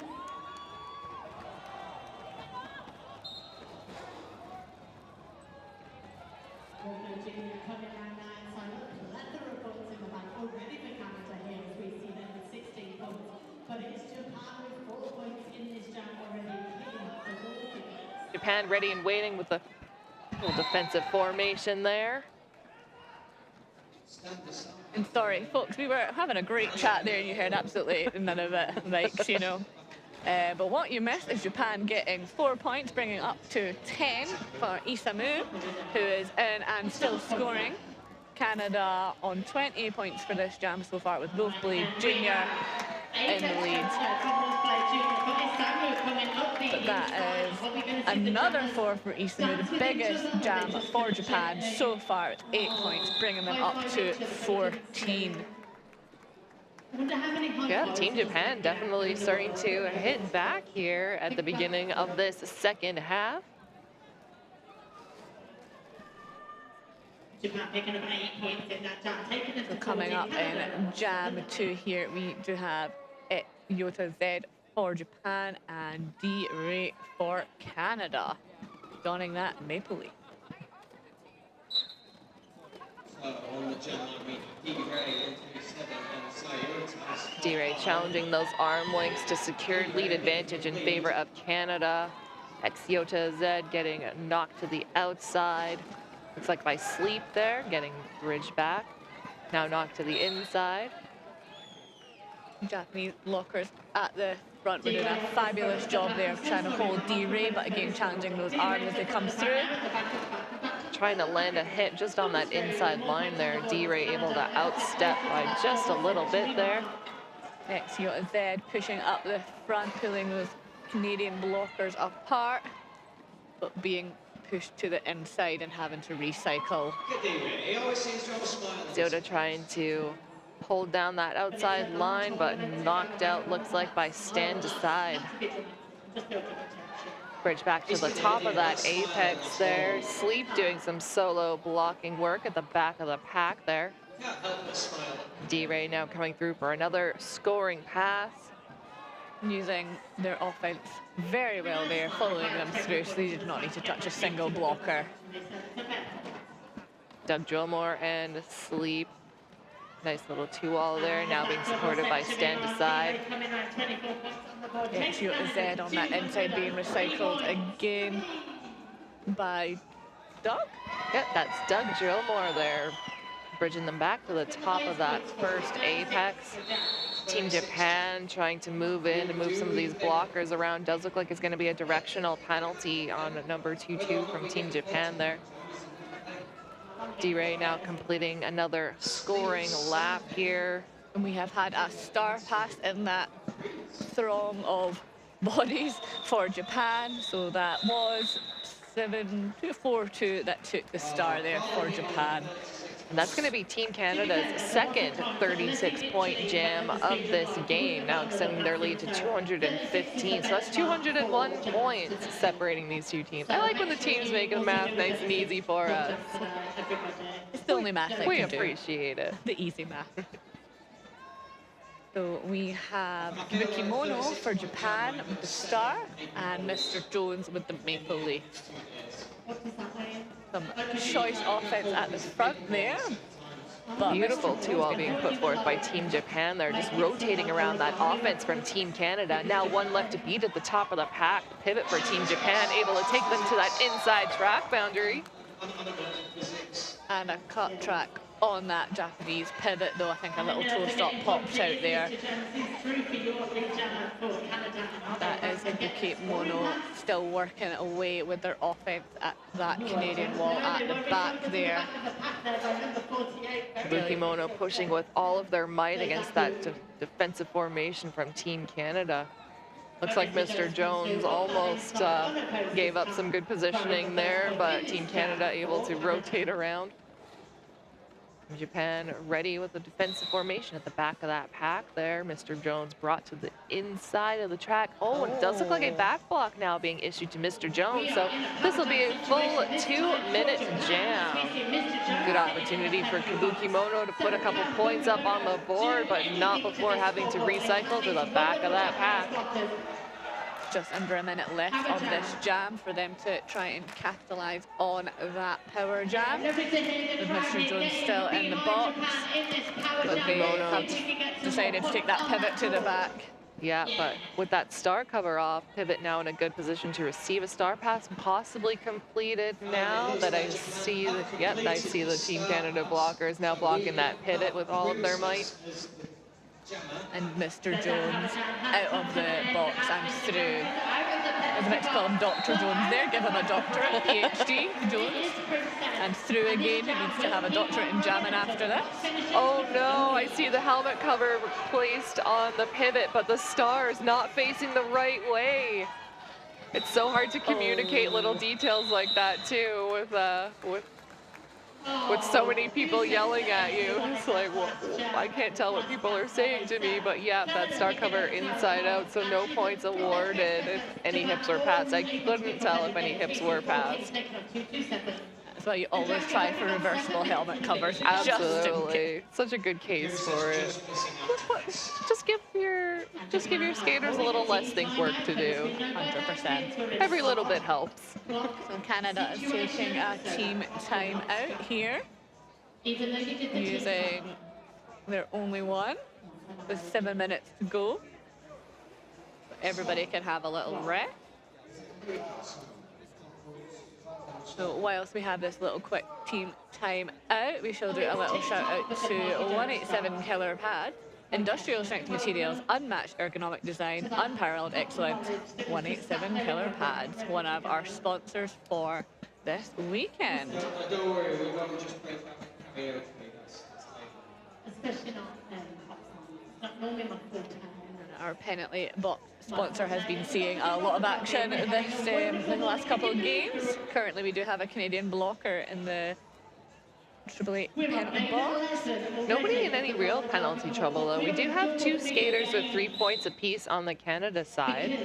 One skater with 2 penalties, handful with 1. And on the Team Japan side, only a couple with 2 penalties, a couple with 1 penalty. So everyone keeping things nice and clean here for the most part. Nice chill game as we go into Jam 4 of period 2 with 6 minutes left, 6.5 minutes left. Have Isamu with the star for Japan, and Projectile for Canada out for lead, but the jam will be called for injury. Yeah, running in a little bit to that. This is just sponsor banners taking sponsor some batterings. But Isamu up very quickly from that bang at the side there. Gave that poor photographer a little bit of a heart attack there. Saw his skates going towards the face and oh no, and not the expensive camera equipment as well. We need that. But no, everybody's safe, everybody's back up. Always what we like to see. So have an official timeout for that very quickly, and as soon as I said it, it was over. Literally blink and you miss it. So that timeout was sponsored by My Roller Derby, the shop that rolls with you. Got Yoda Z donning the star for Team Japan, and that's Viking Size at the top of the pack for Team Canada. Still one left to beat. The pivot from Team Japan, able to land a single hit on Viking Size before they pick up that lead advantage. That is Yoda Z through and fast approaching that pack, hoping to score some points before they are iced out, but Canada seemingly wanting to run this jam. 5.5 minutes left on the period clock. Possibly just wanting to run up as many points as they can for this game. I think everybody's gunning for a 36-point jam at this tournament, seeing as that is so far the record to beat. We have a cut signaled on Yoda Z, so this will now be a power jam to Canada as they rack up another 4 points, bringing them to 2-3-8. 11 on this jam so far, so there was a no pass, no penalty. Team Japan ready and waiting with a strong formation at the top of that pack there, being split up a little bit, courtesy by some assistance from Big Sexy there. Viking Size through using their offense, who were positioned wonderfully there just to create a little lane for them to go through. As we do now have Yoda Z from the box, turning back to track. Team Japan with a nice 3-wall formation at the top of the pack there, able to keep Viking Size at bay for at least a couple extra seconds there. Yoda Z being pushed to that inside track boundary, going to be bridged back now by Big Sexy as that jam comes to its conclusion. And there should be some points up for Japan there as they had just started a scoring pass when they got their penalty. But we'll see what our wonderful officials say, because I could be wrong, because I am no ref. Nope, no points there for Japan in that one, but we do have Goku taking the star for Japan, and Projectile again for Canada, donning the maple leaf. Projectile just running up that outside line, wasting no time to secure lead advantage. Living up to their name with how fast and high that jump was. Bit of a tumble around the Japanese blocker there, but doesn't slow them for long as they get their first scoring pass. I am not seeing the star cover for Team Japan. I believe it may have been passed. Yeah, pass successfully done. Run now our new lead jammer record. A little bit of an apex hop there by Projectile will secure another 4 points in the pocket. Run getting knocked to that infield there. Going to be bridged back a long way by Sleep. Doing a lot of work recycling and holding those jammers at the back in this game. Run opting to take a moment to secure that star cover on their helmet before re-entering the fray. Just a jumble of bodies here as we slowly approach turn number 1. One less thing to think about as you're up against the Canadian blockers, I think, is definitely helpful. They seem quite a challenge. Run getting knocked to that outside now. Team Canada not going to do the bridge back, sorry, the run back this time. Oh, it does look like a cut track penalty being issued to Run, having stepped out of bounds just enough. So this will be a power jam for Projectile, who is through for another 4 points, bringing that to a 24-point jam for them, and Canada's score up to 278. Just over 2 minutes left on the period clock and 20 seconds left on the jam clock. Canada deciding to lock down on one of the Team Japan blockers, keeping that pack definition towards them in the back there. A little bit of a backwards moving pack there, making it a shorter trip around the track for Projectile to accomplish. That's going to be 32 points put up by Projectile. That brings Canada's lead up to 286. Japan still holding strong at 14. We have just over a minute and a half left to go here in the second half. Couple high fives on the track there for D-Ray, and I believe that's Isamu. Isamu. This is what Derby's all about. Those good vibes. Doesn't matter who you're playing. If you're losing super badly, if you're having a great time with your friends hitting each other, that's where you're at. D-Ray coming through as your lead jammer. D-Ray got lead for Canada. At the back of the pack, Isamu and Spencer Sleep, they're battling it out for positioning. Sleep bridging back inch by inch there as Isamu trying to return into play. Isamu getting knocked to the outside now, going to be bridged back to that apex once again. I do hear a few whistles going. That is going to be a Team Canada blocker. That's Harding being sent to our 888 penalty box. And one blocker from the Team Japan side as well. So no real pack advantage as we head into jam number 8, what will possibly be the last jam of this game. I think Isamu possibly staying on to jam, really putting in the work for this entire game. Taking a knee at the jam line. I mean, it does look quite tiring out there, I'm not gonna lie. Don't waste your energy. You gotta save that up for jamming. Knocking around into some bodies out there on the track. So we have some people being asked to go into the penalty box. One additional blocker from Team Japan being sent to our 888 penalty box. Pack advantage going to lie in favor of Team Canada. So that is 1-7 now sitting for Japan. Isamu with the star, and we'll play Junior for Canada with the maple leaf. But we are going. We'll play Junior out for that lead as Isamu pushes. Isamu at the top of the pack there does get a little bit of an assist forward by Sleep there. Not quite the optimal positioning to knock them out of bounds. So that is the period clock for this game at 0. But Isamu coming back to that inside as they were knocked all the way out. We'll play Junior, hitting 300 points at 302 right now to Japan's 14. Does look like most of our blockers returning from the 888 penalty box, so almost a full blocking contingent for both teams now. We'll play doing another lap around this pack. Isamu knocked to the inside, bridged back by Sleep.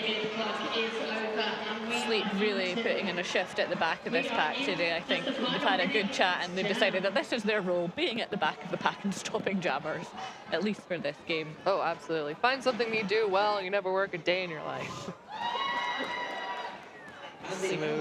Sleep again being recycled, or being the recycler for Isamu.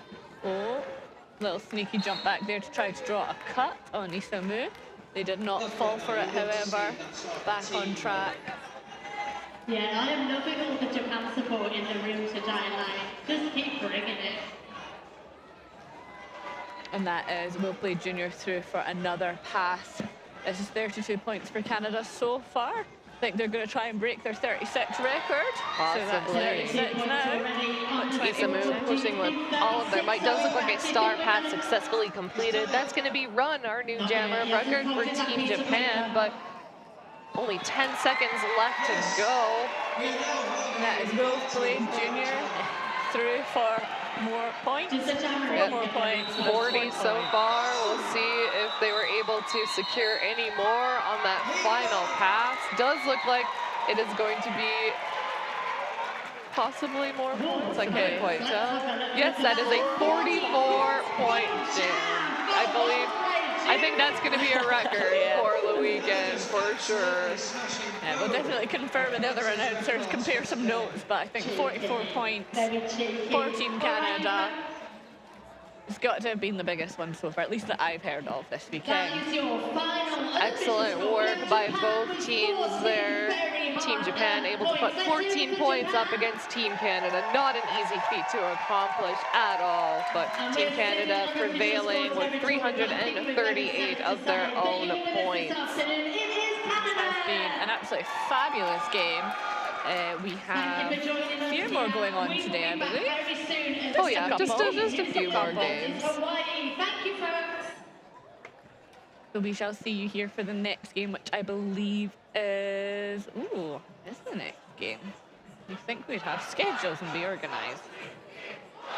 We're flipping between a lot of screens here, Yeah, between so the many. sponsors and the rosters and Oh, New Zealand, Hawaii, and then Scotland, Colombia. So I'll see you again for the Scotland game, but I'll be down there with some helmet covers. But this has been fabulous. Thank you. Great. yes, thank you so much for joining us here at the Palais de Spar track for Men's Roller Derby World Cup 2026. Don't go too far. We still got lots of amazing derby action coming your way at the top of the hour. So thanks for joining us.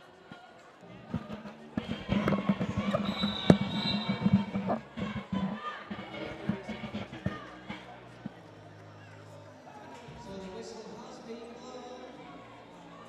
We are still becoming the final score. Japan 18, Canada 338, with Japan managing to score the last 4 points in that jump.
Roller derby is full contact and so is the smell. 4 days, dozens of games and a lot of sweat. But here's where we come in. Check out our full range of products to level up your gear today. The classic original shoe deodorizers. The active mineral moisture absorbers. The eco travel deodorizers. High performance gear deserves high performance care. Attending the World Cup? These bananas are an essential bit of kit for any tournament weekend. Your skates will thank you, and so will your teammates. Feel ready for life. Boot bananas. Rise above. Rise above. Supera todos tus límites. Rise above. Rise above. On cloud 7.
Faudrait prendre des bidons d'eau pour les teams.